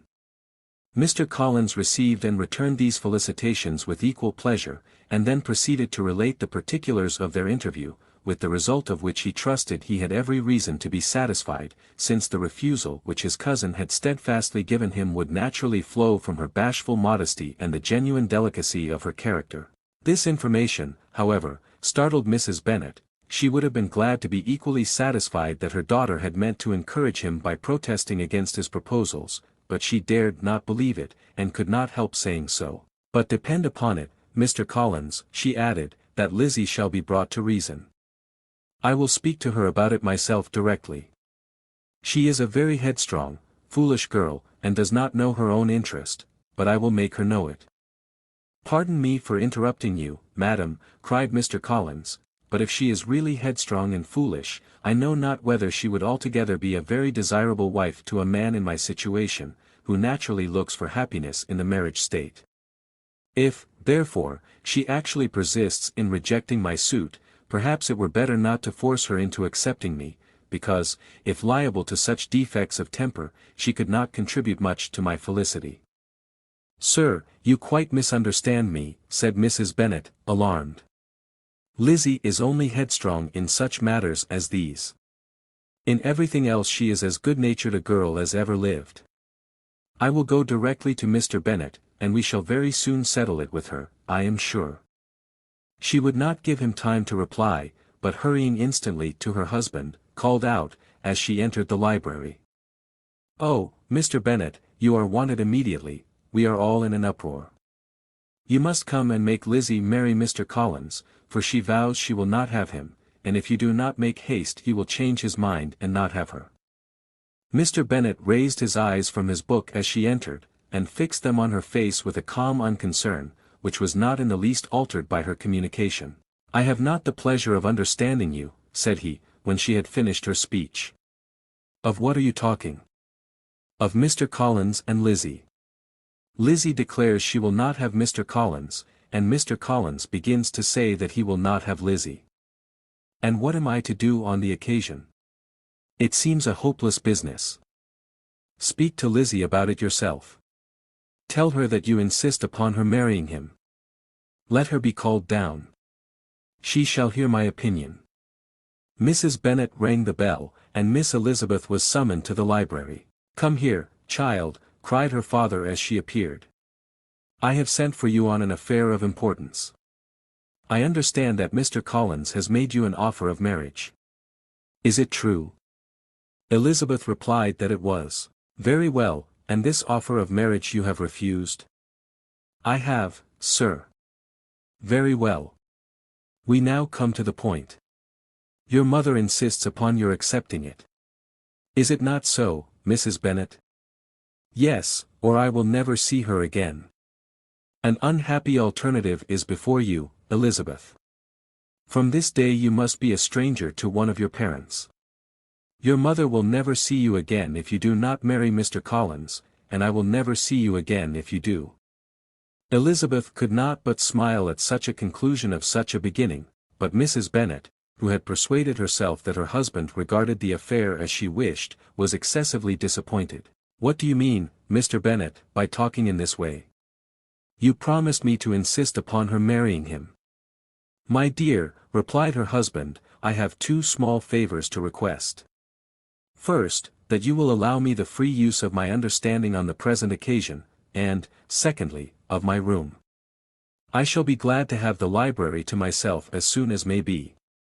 Not yet, however, in spite of her disappointment in her husband, did Mrs. Bennet give up the point. She talked to Elizabeth again and again, coaxed and threatened her by turns. She endeavored to secure Jane in her interest, but Jane, with all possible mildness, declined interfering, and Elizabeth, sometimes with real earnestness, and sometimes with playful gaiety, replied to her attacks. Though her manner varied, however, her determination never did. Mr. Collins, meanwhile, was meditating in solitude on what had passed. He thought too well of himself to comprehend on what motive his cousin could refuse him, and though his pride was hurt, he suffered in no other way.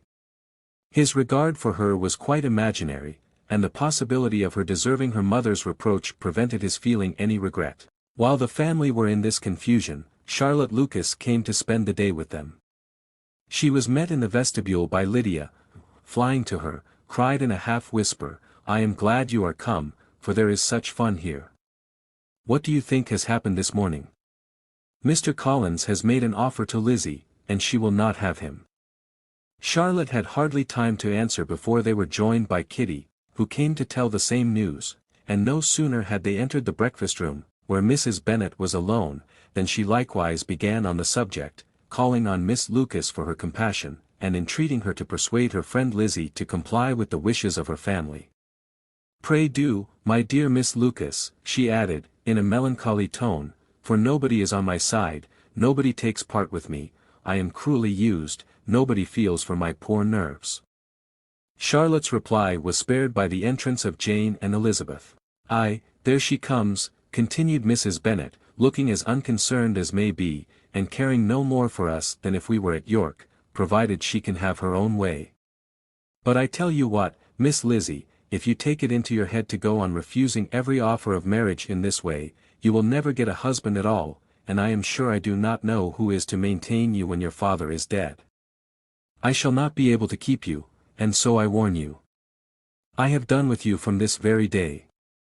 I told you in the library, you know, that I should never speak to you again, and you will find me as good as my word. I have no pleasure in talking to undutiful children. Not that I have much pleasure, indeed, in talking to anybody. People who suffer as I do from nervous complaints can have no great inclination for talking. Nobody can tell what I suffer. But it is always so. Those who do not complain are never pitied."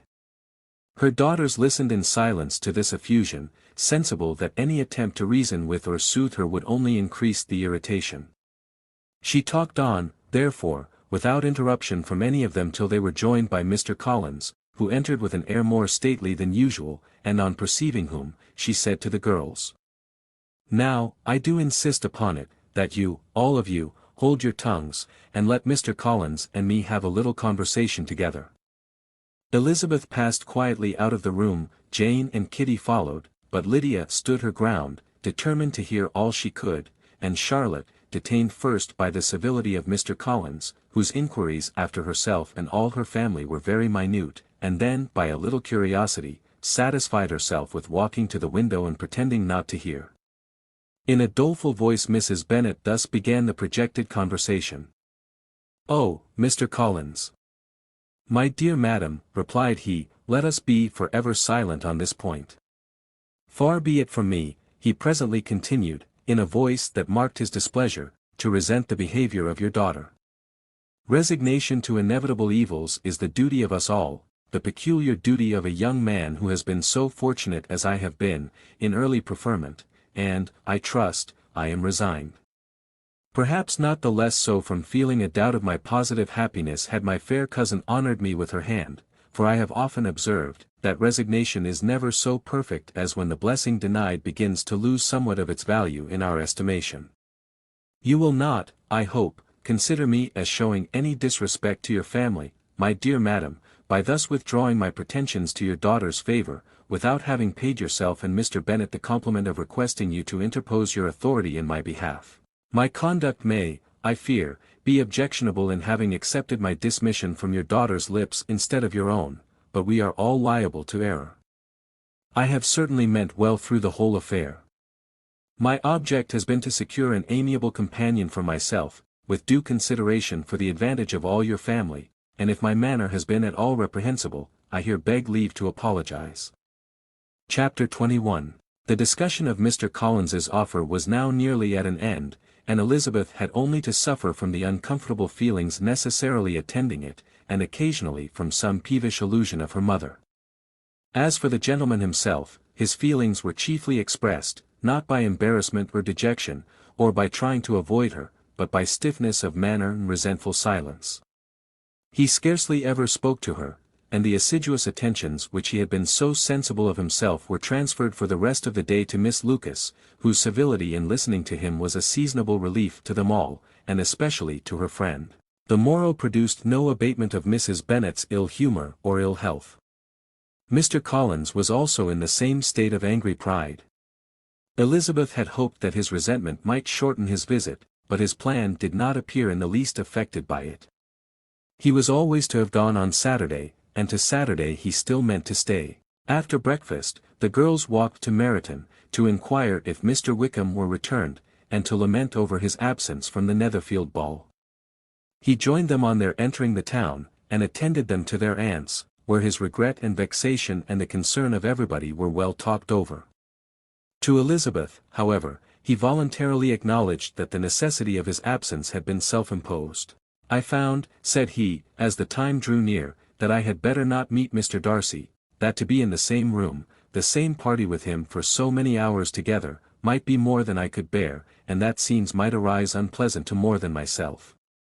She highly approved his forbearance, and they had leisure for a full discussion of it, and for all the commendations which they civilly bestowed on each other, as Wickham and another officer walked back with them to Longbourn, and during the walk he particularly attended to her. His accompanying them was a double advantage. She felt all the compliment it offered to herself, and it was most acceptable as an occasion of introducing him to her father and mother.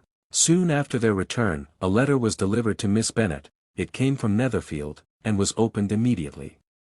The envelope contained a sheet of elegant, little, hot-pressed paper, well covered with a lady's fair, flowing hand, and Elizabeth saw her sister's countenance change as she read it, and saw her dwelling intently on some particular passages. Jane recollected herself soon, and putting the letter away, tried to join, with her usual cheerfulness, in the general conversation, but Elizabeth felt an anxiety on the subject which drew off her attention even from Wickham, and no sooner had he and his companion taken leave, than a glance from Jane invited her to follow her upstairs. When they had gained their own room, Jane, taking out her letter, said, "This is from Caroline Bingley. What it contains has surprised me a good deal. The whole party have left Netherfield by this time, and are on their way to town, and without any intention of coming back again. You shall hear what she says." She then read the first sentence aloud, which comprised the information of their having just resolved to follow their brother to town directly, and of their meaning to dine that day in Grosvenor Street, where Mr. Hurst had a house. The next was in these words: "I do not pretend to regret anything I shall leave in Hertfordshire except your society, my dearest friend, but we will hope, at some future period, to enjoy many returns of that delightful intercourse we have known, and in the meanwhile may lessen the pain of separation by a very frequent and most unreserved correspondence. I depend on you for that." To these high-flown expressions Elizabeth listened with all the insensibility of distrust, and though the suddenness of their removal surprised her, she saw nothing in it really to lament. It was not to be supposed that their absence from Netherfield would prevent Mr. Bingley's being there, and as to the loss of their society, she was persuaded that Jane must soon cease to regard it in the enjoyment of his. "It is unlucky," said she, after a short pause, "that you should not be able to see your friends before they leave the country. But may we not hope that the period of future happiness, to which Miss Bingley looks forward, may arrive earlier than she is aware, and that the delightful intercourse you have known as friends will be renewed with yet greater satisfaction as sisters? Mr. Bingley will not be detained in London by them. Caroline decidedly says that none of the party will return into Hertfordshire this winter. I will read it to you. When my brother left us yesterday, he imagined that the business which took him to London might be concluded in 3 or 4 days, but as we are certain it cannot be so, and at the same time convinced that when Charles gets to town he will be in no hurry to leave it again, we have determined on following him thither, that he may not be obliged to spend his vacant hours in a comfortless hotel. Many of my acquaintance are already there for the winter. I wish I could hear that you, my dearest friend, had any intention of making one in the crowd, but of that I despair. I sincerely hope your Christmas in Hertfordshire may abound in the gaieties which that season generally brings, and that your beaux will be so numerous as to prevent your feeling the loss of the 3 of whom we shall deprive you. It is evident by this," added Jane, "that he comes back no more this winter. It is only evident that Miss Bingley does not mean he should." "Why will you think so?" "It must be his own doing, he is his own master." "But you do not know all. I will read you the passage which particularly hurts me. I will have no reserves from you. Mr. Darcy is impatient to see his sister, and to confess the truth, we are scarcely less eager to meet her again. I really do not think Georgiana Darcy has her equal for beauty, elegance, and accomplishments, and the affection she inspires in Louisa and myself is heightened into something still more interesting from the hope we dare to entertain of her being hereafter our sister. I do not know whether I ever before mentioned to you my feelings on this subject, but I will not leave the country without confiding them, and I trust you will not esteem them unreasonable. My brother admires her greatly already, he will have frequent opportunity now of seeing her on the most intimate footing, her relations all wish the connection as much as his own, and a sister's partiality is not misleading me, I think, when I call Charles most capable of engaging any woman's heart. With all these circumstances to favour an attachment, and nothing to prevent it, am I wrong, my dearest Jane, in indulging the hope of an event which will secure the happiness of so many? What think you of this sentence, my dear Lizzie, said Jane, as she finished it. Is it not clear enough? Does it not expressly declare that Caroline neither expects nor wishes me to be her sister, that she is perfectly convinced of her brother's indifference, and that if she suspects the nature of my feelings for him she means, most kindly, to put me on my guard? Can there be any other opinion on the subject? Yes, there can, for mine is totally different. Will you hear it? Most willingly. You shall have it in a few words. Miss Bingley sees that her brother is in love with you and wants him to marry Miss Darcy. She follows him to town in the hope of keeping him there, and tries to persuade you that he does not care about you. Jane shook her head. Indeed, Jane, you ought to believe me. No one who has ever seen you together can doubt his affection. Miss Bingley, I am sure, cannot. She is not such a simpleton. Could she have seen half as much love in Mr. Darcy for herself, she would have ordered her wedding clothes. But the case is this, we are not rich enough or grand enough for them, and she is the more anxious to get Miss Darcy for her brother, from the notion that when there has been one intermarriage, she may have less trouble in achieving a second, in which there is certainly some ingenuity, and I dare say it would succeed if Miss de Bourgh were out of the way. But, my dearest Jane, you cannot seriously imagine that, because Miss Bingley tells you her brother greatly admires Miss Darcy, he is in the smallest degree less sensible of your merit than when he took leave of you on Tuesday, or that it will be in her power to persuade him that, instead of being in love with you, he is very much in love with her friend. If we thought alike of Miss Bingley, replied Jane, your representation of all this might make me quite easy. But I know the foundation is unjust. Caroline is incapable of wilfully deceiving anyone, and all that I can hope in this case is, that she is deceived herself. That is right. You could not have started a more happy idea, since you will not take comfort in mine. Believe her to be deceived, by all means. You have now done your duty by her, and must fret no longer. But, my dear sister, can I be happy, even supposing the best, in accepting a man whose sisters and friends are all wishing him to marry elsewhere? You must decide for yourself, said Elizabeth, and if, upon mature deliberation, you find that the misery of disobliging his two sisters is more than equivalent to the happiness of being his wife, I advise you, by all means, to refuse him. How can you talk so, said Jane, faintly smiling, you must know, that, though I should be exceedingly grieved at their disapprobation, I could not hesitate. I did not think you would, and that being the case, I cannot consider your situation with much compassion. But if he returns no more this winter, my choice will never be required. 1,000 things may arise in 6 months. The idea of his returning no more Elizabeth treated with the utmost contempt. It appeared to her merely the suggestion of Caroline's interested wishes, and she could not for a moment suppose that those wishes, however openly or artfully spoken, could influence a young man so totally independent of everyone. She represented to her sister, as forcibly as possible, what she felt on the subject, and had soon the pleasure of seeing its happy effect.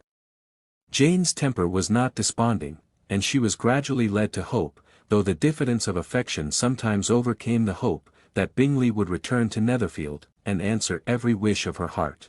They agreed that Mrs. Bennet should only hear of the departure of the family, without being alarmed on the score of the gentleman's conduct, but even this partial communication gave her a great deal of concern, and she bewailed it as exceedingly unlucky that the ladies should happen to go away just as they were all getting so intimate together. After lamenting it, however, at some length, she had the consolation of thinking that Mr. Bingley would be soon down again, and soon dining at Longbourn, and the conclusion of all was the comfortable declaration, that, though he had been invited only to a family dinner, she would take care to have 2 full courses. Chapter 22. The Bennets were engaged to dine with the Lucases, and again, during the chief of the day, was Miss Lucas so kind as to listen to Mr. Collins. Elizabeth took an opportunity of thanking her. It keeps him in good humour, said she, and I am more obliged to you than I can express. Charlotte assured her friend of her satisfaction in being useful, and that it amply repaid her for the little sacrifice of her time. This was very amiable, but Charlotte's kindness extended farther than Elizabeth had any conception of. Its object was nothing less than to secure her from any return of Mr. Collins's addresses, by engaging them towards herself. Such was Miss Lucas's scheme, and appearances were so favourable, that when they parted at night, she would have felt almost sure of success if he had not been to leave Hertfordshire so very soon. But here she did injustice to the fire and independence of his character, for it led him to escape out of Longbourn House the next morning with admirable slyness, and hasten to Lucas Lodge to throw himself at her feet. He was anxious to avoid the notice of his cousins, from a conviction that, if they saw him depart, they could not fail to conjecture his design, and he was not willing to have the attempt known till its success could be known likewise, for, though feeling almost secure, and with reason, for Charlotte had been tolerably encouraging, he was comparatively diffident since the adventure of Wednesday. His reception, however, was of the most flattering kind. Miss Lucas perceived him from an upper window as he walked towards the house, and instantly set out to meet him accidentally in the lane. But little had she dared to hope that so much love and eloquence awaited her there. In as short a time as Mr. Collins's long speeches would allow, everything was settled between them to the satisfaction of both, and as they entered the house, he earnestly entreated her to name the day that was to make him the happiest of men, and though such a solicitation must be waived for the present, the lady felt no inclination to trifle with his happiness. The stupidity with which he was favoured by nature must guard his courtship from any charm that could make a woman wish for its continuance, and Miss Lucas, who accepted him solely from the pure and disinterested desire of an establishment, cared not how soon that establishment were gained. Sir William and Lady Lucas were speedily applied to for their consent, and it was bestowed with a most joyful alacrity. Mr. Collins's present circumstances made it a most eligible match for their daughter, to whom they could give little fortune, and his prospects of future wealth were exceedingly fair.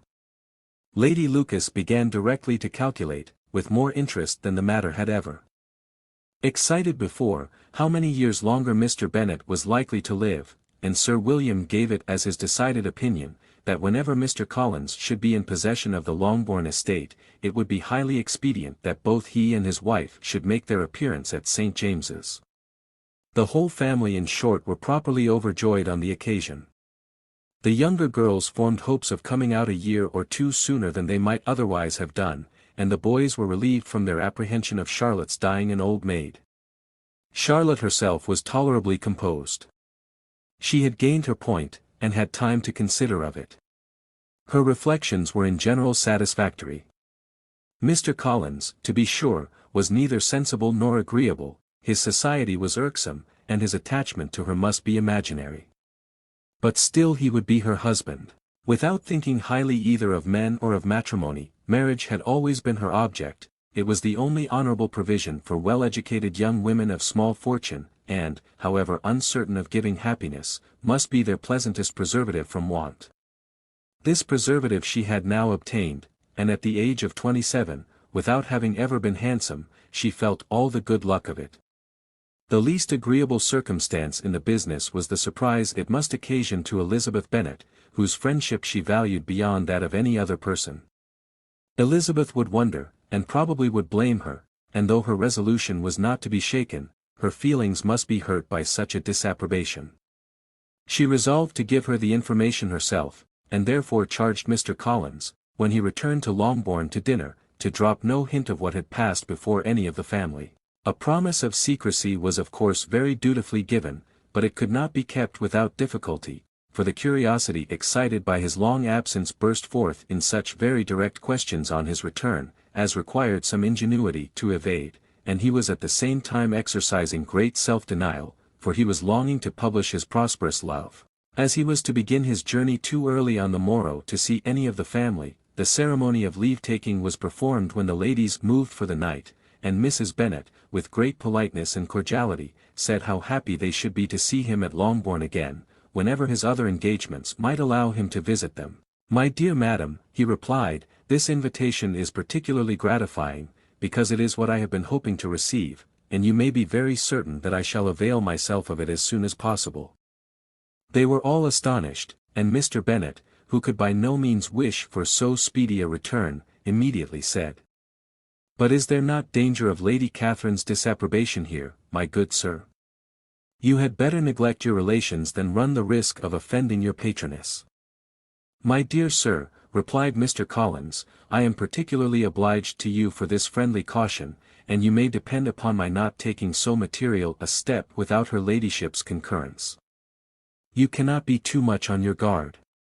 Risk anything rather than her displeasure, and if you find it likely to be raised by your coming to us again, which I should think exceedingly probable, stay quietly at home, and be satisfied that we shall take no offence. Believe me, my dear sir, my gratitude is warmly excited by such affectionate attention, and, depend upon it, you will speedily receive from me a letter of thanks for this as well as for every other mark of your regard during my stay in Hertfordshire. As for my fair cousins, though my absence may not be long enough to render it necessary, I shall now take the liberty of wishing them health and happiness, not excepting my cousin Elizabeth." With proper civilities, the ladies then withdrew, all of them equally surprised to find that he meditated a quick return. Mrs. Bennet wished to understand by it that he thought of paying his addresses to one of her younger girls, and Mary might have been prevailed on to accept him. She rated his abilities much higher than any of the others, there was a solidity in his reflections which often struck her, and though by no means so clever as herself, she thought that, if encouraged to read and improve himself by such an example as hers, he might become a very agreeable companion. But on the following morning every hope of this kind was done away. Miss Lucas called soon after breakfast, and in a private conference with Elizabeth related the event of the day before. The possibility of Mr. Collins's fancying himself in love with her friend had once occurred to Elizabeth within the last day or two, but that Charlotte could encourage him seemed almost as far from possibility as that she could encourage him herself, and her astonishment was consequently so great as to overcome at first the bounds of decorum, and she could not help crying out. "Engaged to Mr. Collins! My dear Charlotte, impossible." The steady countenance which Miss Lucas had commanded in telling her story gave way to a momentary confusion here on receiving so direct a reproach, though, as it was no more than she expected, she soon regained her composure, and calmly replied. "Why should you be surprised, my dear Eliza? Do you think it incredible that Mr. Collins should be able to procure any woman's good opinion, because he was not so happy as to succeed with you?" But Elizabeth had now recollected herself, and, making a strong effort for it, was able to assure her, with tolerable firmness, that the prospect of their relationship was highly grateful to her, and that she wished her all imaginable happiness. "I see what you are feeling," replied Charlotte. "You must be surprised, very much surprised, so lately as Mr. Collins was wishing to marry you. But when you have had time to think it all over, I hope you will be satisfied with what I have done. I am not romantic, you know. I never was. I ask only a comfortable home, and, considering Mr. Collins's character, connections, and situation in life, I am convinced that my chance of happiness with him is as fair as most people can boast on entering the marriage state." Elizabeth quietly answered undoubtedly, and, after an awkward pause, they returned to the rest of the family. Charlotte did not stay much longer, and Elizabeth was then left to reflect on what she had heard. It was a long time before she became at all reconciled to the idea of so unsuitable a match. The strangeness of Mr. Collins's making 2 offers of marriage within 3 days was nothing in comparison of his being now accepted. She had always felt that Charlotte's opinion of matrimony was not exactly like her own, but she could not have supposed it possible that, when called into action, she would have sacrificed every better feeling to worldly advantage. Charlotte, the wife of Mr. Collins, was a most humiliating picture. And to the pang of a friend disgracing herself, and sunk in her esteem, was added the distressing conviction that it was impossible for that friend to be tolerably happy in the lot she had chosen. Chapter 23. Elizabeth was sitting with her mother and sisters, reflecting on what she had heard, and doubting whether she was authorized to mention it, when Sir William Lucas himself appeared, sent by his daughter to announce her engagement to the family. With many compliments to them, and much self-gratulation on the prospect of a connection between the houses, he unfolded the matter, to an audience not merely wondering, but incredulous, for Mrs. Bennet, with more perseverance than politeness, protested he must be entirely mistaken, and Lydia, always unguarded and often uncivil, boisterously exclaimed, "Good Lord! Sir William, how can you tell such a story? Do not you know that Mr. Collins wants to marry Lizzie?" Nothing less than the complaisance of a courtier could have borne without anger such treatment, but Sir William's good breeding carried him through it all, and though he begged leave to be positive as to the truth of his information, he listened to all their impertinence with the most forbearing courtesy. Elizabeth, feeling it incumbent on her to relieve him from so unpleasant a situation, now put herself forward to confirm his account, by mentioning her prior knowledge of it from Charlotte herself, and endeavored to put a stop to the exclamations of her mother and sisters, by the earnestness of her congratulations to Sir William, in which she was readily joined by Jane, and by making a variety of remarks on the happiness that might be expected from the match, the excellent character of Mr. Collins, and the convenient distance of Hunsford from London. Mrs. Bennet was, in fact, too much overpowered to say a great deal while Sir William remained, but no sooner had he left them than her feelings found a rapid vent. In the first place, she persisted in disbelieving the whole of the matter. Secondly, she was very sure that Mr. Collins had been taken in. Thirdly, she trusted that they would never be happy together, and, fourthly, that the match might be broken off. 2 inferences, however, were plainly deduced from the whole: one, that Elizabeth was the real cause of all the mischief, and the other, that she herself had been barbarously used by them all, and on these 2 points she principally dwelt during the rest of the day. Nothing could console and nothing appease her. Nor did that day wear out her resentment. A week elapsed before she could see Elizabeth without scolding her, a month passed away before she could speak to Sir William or Lady Lucas without being rude, and many months were gone before she could at all forgive their daughter. Mr. Bennet's emotions were much more tranquil on the occasion, and such as he did experience he pronounced to be of a most agreeable sort, for it gratified him, he said, to discover that Charlotte Lucas, whom he had been used to think tolerably sensible, was as foolish as his wife, and more foolish than his daughter. Jane confessed herself a little surprised at the match, but she said less of her astonishment than of her earnest desire for their happiness, nor could Elizabeth persuade her to consider it as improbable.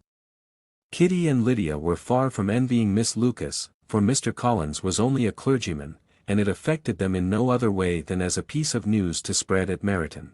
Lady Lucas could not be insensible of triumph on being able to retort on Mrs. Bennet the comfort of having a daughter well married, and she called at Longbourn rather oftener than usual to say how happy she was, though Mrs. Bennet's sour looks and ill-natured remarks might have been enough to drive happiness away. Between Elizabeth and Charlotte there was a restraint which kept them mutually silent on the subject, and Elizabeth felt persuaded that no real confidence could ever subsist between them again. Her disappointment in Charlotte made her turn with fonder regard to her sister, of whose rectitude and delicacy she was sure her opinion could never be shaken, and for whose happiness she grew daily more anxious, as Bingley had now been gone a week, and nothing was heard of his return. Jane had sent Caroline an early answer to her letter, and was counting the days till she might reasonably hope to hear again. The promised letter of thanks from Mr. Collins arrived on Tuesday, addressed to their father, and written with all the solemnity of gratitude which a 12-month's abode in the family might have prompted. After discharging his conscience on that head, he proceeded to inform them, with many rapturous expressions, of his happiness in having obtained the affection of their amiable neighbour, Miss Lucas, and then explained that it was merely with the view of enjoying her society that he had been so ready to close with their kind wish of seeing him again at Longbourn, whither he hoped to be able to return on Monday fortnight. For Lady Catherine, he added, so heartily approved his marriage, that she wished it to take place as soon as possible, which he trusted would be an unanswerable argument with his amiable Charlotte to name an early day for making him the happiest of men. Mr. Collins's return into Hertfordshire was no longer a matter of pleasure to Mrs. Bennet. On the contrary, she was as much disposed to complain of it as her husband. It was very strange that he should come to Longbourn instead of to Lucas Lodge, it was also very inconvenient and exceedingly troublesome. She hated having visitors in the house while her health was so indifferent, and lovers were of all people the most disagreeable. Such were the gentle murmurs of Mrs. Bennet, and they gave way only to the greater distress of Mr. Bingley's continued absence. Neither Jane nor Elizabeth were comfortable on this subject.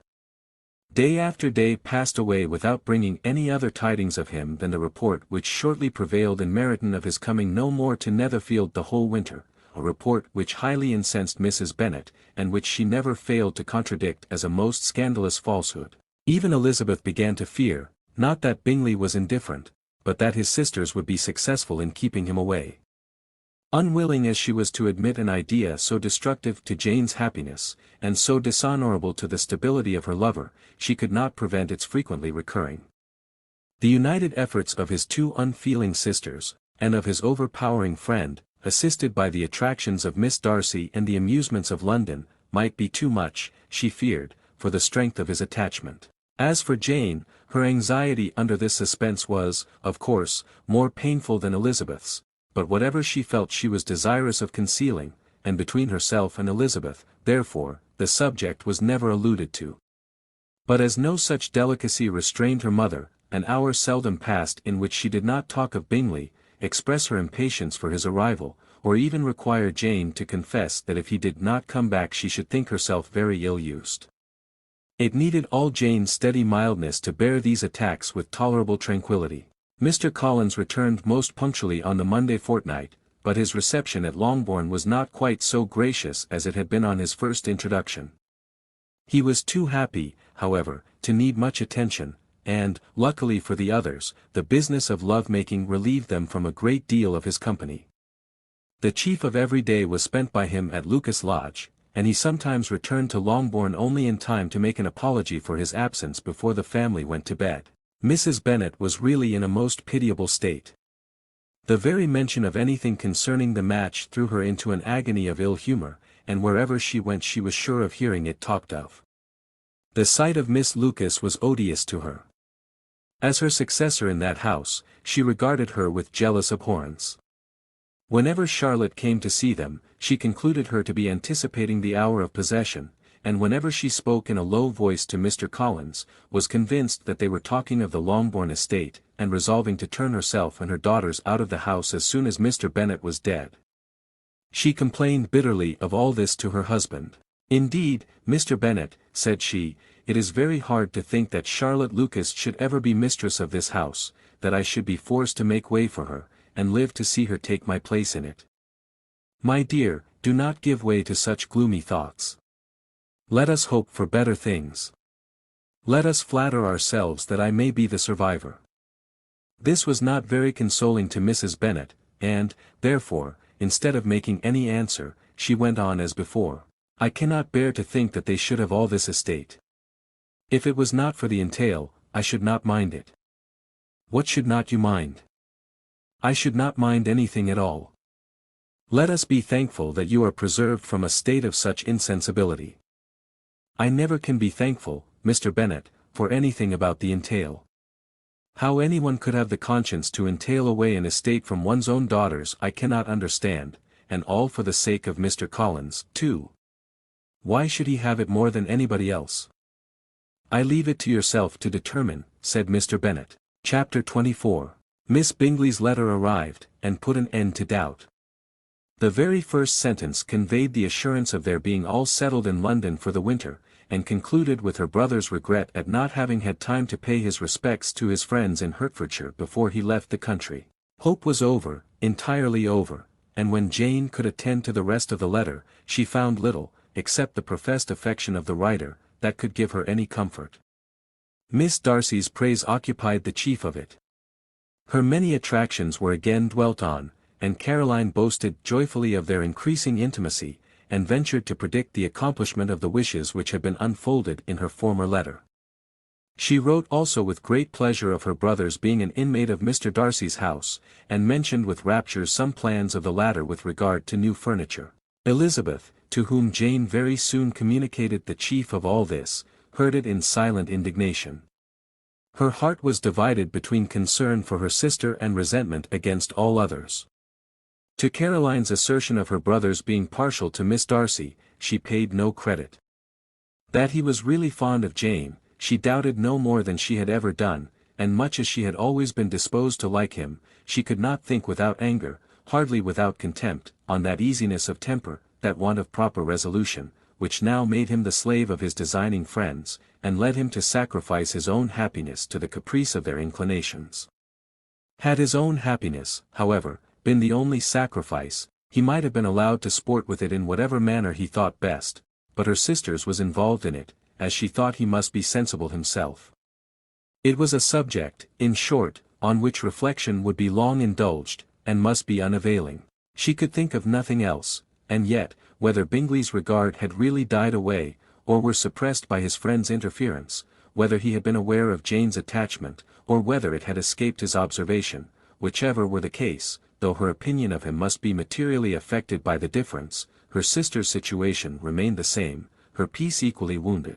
A day or two passed before Jane had courage to speak of her feelings to Elizabeth, but at last, on Mrs. Bennet's leaving them together, after a longer irritation than usual about Netherfield and its master, she could not help saying, "Oh, that my dear mother had more command over herself. She can have no idea of the pain she gives me by her continual reflections on him. But I will not repine. It cannot last long. He will be forgot, and we shall all be as we were before." Elizabeth looked at her sister with incredulous solicitude, but said nothing. "You doubt me," cried Jane, slightly coloring. "Indeed, you have no reason. He may live in my memory as the most amiable man of my acquaintance, but that is all. I have nothing either to hope or fear, and nothing to reproach him with. Thank God I have not that pain. A little time, therefore, I shall certainly try to get the better." With a stronger voice she soon added, "I have this comfort immediately, that it has not been more than an error of fancy on my side, and that it has done no harm to anyone but myself." My dear Jane, exclaimed Elizabeth, you are too good. Your sweetness and disinterestedness are really angelic. I do not know what to say to you. I feel as if I had never done you justice or loved you as you deserve. Miss Bennet eagerly disclaimed all extraordinary merit, and threw back the praise on her sister's warm affection. Nay, said Elizabeth, this is not fair. You wish to think all the world respectable, and are hurt if I speak ill of anybody. I only want to think you perfect, and you set yourself against it. Do not be afraid of my running into any excess, of my encroaching on your privilege of universal goodwill. You need not.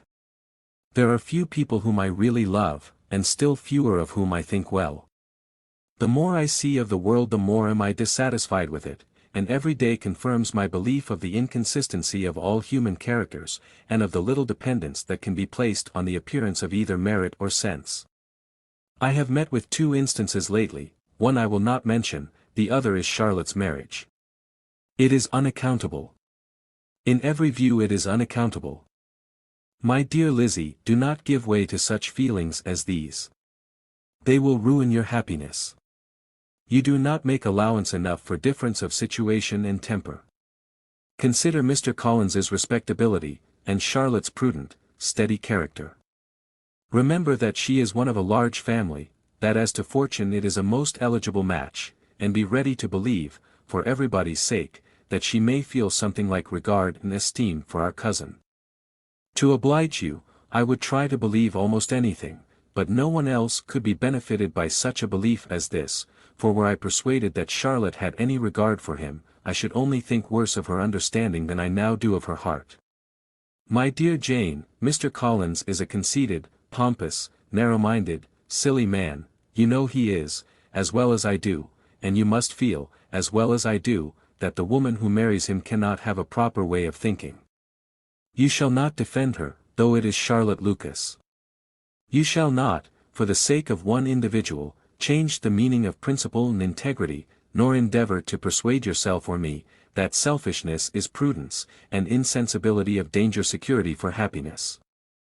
I must think your language too strong in speaking of both, replied Jane, and I hope you will be convinced of it, by seeing them happy together. But enough of this. You alluded to something else. You mentioned 2 instances.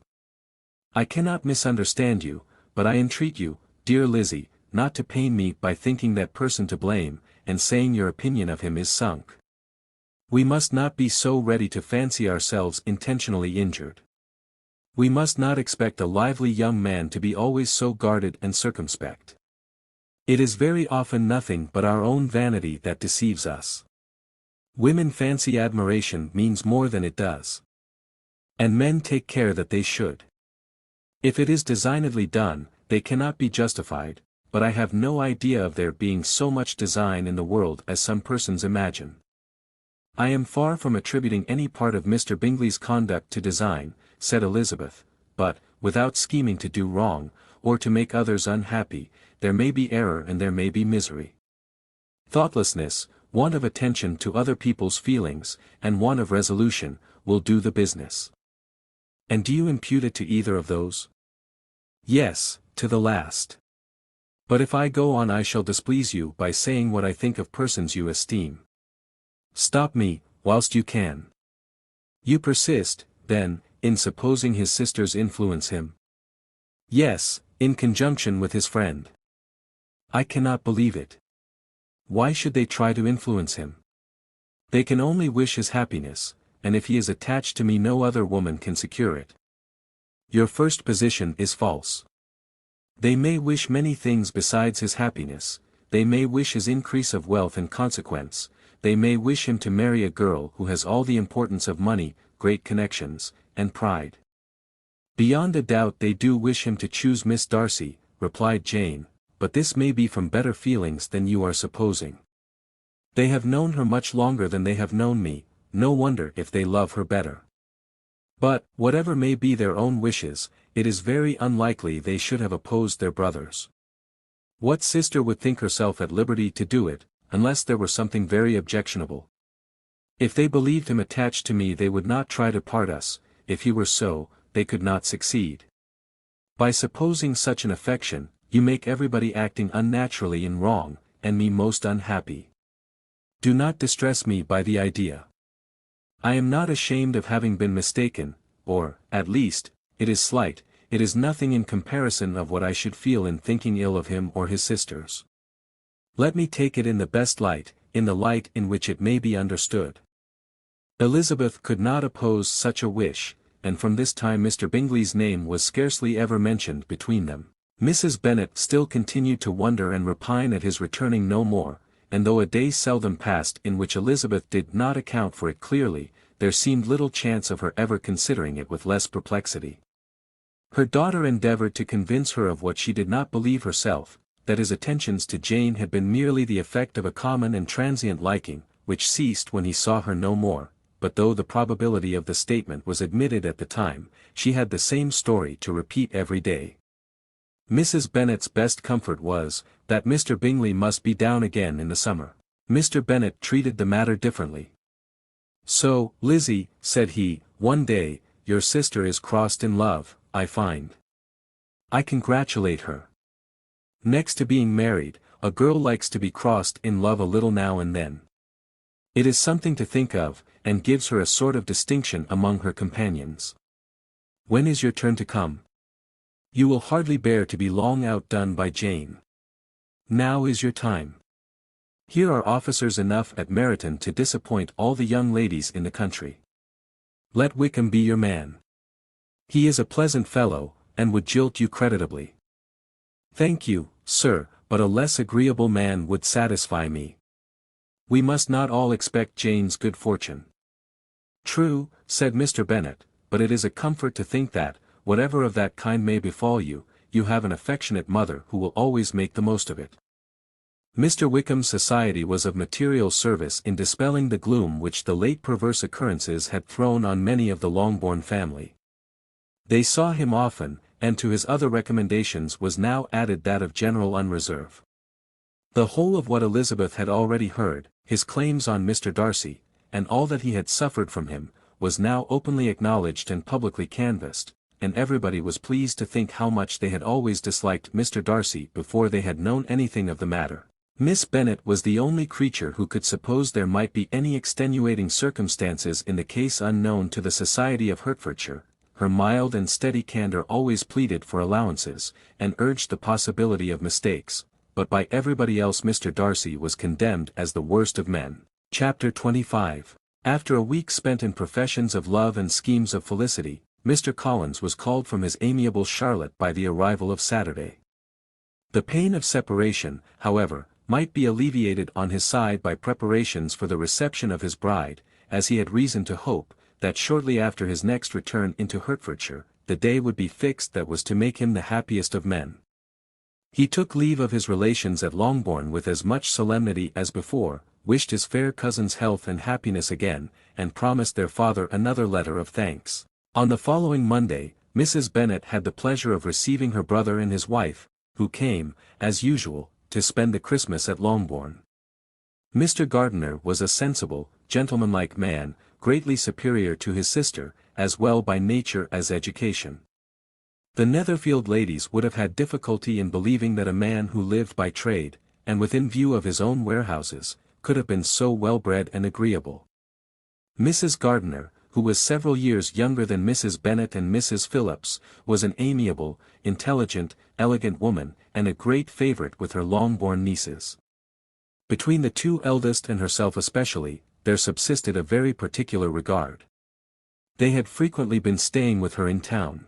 The first part of Mrs. Gardiner's business, on her arrival, was to distribute her presents and describe the newest fashions. When this was done, she had a less active part to play. It became her turn to listen. Mrs. Bennet had many grievances to relate, and much to complain of. They had all been very ill-used since she last saw her sister. 2 of her girls had been on the point of marriage, and after all there was nothing in it. "I do not blame Jane," she continued, "for Jane would have got Mr. Bingley if she could. But, Lizzie. Oh, sister. It is very hard to think that she might have been Mr. Collins's wife by this time, had not it been for her own perverseness. He made her an offer in this very room, and she refused him. The consequence of it is, that Lady Lucas will have a daughter married before I have, and that Longbourn estate is just as much entailed as ever. The Lucases are very artful people, indeed, sister. They are all for what they can get. I am sorry to say it of them, but so it is. It makes me very nervous and poorly, to be thwarted so in my own family, and to have neighbors who think of themselves before anybody else. However, your coming just at this time is the greatest of comforts, and I am very glad to hear what you tell us of long sleeves. Mrs. Gardiner, to whom the chief of this news had been given before, in the course of Jane and Elizabeth's correspondence with her, made her sister a slight answer, and, in compassion to her nieces, turned the conversation. When alone with Elizabeth afterwards, she spoke more on the subject. "It seems likely to have been a desirable match for Jane," said she. "I am sorry it went off. But these things happen so often. A young man, such as you describe Mr. Bingley, so easily falls in love with a pretty girl for a few weeks, and, when accident separates them, so easily forgets her, that these sort of inconstancies are very frequent." "An excellent consolation in its way," said Elizabeth, "but it will not do for us. We do not suffer by accident. It does not often happen that the interference of friends will persuade a young man of independent fortune to think no more of a girl whom he was violently in love with only a few days before. But that expression of violently in love is so hackneyed, so doubtful, so indefinite, that it gives me very little idea. It is as often applied to feelings which arise only from a half-hour's acquaintance, as to a real, strong attachment. Pray, how violent was Mr. Bingley's love? I never saw a more promising inclination. He was growing quite inattentive to other people, and wholly engrossed by her. Every time they met, it was more decided and remarkable. At his own ball he offended 2 or 3 young ladies by not asking them to dance, and I spoke to him twice myself without receiving an answer. Could there be finer symptoms? Is not general incivility the very essence of love? Oh, yes. Of that kind of love which I suppose him to have felt. Poor Jane! I am sorry for her, because, with her disposition, she may not get over it immediately. It had better have happened to you, Lizzie, you would have laughed yourself out of it sooner. But do you think she would be prevailed on to go back with us? Change of scene might be of service, and perhaps a little relief from home may be as useful as anything." Elizabeth was exceedingly pleased with this proposal, and felt persuaded of her sister's ready acquiescence. "I hope," added Mrs. Gardiner, "that no consideration with regard to this young man will influence her.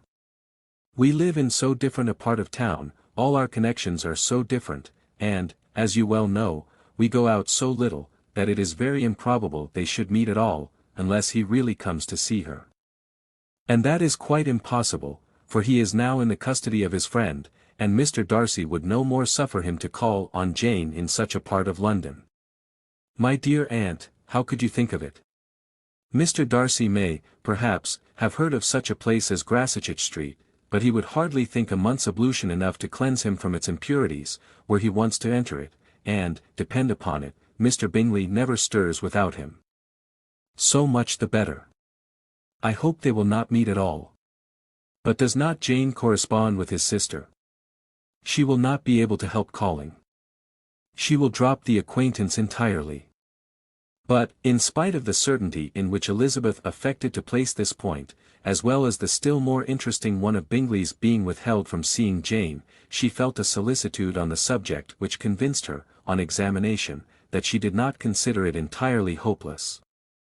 It was possible, and sometimes she thought it probable, that his affection might be reanimated, and the influence of his friend successfully combated by the more natural influence of Jane's attractions. Miss Bennet accepted her aunt's invitation with pleasure, and the Bingleys were no otherwise in her thoughts at the same time than as she hoped, by Caroline's not living in the same house with her brother, she might occasionally spend a morning with her, without any danger of seeing him. The Gardiners stayed a week at Longbourn, and what with the Phillipses, the Lucases, and the officers, there was not a day without its engagement.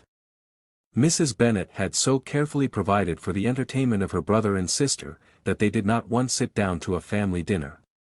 When the engagement was for home, some of the officers always made part of it, of which officers Mr. Wickham was sure to be one, and on these occasions Mrs. Gardiner, rendered suspicious by Elizabeth's warm commendation of him, narrowly observed them both. Without supposing them, from what she saw, to be very seriously in love, their preference of each other was plain enough to make her a little uneasy, and she resolved to speak to Elizabeth on the subject before she left Hertfordshire, and represent to her the imprudence of encouraging such an attachment. To Mrs. Gardiner, Wickham had one means of affording pleasure, unconnected with his general powers. About 10 or a dozen years ago, before her marriage, she had spent a considerable time in that very part of Derbyshire to which he belonged. They had, therefore, many acquaintance in common, and, though Wickham had been little there since the death of Darcy's father, 5 years before, it was yet in his power to give her fresher intelligence of her former friends than she had been in the way of procuring. Mrs. Gardiner had seen Pemberley, and known the late Mr. Darcy by character perfectly well. Here, consequently, was an inexhaustible subject of discourse. In comparing her recollection of Pemberley with the minute description which Wickham could give, and in bestowing her tribute of praise on the character of its late possessor, she was delighting both him and herself. On being made acquainted with the present Mr. Darcy's treatment of him, she tried to remember something of that gentleman's reputed disposition, when quite a lad, which might agree with it, and was confident, at last, that she recollected having heard Mr. Fitzwilliam Darcy formerly spoken of as a very proud, ill-natured boy. Chapter 26. Mr. Gardiner's caution to Elizabeth was punctually and kindly given on the first favourable opportunity of speaking to her alone. After honestly telling her what she thought, she thus went on. "You are too sensible a girl, Lizzie, to fall in love merely because you are warned against it, and, therefore, I am not afraid of speaking openly. Seriously, I would have you be on your guard. Do not involve yourself, or endeavour to involve him, in an affection which the want of fortune would make so very imprudent. I have nothing to say against him, he is a most interesting young man, and if he had the fortune he ought to have, I should think you could not do better.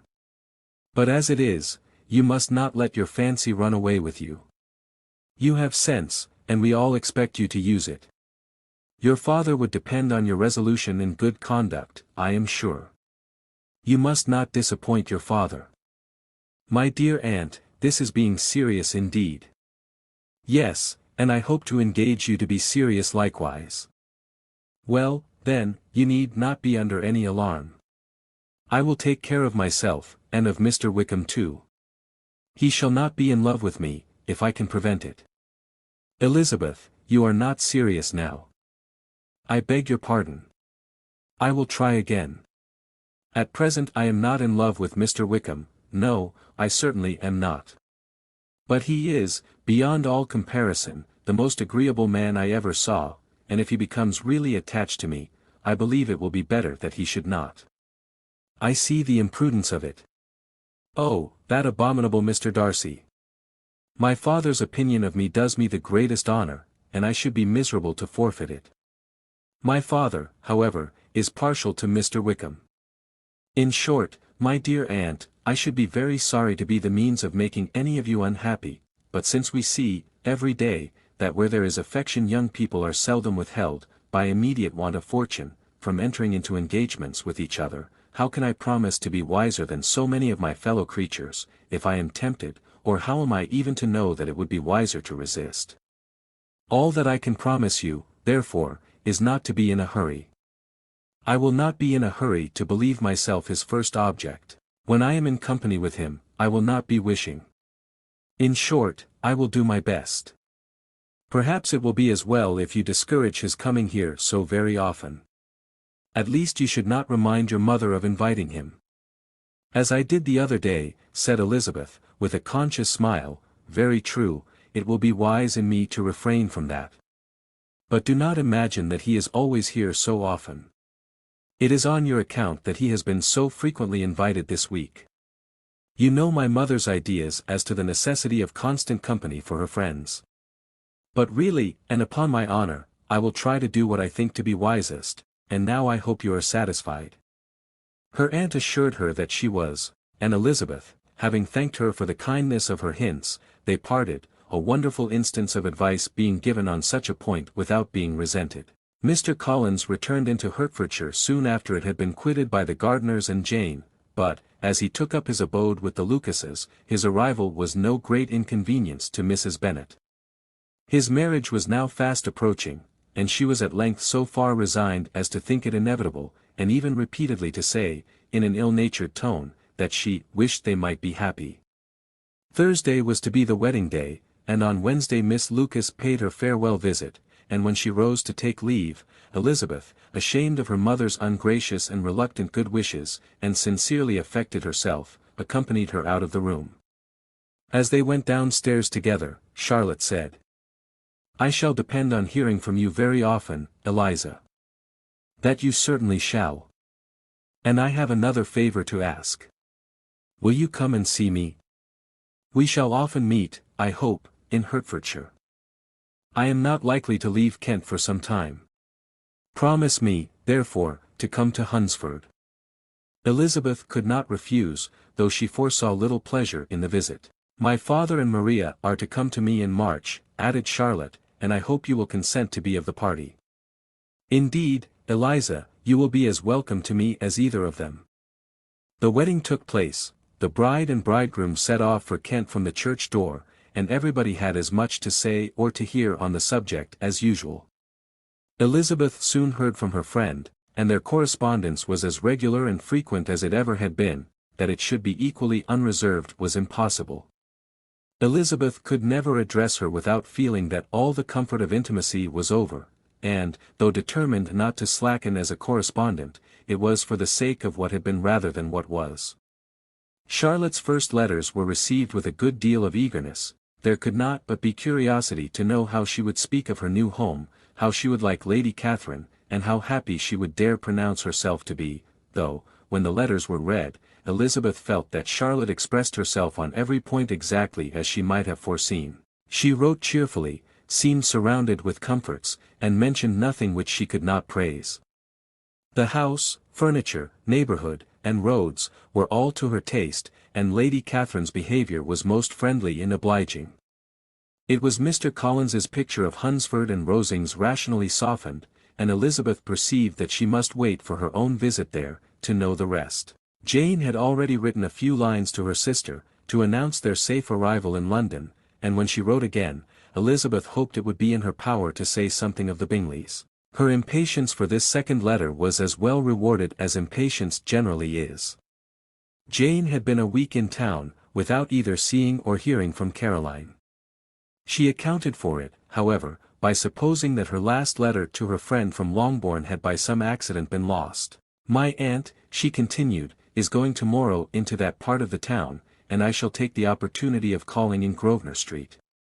She wrote again when the visit was paid, and she had seen Miss Bingley.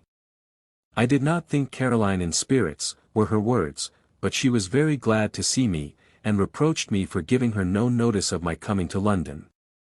I was right, therefore, my last letter had never reached her. I inquired after their brother, of course. He was well, but so much engaged with Mr. Darcy that they scarcely ever saw him. I found that Miss Darcy was expected to dinner. I wish I could see her. My visit was not long, as Caroline and Mrs. Hurst were going out. I dare say I shall soon see them here." Elizabeth shook her head over this letter. It convinced her that accident only could discover to Mr. Bingley her sister's being in town. 4 weeks passed away, and Jane saw nothing of him. She endeavored to persuade herself that she did not regret it, but she could no longer be blind to Miss Bingley's inattention. After waiting at home every morning for a fortnight, and inventing every evening a fresh excuse for her, the visitor did at last appear, but the shortness of her stay, and, yet more, the alteration of her manner, would allow Jane to deceive herself no longer. The letter which she wrote on this occasion to her sister will prove what she felt. "My dearest Lizzie will, I am sure, be incapable of triumphing in her better judgment, at my expense, when I confess myself to have been entirely deceived in Miss Bingley's regard for me.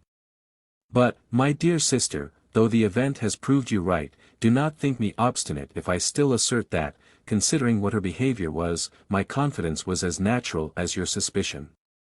I do not at all comprehend her reason for wishing to be intimate with me, but, if the same circumstances were to happen again, I am sure I should be deceived again. Caroline did not return my visit till yesterday, and not a note, not a line, did I receive in the meantime. When she did come, it was very evident that she had no pleasure in it. She made a slight, formal apology for not calling before, said not a word of wishing to see me again, and was, in every respect, so altered a creature, that when she went away I was perfectly resolved to continue the acquaintance no longer. I pity, though I cannot help blaming, her. She was very wrong in singling me out as she did. I can safely say, that every advance to intimacy began on her side. But I pity her, because she must feel that she has been acting wrong, and because I am very sure that anxiety for her brother is the cause of it. I need not explain myself farther, and though we know this anxiety to be quite needless, yet if she feels it, it will easily account for her behavior to me, and so deservedly dear as he is to his sister, whatever anxiety she may feel on his behalf is natural and amiable. I cannot but wonder, however, at her having any such fears now, because if he had at all cared about me, we must have met long, long ago. He knows of my being in town, I am certain, from something she said herself, and yet it would seem, by her manner of talking, as if she wanted to persuade herself that he is really partial to Miss Darcy. I cannot understand it. If I were not afraid of judging harshly, I should be almost tempted to say, that there is a strong appearance of duplicity in all this. I will endeavor to banish every painful thought, and think only of what will make me happy, your affection, and the invariable kindness of my dear uncle and aunt. Let me hear from you very soon. Miss Bingley said something of his never returning to Netherfield again, of giving up the house, but not with any certainty. We had better not mention it. I am extremely glad that you have such pleasant accounts from our friends at Hunsford. Pray go to see them, with Sir William and Maria. I am sure you will be very comfortable there. Yours, etc.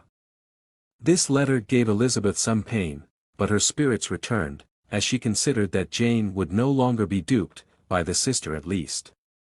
All expectation from the brother was now absolutely over. She would not even wish for any renewal of his attentions. His character sunk on every review of it, and, as a punishment for him, as well as a possible advantage to Jane, she seriously hoped he might really soon marry Mr. Darcy's sister, as, by Wickham's account, she would make him abundantly regret what he had thrown away. Mrs. Gardiner about this time reminded Elizabeth of her promise concerning that gentleman, and required information, and Elizabeth had such to send as might rather give contentment to her aunt than to herself. His apparent partiality had subsided, his attentions were over, he was the admirer of someone else. Elizabeth was watchful enough to see it all, but she could see it and write of it without material pain. Her heart had been but slightly touched, and her vanity was satisfied with believing that she would have been his only choice, had fortune permitted it.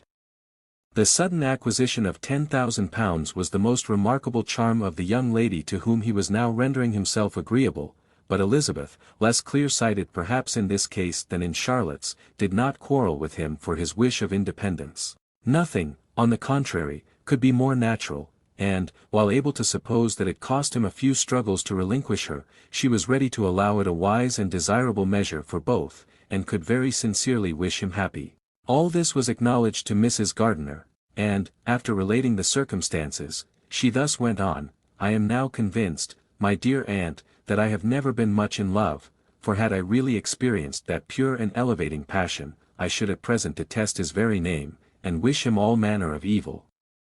But my feelings are not only cordial towards him, they are even impartial towards Miss King.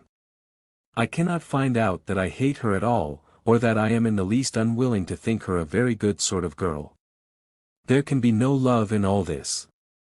My watchfulness has been effectual, and though I should certainly be a more interesting object to all my acquaintance, were I distractedly in love with him, I cannot say that I regret my comparative insignificance.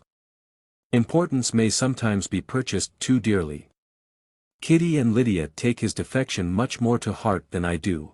They are young in the ways of the world, and not yet open to the mortifying conviction that handsome young men must have something to live on as well as the plain. Chapter 27. With no greater events than these in the Longbourn family, and otherwise diversified by little beyond the walks to Meryton, sometimes dirty and sometimes cold, did January and February pass away. March was to take Elizabeth to Hunsford. She had not at first thought very seriously of going thither, but Charlotte, she soon found, was depending on the plan, and she gradually learned to consider it herself with greater pleasure as well as greater certainty. Absence had increased her desire of seeing Charlotte again, and weakened her disgust of Mr. Collins. There was novelty in the scheme, and as, with such a mother and such uncompanionable sisters, home could not be faultless, a little change was not unwelcome for its own sake. The journey would, moreover, give her a peep at Jane, and, in short, as the time drew near, she would have been very sorry for any delay. Everything, however, went on smoothly, and was finally settled according to Charlotte's first sketch. She was to accompany Sir William and his second daughter. The improvement of spending a night in London was added in time, and the plan became as perfect as plan could be. The only pain was in leaving her father, who would certainly miss her, and who, when it came to the point, so little liked her going, that he told her to write to him, and almost promised to answer her letter. The farewell between herself and Mr. Wickham was perfectly friendly, on his side even more. His present pursuit could not make him forget that Elizabeth had been the first to excite and to deserve his attention, the first to listen and to pity, the first to be admired, and in his manner of bidding her adieu, wishing her every enjoyment, reminding her of what she was to expect in Lady Catherine de Bourgh, and trusting their opinion of her, their opinion of everybody, would always coincide, there was a solicitude, an interest, which she felt must ever attach her to him with a most sincere regard, and she parted from him convinced, that, whether married or single, he must always be her model of the amiable and pleasing. Her fellow travellers the next day were not of a kind to make her think him less agreeable. Sir William Lucas, and his daughter Maria, a good-humoured girl, but as empty-headed as himself, had nothing to say that could be worth hearing, and were listened to with about as much delight as the rattle of the chaise. Elizabeth loved absurdities, but she had known Sir William's too long.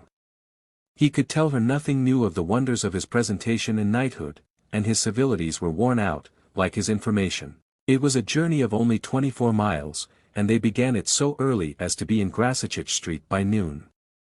As they drove to Mr. Gardiner's door, Jane was at a drawing-room window watching their arrival. When they entered the passage, she was there to welcome them, and Elizabeth, looking earnestly in her face, was pleased to see it healthful and lovely as ever. On the stairs were a troop of little boys and girls, whose eagerness for their cousin's appearance would not allow them to wait in the drawing-room, and whose shyness, as they had not seen her for a 12-month, prevented their coming lower. All was joy and kindness. The day passed most pleasantly away, the morning in bustle and shopping, and the evening at one of the theatres. Elizabeth then contrived to sit by her aunt. Their first subject was her sister, and she was more grieved than astonished to hear, in reply to her minute inquiries, that though Jane always struggled to support her spirits, there were periods of dejection. It was reasonable, however, to hope that they would not continue long. Mrs. Gardiner gave her the particulars also of Miss Bingley's visit in Grassetchitch Street, and repeated conversations occurring at different times between Jane and herself, which proved that the former had, from her heart, given up the acquaintance. Mrs. Gardiner then rallied her niece on Wickham's desertion, and complimented her on bearing it so well. "But, my dear Elizabeth," she added, "what sort of girl is Miss King? I should be sorry to think our friend mercenary. Pray, my dear aunt, what is the difference in matrimonial affairs, between the mercenary and the prudent motive? Where does discretion end, and avarice begin? Last Christmas you were afraid of his marrying me, because it would be imprudent, and now, because he is trying to get a girl with only £10,000, you want to find out that he is mercenary. If you will only tell me what sort of girl Miss King is, I shall know what to think. She is a very good kind of girl, I believe. I know no harm of her." But he paid her not the smallest attention till her grandfather's death made her mistress of this fortune. No, why should he? If it were not allowable for him to gain my affections, because I had no money, what occasion could there be for making love to a girl whom he did not care about, and who was equally poor? But there seems indelicacy in directing his attentions towards her so soon after this event. A man in distressed circumstances has not time for all those elegant decorums which other people may observe. If she does not object to it, why should we? Her not objecting does not justify him. It only shows her being deficient in something herself, sense or feeling. Well, cried Elizabeth, have it as you choose. He shall be mercenary, and she shall be foolish. No, Lizzie, that is what I do not choose. I should be sorry, you know, to think ill of a young man who has lived so long in Derbyshire. Oh, if that is all, I have a very poor opinion of young men who live in Derbyshire, and their intimate friends who live in Hertfordshire are not much better. I am sick of them all. Thank heaven. I am going tomorrow where I shall find a man who has not one agreeable quality, who has neither manners nor sense to recommend him.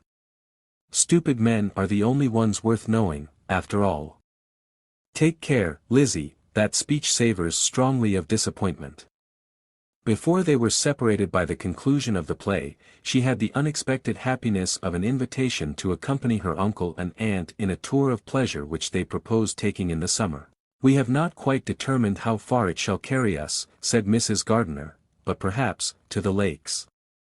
No scheme could have been more agreeable to Elizabeth, and her acceptance of the invitation was most ready and grateful. My dear, dear aunt, she rapturously cried, what delight!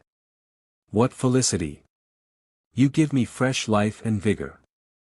Adieu to disappointment and spleen. What are men to rocks and mountains? Oh, what hours of transport we shall spend! And when we do return, it shall not be like other travellers, without being able to give one accurate idea of anything. We will know where we have gone, we will recollect what we have seen. Lakes, mountains, and rivers, shall not be jumbled together in our imaginations, nor, when we attempt to describe any particular scene, will we begin quarrelling about its relative situation.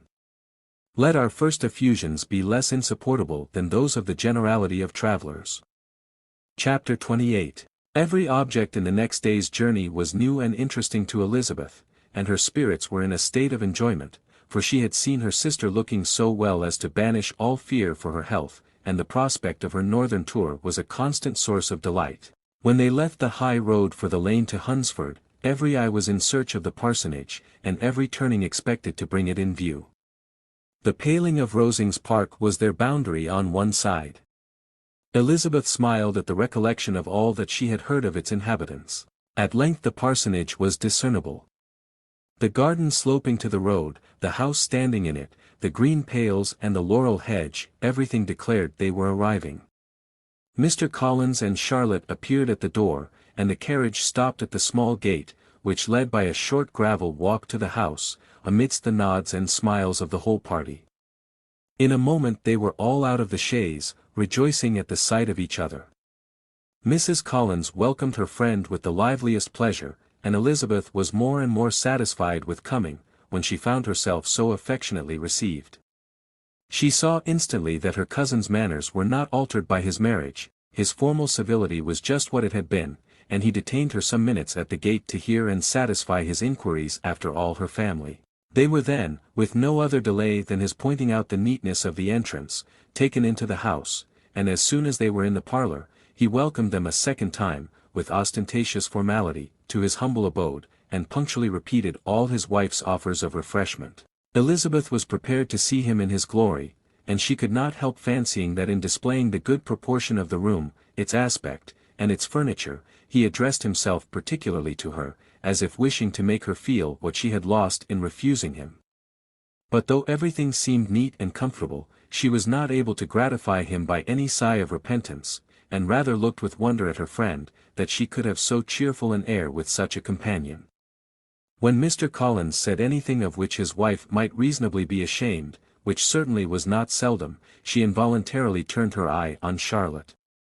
Once or twice she could discern a faint blush, but in general Charlotte wisely did not hear. After sitting long enough to admire every article of furniture in the room, from the sideboard to the fender, to give an account of their journey, and of all that had happened in London, Mr. Collins invited them to take a stroll in the garden, which was large and well laid out, and to the cultivation of which he attended himself. To work in his garden was one of his most respectable pleasures, and Elizabeth admired the command of countenance with which Charlotte talked of the healthfulness of the exercise, and owned she encouraged it as much as possible. Here, leading the way through every walk and cross-walk, and scarcely allowing them an interval to utter the praises he asked for, every view was pointed out with a minuteness which left beauty entirely behind. He could number the fields in every direction, and could tell how many trees there were in the most distant clump. But of all the views which his garden, or which the country or the kingdom could boast, none were to be compared with the prospect of Rosings, afforded by an opening in the trees that bordered the park nearly opposite the front of his house. It was a handsome modern building, well situated on rising ground. From his garden, Mr. Collins would have led them round his 2 meadows, but the ladies, not having shoes to encounter the remains of a white frost, turned back, and while Sir William accompanied him, Charlotte took her sister and friend over the house, extremely well pleased, probably, to have the opportunity of showing it without her husband's help. It was rather small, but well built and convenient, and everything was fitted up and arranged with a neatness and consistency, of which Elizabeth gave Charlotte all the credit. When Mr. Collins could be forgotten, there was really a great air of comfort throughout, and by Charlotte's evident enjoyment of it, Elizabeth supposed he must be often forgotten. She had already learnt that Lady Catherine was still in the country. It was spoken of again while they were at dinner, when Mr. Collins, joining in, observed, "Yes, Miss Elizabeth, you will have the honour of seeing Lady Catherine de Bourgh on the ensuing Sunday at church, and I need not say you will be delighted with her. She is all affability and condescension, and I doubt not but you will be honoured with some portion of her notice when service is over. I have scarcely any hesitation in saying that she will include you and my sister Maria in every invitation with which she honours us during your stay here. Her behaviour to my dear Charlotte is charming. We dine at Rosings twice every week, and are never allowed to walk home. Her ladyship's carriage is regularly ordered for us. I should say, one of her ladyship's carriages, for she has several. Lady Catherine is a very respectable, sensible woman, indeed, added Charlotte, and a most attentive neighbour. Very true, my dear, that is exactly what I say. She is the sort of woman whom one cannot regard with too much deference. The evening was spent chiefly in talking over Hertfordshire news, and telling again what had been already written, and when it closed, Elizabeth, in the solitude of her chamber, had to meditate upon Charlotte's degree of contentment, to understand her address in guiding, and composure in bearing with, her husband, and to acknowledge that it was all done very well. She had also to anticipate how her visit would pass, the quiet 10 hour of their usual employments, the vexatious interruptions of Mr. Collins, and the gaieties of their intercourse with Rosings. A lively imagination soon settled it all. About the middle of the next day, as she was in her room getting ready for a walk, a sudden noise below seemed to speak the whole house in confusion, and, after listening a moment, she heard somebody running upstairs in a violent hurry, and calling loudly after her. She opened the door, and met Maria in the landing-place, who, breathless with agitation, cried out, "Oh, my dear Eliza! Pray make haste and come into the dining-room, for there is such a sight to be seen. I will not tell you what it is. Make haste, and come down this moment." Elizabeth asked questions in vain, Maria would tell her nothing more, and down they ran into the dining-room which fronted the lane, in quest of this wonder. It was 2 ladies, stopping in a low phaeton at the garden gate. "And is this all?" cried Elizabeth. "I expected at least that the pigs were got into the garden, and here is nothing but Lady Catherine and her daughter." "La! My dear," said Maria, quite shocked at the mistake, "it is not Lady Catherine. The old lady is Mrs. Jenkinson, who lives with them. The other is Miss de Bourgh. Only look at her. She is quite a little creature. Who would have thought she could be so thin and small? She is abominably rude to keep Charlotte out of doors in all this wind. Why does she not come in? Oh, Charlotte says she hardly ever does. It is the greatest of favours when Miss de Bourgh comes in. "I like her appearance," said Elizabeth, struck with other ideas. "She looks sickly and cross." "Yes, she will do for him very well. She will make him a very proper wife." Mr. Collins and Charlotte were both standing at the gate in conversation with the ladies, and Sir William, to Elizabeth's high diversion, was stationed in the doorway, in earnest contemplation of the greatness before him, and constantly bowing whenever Miss de Bourgh looked that way. At length there was nothing more to be said, the ladies drove on, and the others returned into the house. Mr. Collins no sooner saw the two girls than he began to congratulate them on their good fortune, which Charlotte explained by letting them know that the whole party was asked to dine at Rosings the next day. Chapter 29. Emma Collins's triumph, in consequence of this invitation, was complete. The power of displaying the grandeur of his patroness to his wondering visitors, and of letting them see her civility towards himself and his wife, was exactly what he had wished for, and that an opportunity of doing it should be given so soon was such an instance of Lady Catherine's condescension as he knew not how to admire enough. "I confess," said he, "that I should not have been at all surprised by her ladyship's asking us on Sunday to drink tea and spend the evening at Rosings. I rather expected, from my knowledge of her affability, that it would happen. But who could have foreseen such an attention as this? Who could have imagined that we should receive an invitation to dine there, an invitation, moreover, including the whole party, so immediately after your arrival?" "I am the less surprised at what has happened," replied Sir William, "from that knowledge of what the manners of the great really are, which my situation in life has allowed me to acquire. About the court, such instances of elegant breeding are not uncommon. Scarcely anything was talked of the whole day or next morning but their visit to Rosings. Mr. Collins was carefully instructing them in what they were to expect, that the sight of such rooms, so many servants, and so splendid a dinner, might not wholly overpower them. When the ladies were separating for the toilette, he said to Elizabeth, "Do not make yourself uneasy, my dear cousin, about your apparel. Lady Catherine is far from requiring that elegance of dress in us which becomes herself and daughter. I would advise you merely to put on whatever of your clothes is superior to the rest, there is no occasion for anything more. Lady Catherine will not think the worse of you for being simply dressed. She likes to have the distinction of rank preserved." While they were dressing, he came 2 or 3 times to their different doors, to recommend their being quick, as Lady Catherine very much objected to be kept waiting for her dinner. Such formidable accounts of her ladyship, and her manner of living, quite frightened Maria Lucas, who had been little used to company, and she looked forward to her introduction at Rosings with as much apprehension as her father had done to his presentation at St. James's. As the weather was fine, they had a pleasant walk of about half a mile across the park. Every park has its beauty and its prospects, and Elizabeth saw much to be pleased with, though she could not be in such raptures as Mr. Collins expected the scene to inspire, and was but slightly affected by his enumeration of the windows in front of the house, and his relation of what the glazing altogether had originally cost Sir Louis de Bourgh. When they ascended the steps to the hall, Maria's alarm was every moment increasing, and even Sir William did not look perfectly calm. Elizabeth's courage did not fail her. She had heard nothing of Lady Catherine that spoke her awful from any extraordinary talents or miraculous virtue, and the mere stateliness of money and rank she thought she could witness without trepidation. From the entrance hall, of which Mr. Collins pointed out, with a rapturous air, the fine proportion and finished ornaments, they followed the servants through an antechamber to the room where Lady Catherine, her daughter, and Mrs. Jenkinson were sitting. Her ladyship, with great condescension, arose to receive them, and as Mrs. Collins had settled it with her husband that the office of introduction should be hers, it was performed in a proper manner, without any of those apologies and thanks which he would have thought necessary.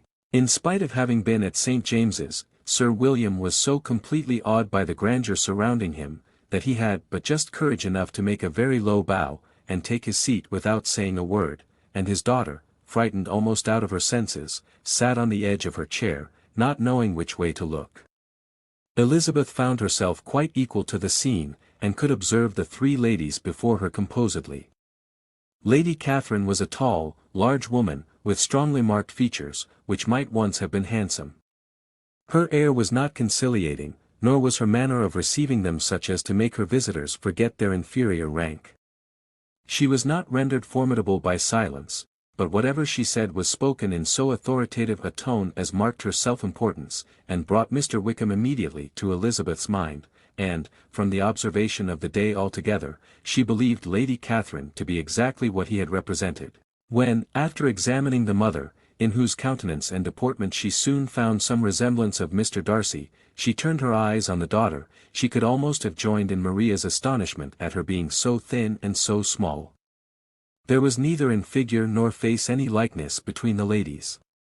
Miss de Bourgh was pale and sickly, her features, though not plain, were insignificant, and she spoke very little, except in a low voice, to Mrs. Jenkinson, in whose appearance there was nothing remarkable, and who was entirely engaged in listening to what she said, and placing a screen in the proper direction before her eyes.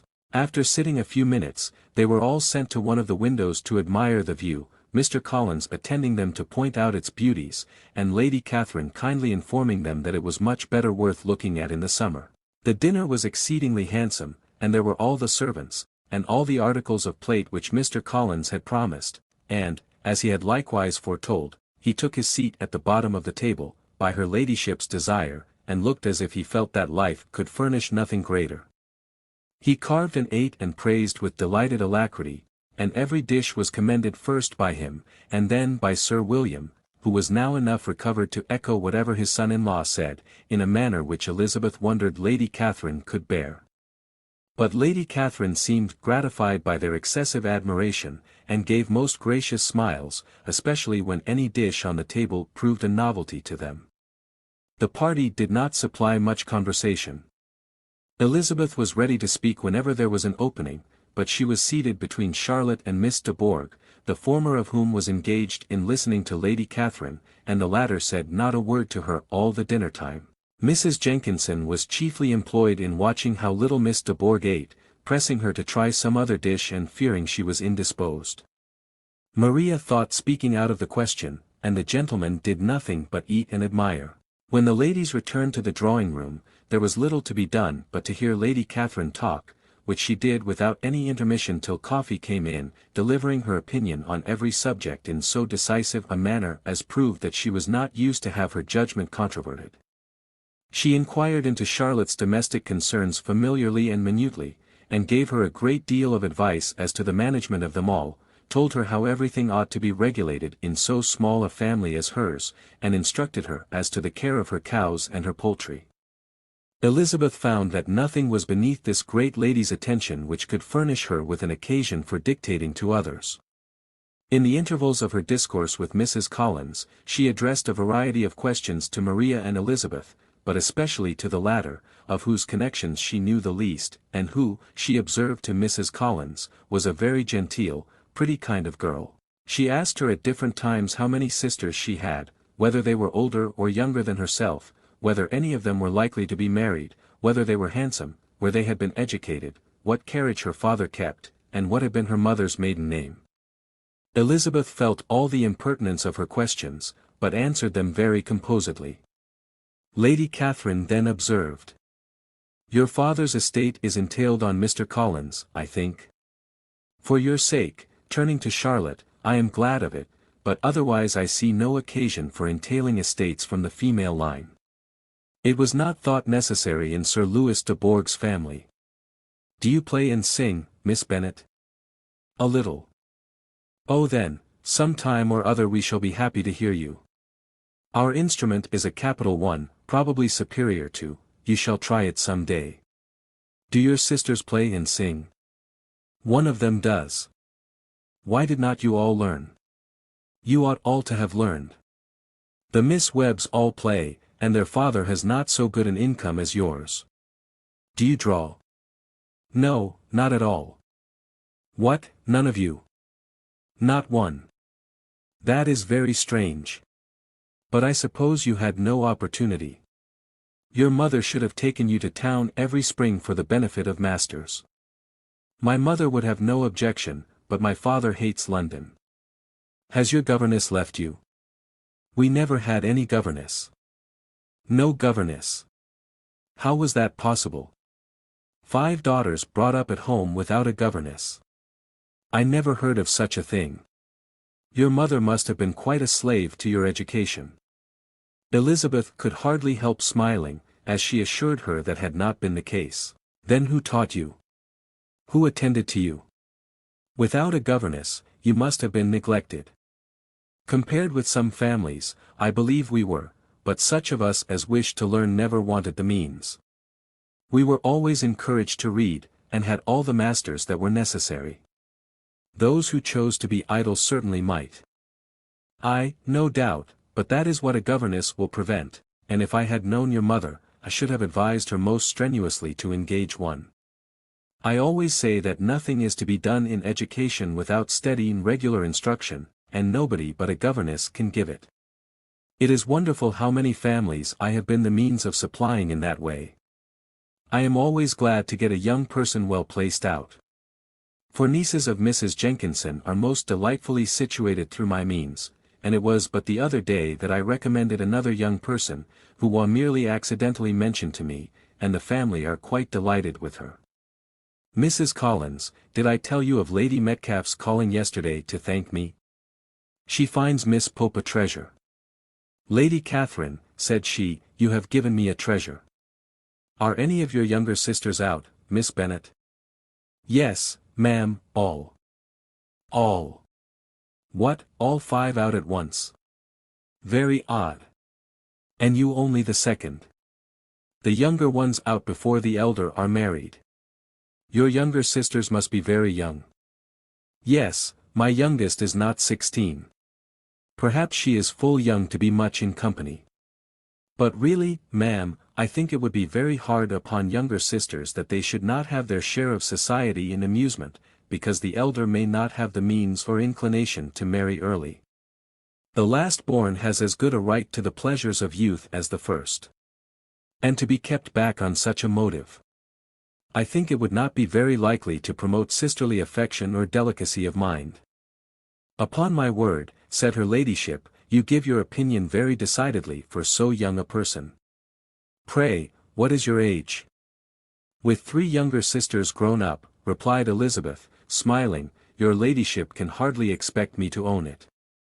Lady Catherine seemed quite astonished at not receiving a direct answer, and Elizabeth suspected herself to be the first creature who had ever dared to trifle with so much dignified impertinence. You cannot be more than 20, I am sure, therefore you need not conceal your age. I am not 21. When the gentlemen had joined them, and tea was over, the card tables were placed. Lady Catherine, Sir William, and Mr. and Mrs. Collins sat down to quadrille, and as Miss de Bourgh chose to play at casino, the 2 girls had the honor of assisting Mrs. Jenkinson to make up her party. Their table was superlatively stupid. Scarcely a syllable was uttered that did not relate to the game, except when Mrs. Jenkinson expressed her fears of Miss de Bourgh's being too hot or too cold, or having too much or too little light. A great deal more passed at the other table. Lady Catherine was generally speaking, stating the mistakes of the 3 others, or relating some anecdote of herself. Mr. Collins was employed in agreeing to everything her ladyship said, thanking her for every fish he won, and apologizing if he thought he won too many. Sir William did not say much. He was storing his memory with anecdotes and noble names. When Lady Catherine and her daughter had played as long as they chose, the tables were broken up, the carriage was offered to Mrs. Collins, gratefully accepted, and immediately ordered. The party then gathered round the fire to hear Lady Catherine determine what weather they were to have on the morrow. From these instructions they were summoned by the arrival of the coach, and with many speeches of thankfulness on Mr. Collins's side, and as many bows on Sir William's, they departed. As soon as they had driven from the door, Elizabeth was called on by her cousin to give her opinion of all that she had seen at Rosings, which, for Charlotte's sake, she made more favourable than it really was. But her commendation, though costing her some trouble, could by no means satisfy Mr. Collins, and he was very soon obliged to take her ladyship's praise into his own hands. Chapter 30. Sir William stayed only a week at Hunsford, but his visit was long enough to convince him of his daughter's being most comfortably settled, and of her possessing such a husband and such a neighbour as were not often met with. While Sir William was with them, Mr. Collins devoted his mornings to driving him out in his gig, and showing him the country, but when he went away, the whole family returned to their usual employments, and Elizabeth was thankful to find that they did not see more of her cousin by the alteration, for the chief of the time between breakfast and dinner was now passed by him either at work in the garden, or in reading and writing, and looking out of window in his own book-room, which fronted the road. The room in which the ladies sat was backwards. Elizabeth at first had rather wondered that Charlotte should not prefer the dining parlour for common use. It was a better-sized room, and had a pleasanter aspect, but she soon saw that her friend had an excellent reason for what she did, for Mr. Collins would undoubtedly have been much less in his own apartment had they sat in one equally lively, and she gave Charlotte credit for the arrangement. From the drawing-room they could distinguish nothing in the lane, and were indebted to Mr. Collins for the knowledge of what carriages went along, and how often especially Miss de Bourgh drove by in her phaeton, which he never failed coming to inform them of, though it happened almost every day. She not unfrequently stopped at the parsonage, and had a few minutes' conversation with Charlotte, but was scarcely ever prevailed on to get out. Very few days passed in which Mr. Collins did not walk to Rosings, and not many in which his wife did not think it necessary to go likewise, until Elizabeth recollected that there might be other family livings to be disposed of. She could not understand the sacrifice of so many hours. Now and then they were honoured with a call from her ladyship, and nothing escaped her observation that was passing in the room during these visits. She examined into their employments, looked at their work, and advised them to do it differently, found fault with the arrangement of the furniture, or detected the housemaid in negligence, and if she accepted any refreshment, seemed to do it only for the sake of finding out that Mrs. Collins's joints of meat were too large for her family. Elizabeth soon perceived, that though this great lady was not in the commission of the peace for the county, she was a most active magistrate in her own parish, the minutest concerns of which were carried to her by Mr. Collins, and whenever any of the cottagers were disposed to be quarrelsome, discontented, or too poor, she sallied forth into the village to settle their differences, silence their complaints, and scold them into harmony and plenty. The entertainment of dining at Rosings was repeated about twice a week, and, allowing for the loss of Sir William, and there being only one card-table in the evening, every such entertainment was the counterpart of the first. Their other engagements were few, as the style of living of the neighbourhood in general was beyond the Collinses' reach. This, however, was no evil to Elizabeth, and upon the whole she spent her time comfortably enough. There were half hours of pleasant conversation with Charlotte, and the weather was so fine for the time of year, that she had often great enjoyment out of doors. Her favourite walk, and where she frequently went while the others were calling on Lady Catherine, was along the open grove which edged that side of the park, where there was a nice sheltered path, which no one seemed to value but herself, and where she felt beyond the reach of Lady Catherine's curiosity. In this quiet way the first fortnight of her visit soon passed away. Easter was approaching, and the week preceding it was to bring an addition to the family at Rosings, which in so small a circle must be important. Elizabeth had heard, soon after her arrival, that Mr. Darcy was expected there in the course of a few weeks, and though there were not many of her acquaintance whom she did not prefer, his coming would furnish one comparatively new to look at in their Rosings parties, and she might be amused in seeing how hopeless Miss Bingley's designs on him were, by his behaviour to his cousin, for whom he was evidently destined by Lady Catherine, who talked of his coming with the greatest satisfaction, spoke of him in terms of the highest admiration, and seemed almost angry to find that he had already been frequently seen by Miss Lucas and herself. His arrival was soon known at the parsonage, for Mr. Collins was walking the whole morning within view of the lodges opening into Hunsford Lane, in order to have the earliest assurance of it, and, after making his bow as the carriage turned into the park, hurried home with the great intelligence. On the following morning he hastened to Rosings to pay his respects. There were two nephews of Lady Catherine to require them, for Mr. Darcy had brought with him a Colonel Fitzwilliam, the younger son of his uncle, Lord, and, to the great surprise of all the party, when Mr. Collins returned, the gentleman accompanied him. Charlotte had seen them from her husband's room, crossing the road, and immediately running into the other, told the girls what an honour they might expect, adding, "I may thank you, Eliza, for this piece of civility. Mr. Darcy would never have come so soon to wait upon me." Elizabeth had scarcely time to disclaim all right to the compliment before their approach was announced by the doorbell, and shortly afterwards the three gentlemen entered the room. Colonel Fitzwilliam, who led the way, was about 30, not handsome, but in person and address most truly the gentleman. Mr. Darcy looked just as he had been used to look in Hertfordshire, paid his compliments, with his usual reserve, to Mrs. Collins, and whatever might be his feelings towards her friend, met her with every appearance of composure. Elizabeth merely courtesied to him, without saying a word. Colonel Fitzwilliam entered into conversation directly, with the readiness and ease of a well-bred man, and talked very pleasantly, but his cousin, after having addressed a slight observation on the house and garden to Mrs. Collins, sat for some time without speaking to anybody. At length, however, his civility was so far awakened as to inquire of Elizabeth after the health of her family. She answered him in the usual way, and, after a moment's pause, added, "My eldest sister has been in town these 3 months. Have you never happened to see her there?" She was perfectly sensible that he never had, but she wished to see whether he would betray any consciousness of what had passed between the Bingleys and Jane, and she thought he looked a little confused as he answered that he had never been so fortunate as to meet Miss Bennet. The subject was pursued no further, and the gentlemen soon afterwards went away. Chapter 31. Colonel Fitzwilliam's manners were very much admired at the parsonage, and the ladies all felt that he must add considerably to the pleasure of their engagements at Rosings. It was some days, however, before they received any invitation thither, for while there were visitors in the house they could not be necessary, and it was not till Easter Day, almost a week after the gentlemen's arrival, that they were honoured by such an attention, and then they were merely asked on leaving church to come there in the evening. For the last week they had seen very little of either Lady Catherine or her daughter. Colonel Fitzwilliam had called at the parsonage more than once during the time, but Mr. Darcy they had only seen at church. The invitation was accepted, of course, and at a proper hour they joined the party in Lady Catherine's drawing-room. Her ladyship received them civilly, but it was plain that their company was by no means so acceptable as when she could get nobody else, and she was, in fact, almost engrossed by her nephews, speaking to them, especially to Darcy, much more than to any other person in the room.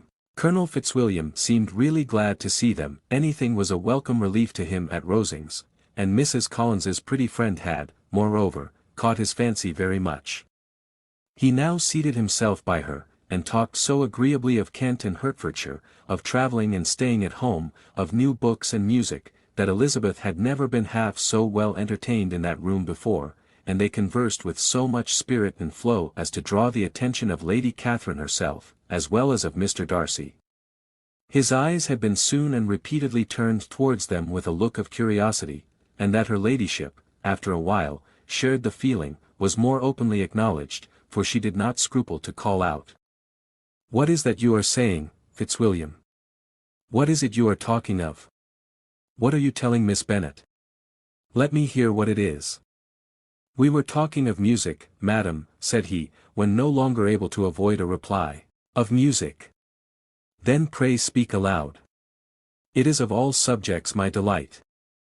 I must have my share in the conversation, if you are speaking of music. There are few people in England, I suppose, who have more true enjoyment of music than myself, or a better natural taste. If I had ever learnt, I should have been a great proficient. And so would Anne, if her health had allowed her to apply. I am confident that she would have performed delightfully. How does Georgiana get on, Darcy?" Mr. Darcy spoke with affectionate praise of his sister's proficiency. "I am very glad to hear such a good account of her," said Lady Catherine, "and pray tell her from me, that she cannot expect to excel, if she does not practice a great deal." "I assure you, madam," he replied, "that she does not need such advice. She practices very constantly. So much the better. It cannot be done too much, and when I next write to her, I shall charge her not to neglect it on any account. I often tell young ladies, that no excellence in music is to be acquired without constant practice. I have told Miss Bennet several times, that she will never play really well, unless she practices more, and though Mrs. Collins has no instrument, she is very welcome, as I have often told her, to come to Rosings every day, and play on the pianoforte in Mrs. Jenkinson's room. She would be in nobody's way, you know, in that part of the house. Mr. Darcy looked a little ashamed of his aunt's ill-breeding, and made no answer. When coffee was over, Colonel Fitzwilliam reminded Elizabeth of having promised to play to him, and she sat down directly to the instrument. He drew a chair near her. Lady Catherine listened to half a song, and then talked, as before, to her other nephew, till the latter walked away from her, and moving with his usual deliberation towards the pianoforte, stationed himself so as to command a full view of the fair performer's countenance. Elizabeth saw what he was doing, and at the first convenient pause turned to him with an arch smile, and said, "You mean to frighten me, Mr. Darcy, by coming in all this state to hear me. But I will not be alarmed, though your sister does play so well. There is a stubbornness about me that never can bear to be frightened at the will of others. My courage always rises with every attempt to intimidate me." "I shall not say that you are mistaken," he replied, "because you could not really believe me to entertain any design of alarming you, and I have had the pleasure of your acquaintance long enough to know, that you find great enjoyment in occasionally professing opinions which, in fact, are not your own."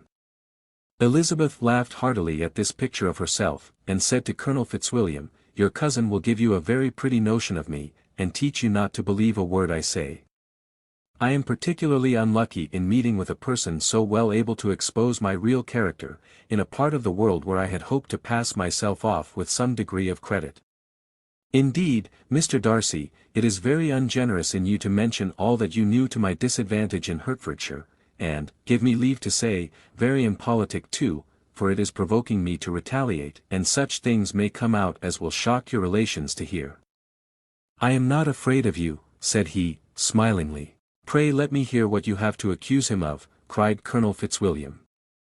"I should like to know how he behaves among strangers." "You shall hear, then, but prepare for something very dreadful. The first time of my ever seeing him in Hertfordshire, you must know, was at a ball, and at this ball, what do you think he did? He danced only 4 dances. I am sorry to pain you, but so it was. He danced only 4 dances, though gentlemen were scarce, and, to my certain knowledge, more than one young lady was sitting down in want of a partner. Mr. Darcy, you cannot deny the fact. I had not at that time the honor of knowing any lady in the assembly beyond my own party. True, and nobody can ever be introduced in a ballroom. Well, Colonel Fitzwilliam, what do I play next? My fingers wait your orders." "Perhaps," said Darcy, "I should have judged better had I sought an introduction, but I am ill qualified to recommend myself to strangers." "Shall we ask your cousin the reason of this?" said Elizabeth, still addressing Colonel Fitzwilliam. "Shall we ask him why a man of sense and education, and who has lived in the world, is ill qualified to recommend himself to strangers?" "I can answer your question," said Fitzwilliam, without applying to him. "It is because he will not give himself the trouble. I certainly have not the talent which some people possess," said Darcy, "of conversing easily with those I have never seen before. I cannot catch their tone of conversation, or appear interested in their concerns, as I often see done." "My fingers," said Elizabeth, "do not move over this instrument in the masterly manner which I see so many women's do. They have not the same force or rapidity, and do not produce the same expression. But then I have always supposed it to be my own fault, because I would not take the trouble of practicing. It is not that I do not believe my fingers as capable as any other woman's of superior execution." Darcy smiled and said, "You are perfectly right. You have employed your time much better. No one admitted to the privilege of hearing you can think anything wanting. We neither of us perform to strangers." Here they were interrupted by Lady Catherine, who called out to know what they were talking of. Elizabeth immediately began playing again. Lady Catherine approached, and, after listening for a few minutes, said to Darcy, "Miss Bennet would not play at all amiss if she practiced more, and could have the advantage of a London master. She has a very good notion of fingering, though her taste is not equal to Anne's. And would have been a delightful performer, had her health allowed her to learn." Elizabeth looked at Darcy, to see how cordially he assented to his cousin's praise, but neither at that moment nor at any other could she discern any symptom of love, and from the whole of his behaviour to Miss de Bourgh she derived this comfort for Miss Bingley, that he might have been just as likely to marry her, had she been his relation. Lady Catherine continued her remarks on Elizabeth's performance, mixing with them many instructions on execution and taste. Elizabeth received them with all the forbearance of civility, and at the request of the gentleman remained at the instrument till her ladyship's carriage was ready to take them all home. Chapter 32. Elizabeth was sitting by herself the next morning, and writing to Jane, while Mrs. Collins and Maria were gone on business into the village, when she was startled by a ring at the door, the certain signal of a visitor. As she had heard no carriage, she thought it not unlikely to be Lady Catherine, and under that apprehension was putting away her half-finished letter, that she might escape all impertinent questions, when the door opened, and to her very great surprise Mr. Darcy, and Mr. Darcy only, entered the room. He seemed astonished too on finding her alone, and apologized for his intrusion, by letting her know that he had understood all the ladies to be within. They then sat down, and when her inquiries after Rosings were made, seemed in danger of sinking into total silence. It was absolutely necessary, therefore, to think of something, and in this emergency recollecting when she had seen him last in Hertfordshire, and feeling curious to know what he would say on the subject of their hasty departure, she observed, "How very suddenly you all quitted Netherfield last November, Mr. Darcy. It must have been a most agreeable surprise to Mr. Bingley to see you all after him so soon, for, if I recollect right, he went but the day before. He and his sisters were well, I hope, when you left London?" "Perfectly so, I thank you." She found that she was to receive no other answer, and, after a short pause, added, "I think I have understood that Mr. Bingley has not much idea of ever returning to Netherfield again. I have never heard him say so, but it is probable that he may spend very little of his time there in future. He has many friends, and he is at a time of life when friends and engagements are continually increasing. If he means to be but little at Netherfield, it would be better for the neighbourhood that he should give up the place entirely, for then we might possibly get a settled family there. But, perhaps, Mr. Bingley did not take the house so much for the convenience of the neighbourhood as for his own, and we must expect him to keep or quit it on the same principle." "I should not be surprised," said Darcy, "if he were to give it up as soon as any eligible purchase offers." Elizabeth made no answer. She was afraid of talking longer of his friend, and, having nothing else to say, was now determined to leave the trouble of finding a subject to him. He took the hint and soon began with, "This seems a very comfortable house. Lady Catherine, I believe, did a great deal to it when Mr. Collins first came to Hunsford." "I believe she did, and I am sure she could not have bestowed her kindness on a more grateful object. Mr. Collins appears very fortunate in his choice of a wife." "Yes, indeed, his friends may well rejoice in his having met with one of the very few sensible women who would have accepted him, or have made him happy if they had. My friend has an excellent understanding, though I am not certain that I consider her marrying Mr. Collins as the wisest thing she ever did. She seems perfectly happy, however, and, in a prudential light, it is certainly a very good match for her. It must be very agreeable to her to be settled within so easy a distance of her own family and friends." "An easy distance do you call it?" "It is nearly 50 miles. "And what is 50 miles of good road?" "Little more than half a day's journey." "Yes, I call it a very easy distance." "I should never have considered the distance as one of the advantages of the match," cried Elizabeth. "I should never have said Mrs. Collins was settled near her family. It is a proof of your own attachment to Hertfordshire. Anything beyond the very neighbourhood of Longbourn, I suppose, would appear far." As he spoke there was a sort of smile, which Elizabeth fancied she understood. He must be supposing her to be thinking of Jane and Netherfield, and she blushed as she answered, "I do not mean to say that a woman may not be settled too near her family. The far and the near must be relative, and depend on many varying circumstances. Where there is fortune to make the expense of travelling unimportant, distance becomes no evil. But that is not the case here. Mr. and Mrs. Collins have a comfortable income, but not such a one as will allow of frequent journeys, and I am persuaded my friend would not call herself near her family under less than half the present distance. Mr. Darcy drew his chair a little towards her, and said, "You cannot have a right to such very strong local attachment. You cannot have been always at Longbourn." Elizabeth looked surprised. The gentleman experienced some change of feeling. He drew back his chair, took a newspaper from the table, and, glancing over it, said, in a colder voice, "Are you pleased with Kent?" A short dialogue on the subject of the country ensued, on either side calm and concise, and soon put an end to by the entrance of Charlotte and her sister, just returned from their walk. The tête-à-tête surprised them. Mr. Darcy related the mistake which had occasioned his intruding on Miss Bennet, and, after sitting a few minutes longer, without saying much to anybody, went away. "What can be the meaning of this?" said Charlotte, as soon as he was gone. "My dear Eliza, he must be in love with you, or he would never have called on us in this familiar way." But when Elizabeth told of his silence, it did not seem very likely, even to Charlotte's wishes, to be the case, and, after various conjectures, they could at last only suppose his visit to proceed from the difficulty of finding anything to do, which was the more probable from the time of year. All field sports were over.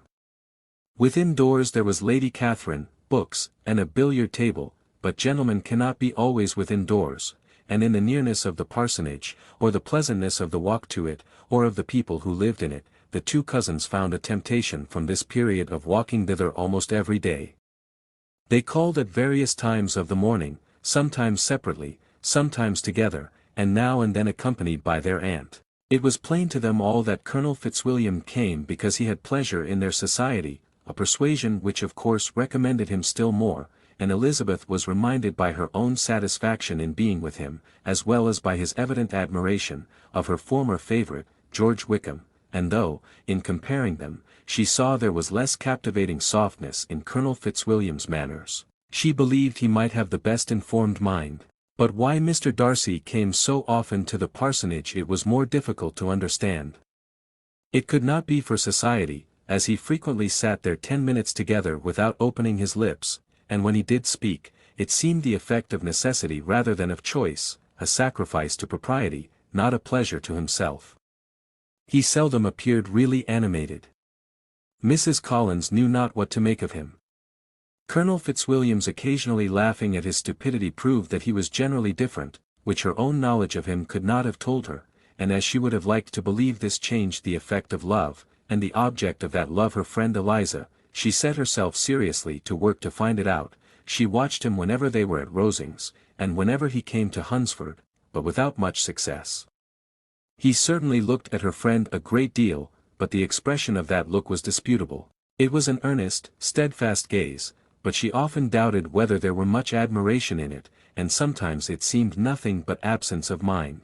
She had once or twice suggested to Elizabeth the possibility of his being partial to her, but Elizabeth always laughed at the idea, and Mrs. Collins did not think it right to press the subject, from the danger of raising expectations which might only end in disappointment, for in her opinion it admitted not of a doubt, that all her friend's dislike would vanish, if she could suppose him to be in her power. In her kind schemes for Elizabeth, she sometimes planned her marrying Colonel Fitzwilliam. He was, beyond comparison, the pleasantest man. He certainly admired her, and his situation in life was most eligible, but, to counterbalance these advantages, Mr. Darcy had considerable patronage in the church, and his cousin could have none at all. Chapter 33. More than once did Elizabeth, in her ramble within the park, unexpectedly meet Mr. Darcy. She felt all the perverseness of the mischance that should bring him where no one else was brought, and, to prevent its ever happening again, took care to inform him, at first, that it was a favourite haunt of hers. How it could occur a second time, therefore, was very odd. Yet it did, and even the third. It seemed like wilful ill-nature, or a voluntary penance, for on these occasions it was not merely a few formal inquiries and an awkward pause and then away, but he actually thought it necessary to turn back and walk with her.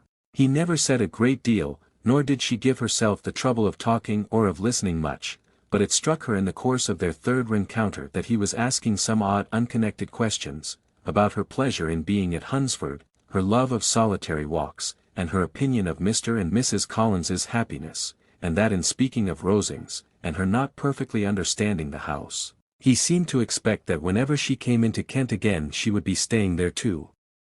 His words seemed to imply it. Could he have Colonel Fitzwilliam in his thoughts? She supposed, if he meant anything, he must mean an allusion to what might arise in that quarter. It distressed her a little, and she was quite glad to find herself at the gate in the pales opposite the parsonage. She was engaged one day, as she walked, in reperusing Jane's last letter, and dwelling on some passages which proved that Jane had not written in spirits, when, instead of being again surprised by Mr. Darcy, she saw, on looking up, that Colonel Fitzwilliam was meeting her. Putting away the letter immediately, and forcing a smile, she said, "I did not know before that you ever walked this way." "I have been making the tour of the park," he replied, "as I generally do every year, and intended to close it with a call at the parsonage." "Are you going much farther?" "No, I should have turned in a moment." And accordingly she did turn, and they walked towards the parsonage together. "Do you certainly leave Kent on Saturday?" said she. "Yes, if Darcy does not put it off again. But I am at his disposal. He arranges the business just as he pleases. And if not able to please himself in the arrangement, he has at least great pleasure in the power of choice. I do not know anybody who seems more to enjoy the power of doing what he likes than Mr. Darcy." "He likes to have his own way very well," replied Colonel Fitzwilliam. "But so we all do. It is only that he has better means of having it than many others, because he is rich, and many others are poor. I speak feelingly. A younger son, you know, must be inured to self-denial and dependence. In my opinion, the younger son of an earl can know very little of either. Now, seriously, what have you ever known of self-denial and dependence? When have you been prevented by want of money from going wherever you chose or procuring anything you had a fancy for? These are home questions, and perhaps I cannot say that I have experienced many hardships of that nature. But in matters of greater weight, I may suffer from the want of money. Younger sons cannot marry where they like.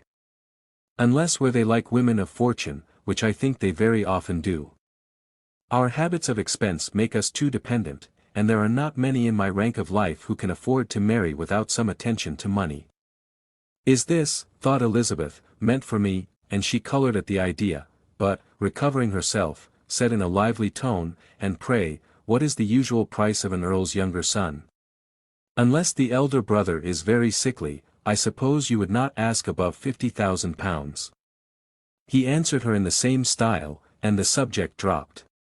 To interrupt a silence which might make him fancy her affected with what had passed, she soon afterwards said, "I imagine your cousin brought you down with him chiefly for the sake of having somebody at his disposal.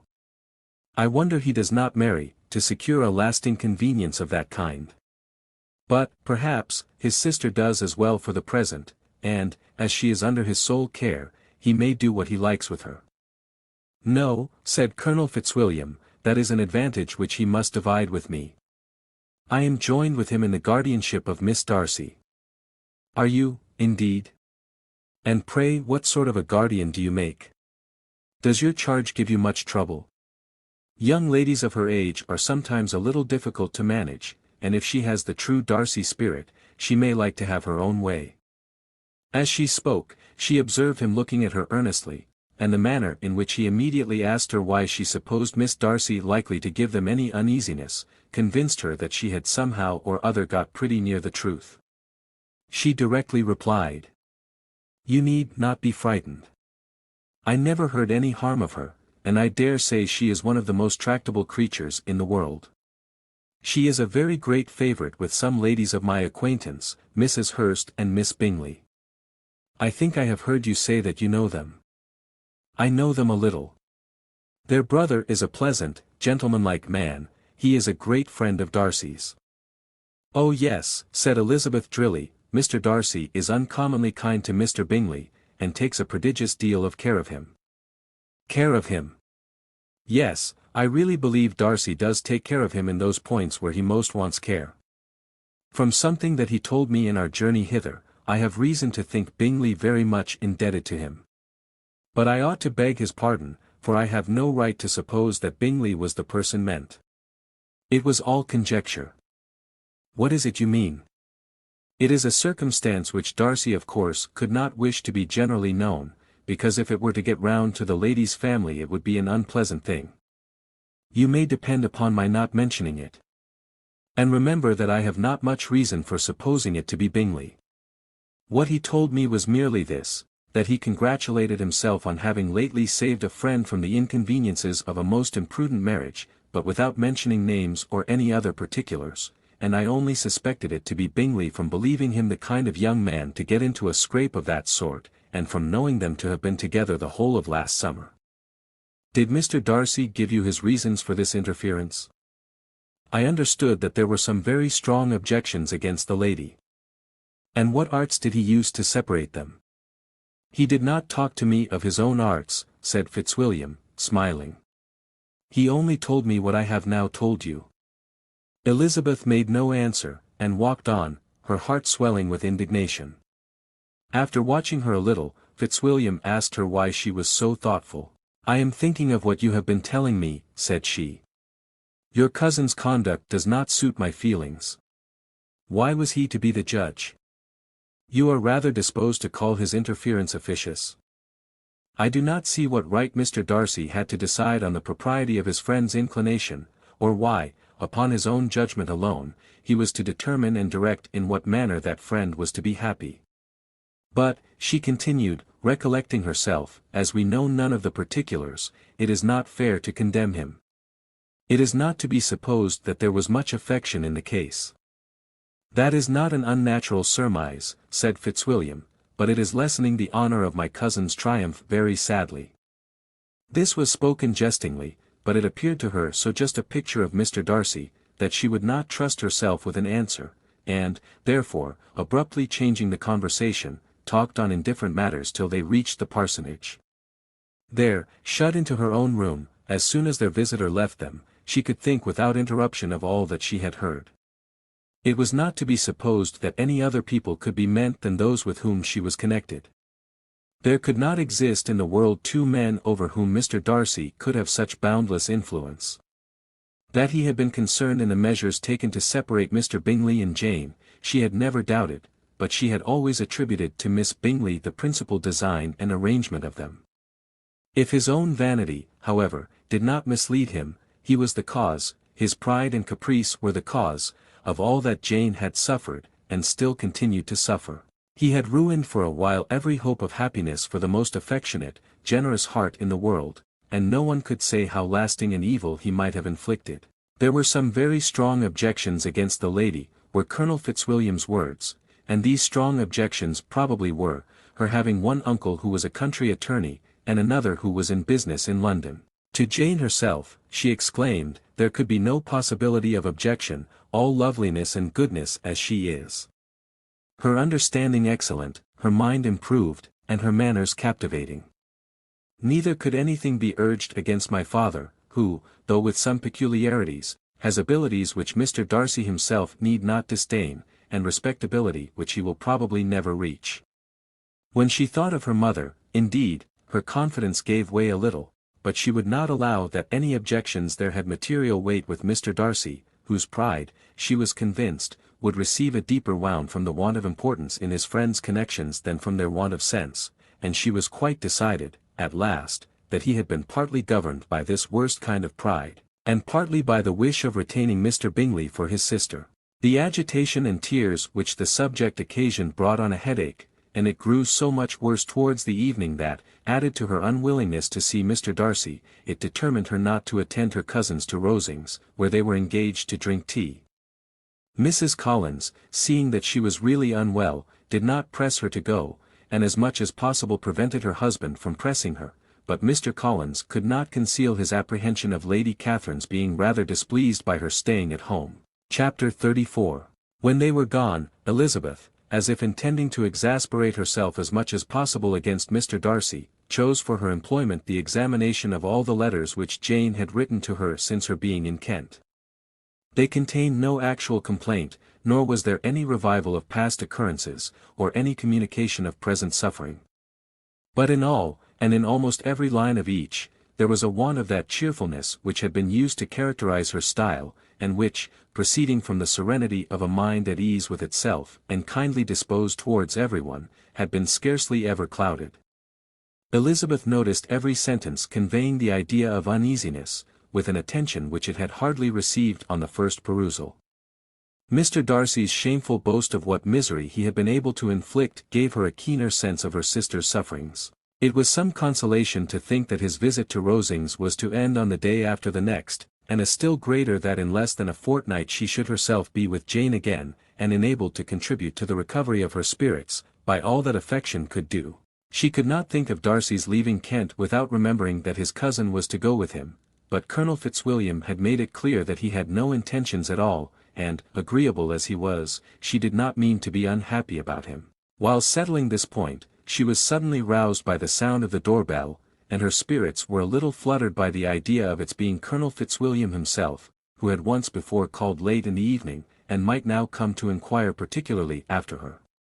But this idea was soon banished, and her spirits were very differently affected, when, to her utter amazement, she saw Mr. Darcy walk into the room. In a hurried manner he immediately began an inquiry after her health, imputing his visit to a wish of hearing that she were better. She answered him with cold civility. He sat down for a few moments, and then getting up walked about the room. Elizabeth was surprised, but said not a word.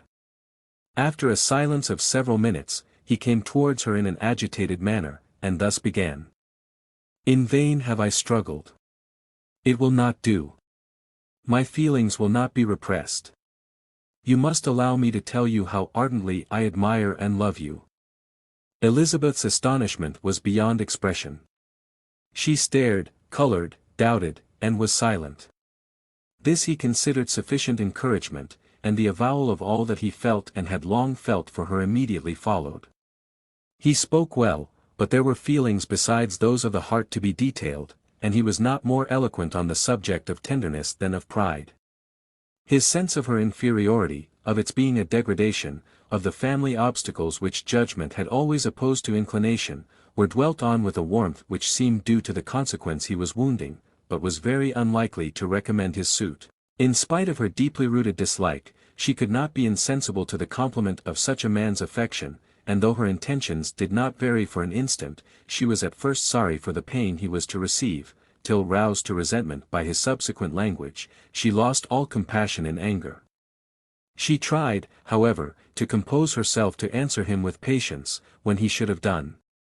He concluded with representing to her the strength of that attachment which in spite of all his endeavors he had found impossible to conquer, and with expressing his hope that it would now be rewarded by her acceptance of his hand. As he said this she could easily see that he had no doubt of a